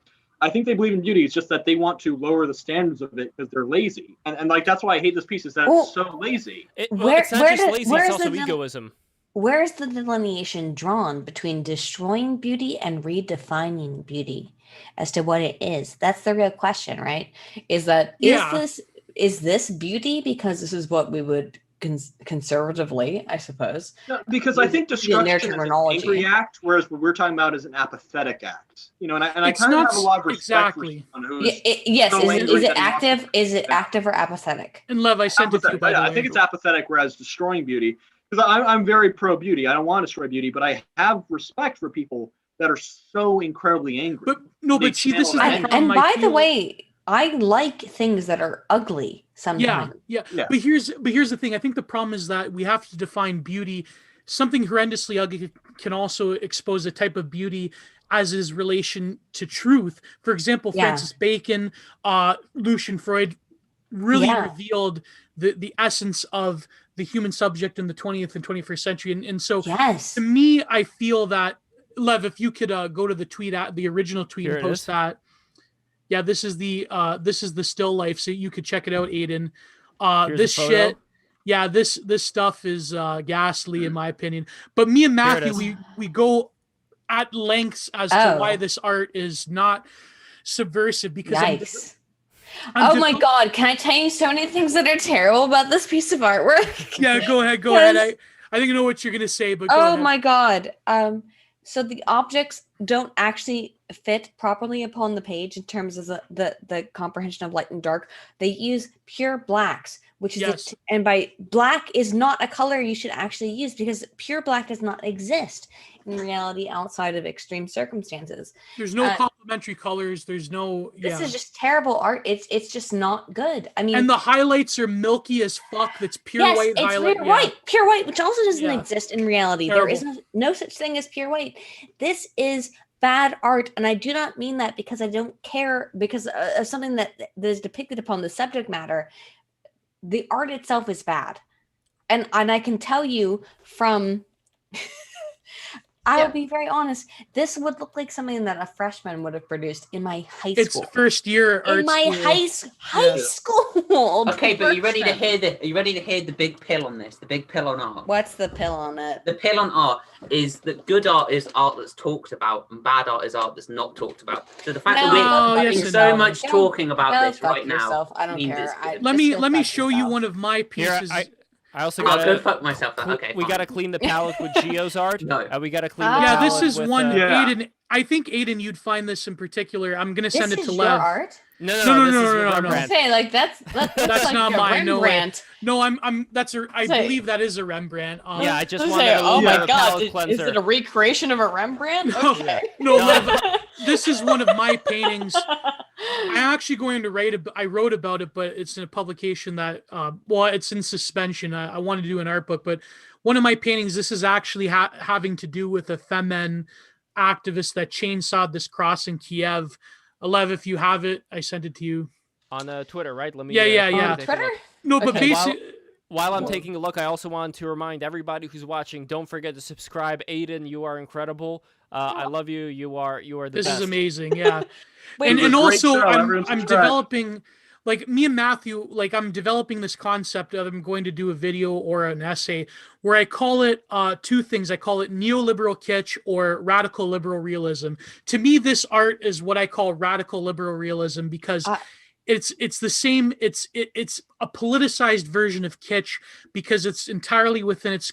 Not to give the video away, but we talk about how it's enclosed within its own world, and it's pure cope, pleasure-seeking palliative for terminally neurotic or Instagram white girls. So I think go that's into this. a fine thing to do. You're at least giving them an option in terms of their weird Hold on, I gotta take a screenshot from this. social Unfortunately, seeking. I this- will say, however, it is very late. It's 1:30 in the morning for me. So no. I am gonna Well, have to dip out. Let me Alright. quickly show you. Let me quickly Sure, show you Geo's sure. art right now. What I hate about Instagram is that Instagram, Yeah, you unless can't. you have it. Yeah, they don't Yeah. let the link. So Oh, I'm then just doing- there's a oh shit. I was know. gonna say I know, there's but an it gives- extension you can have. That Yeah, you but can, the like, use. extension Yeah. has a virus in it. It gives you spam. But anyway, What? this is Geo's Uh-oh. work right over here. Check it out. Oh wow! that. The extension has a Oh virus. my Hold on. goodness. Yeah, I call it the triumph of discordance. And there's Oh like my- Job crying That's over awesome. the death of masculinity. Really good stuff. No, it's just that's one of I worked really hard on that one because to me I like a lot of this subversive imagery. Like to me that really tugged on my heartstrings. There's this other one I'm working on right now, but I feel it's almost too spicy to release. It's from this photo in Argentina. There was again these feminine activists. They were protesting this abortion. Yeah. In Argentina, interesting. they had this like public display performance where they're literally giving an abortion to Mary of Jesus, and Ugh. I just felt drawn to that particular imagery. I'm going to have this like post-apocalyptic sort of scene. It's been like almost a year in the making because I'm literally afraid to paint it of what people would think. So Juan Carway superfan XOXOXO one asks, second. is it for I sale? really have to use the bathroom, but I'll be right Yeah. back. That if you it comes with another piece. There's like another painting to it. But if you were serious, then yes, almost all of my work is for sale. But that one I feel like I would have to charge a lot because the dimensions are big and I do have sort of an attachment to it. So yeah, well, if you want to DM me, Wonkai, we'll talk. Definitely in the future, though, I definitely want to talk more art on this podcast. And Definitely. maybe so Corpse, if you want to share your links, I know you have an Instagram, right?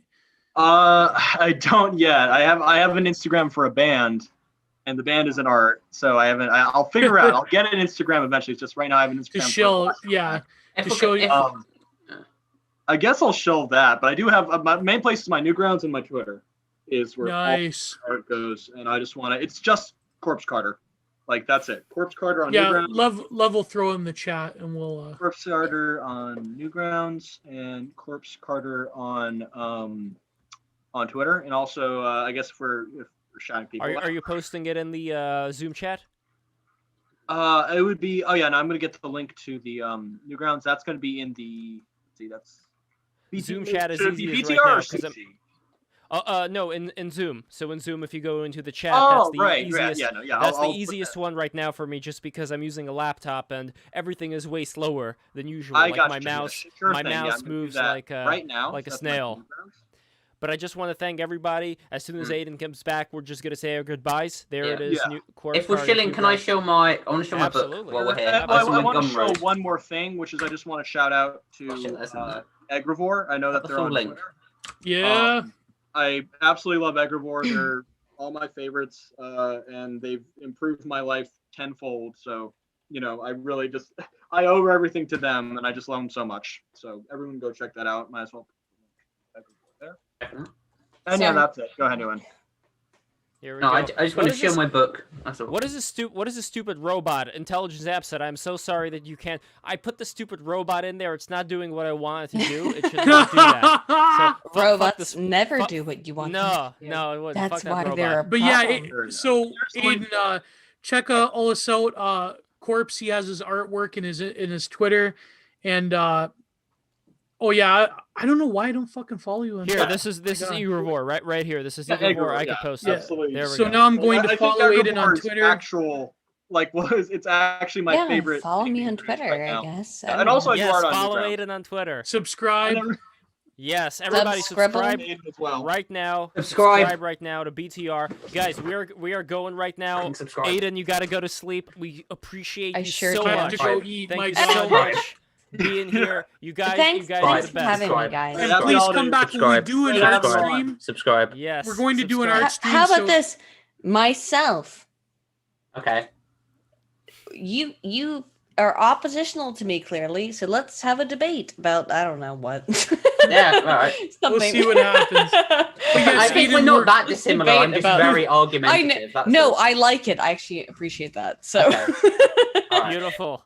let's All have right, a guys, fun, that's it. fun debate. Subscribe. Subscribe. Subscribe. Patreon, all those things. Give us money. We'll give Lev money. It's really something special. Subscribe.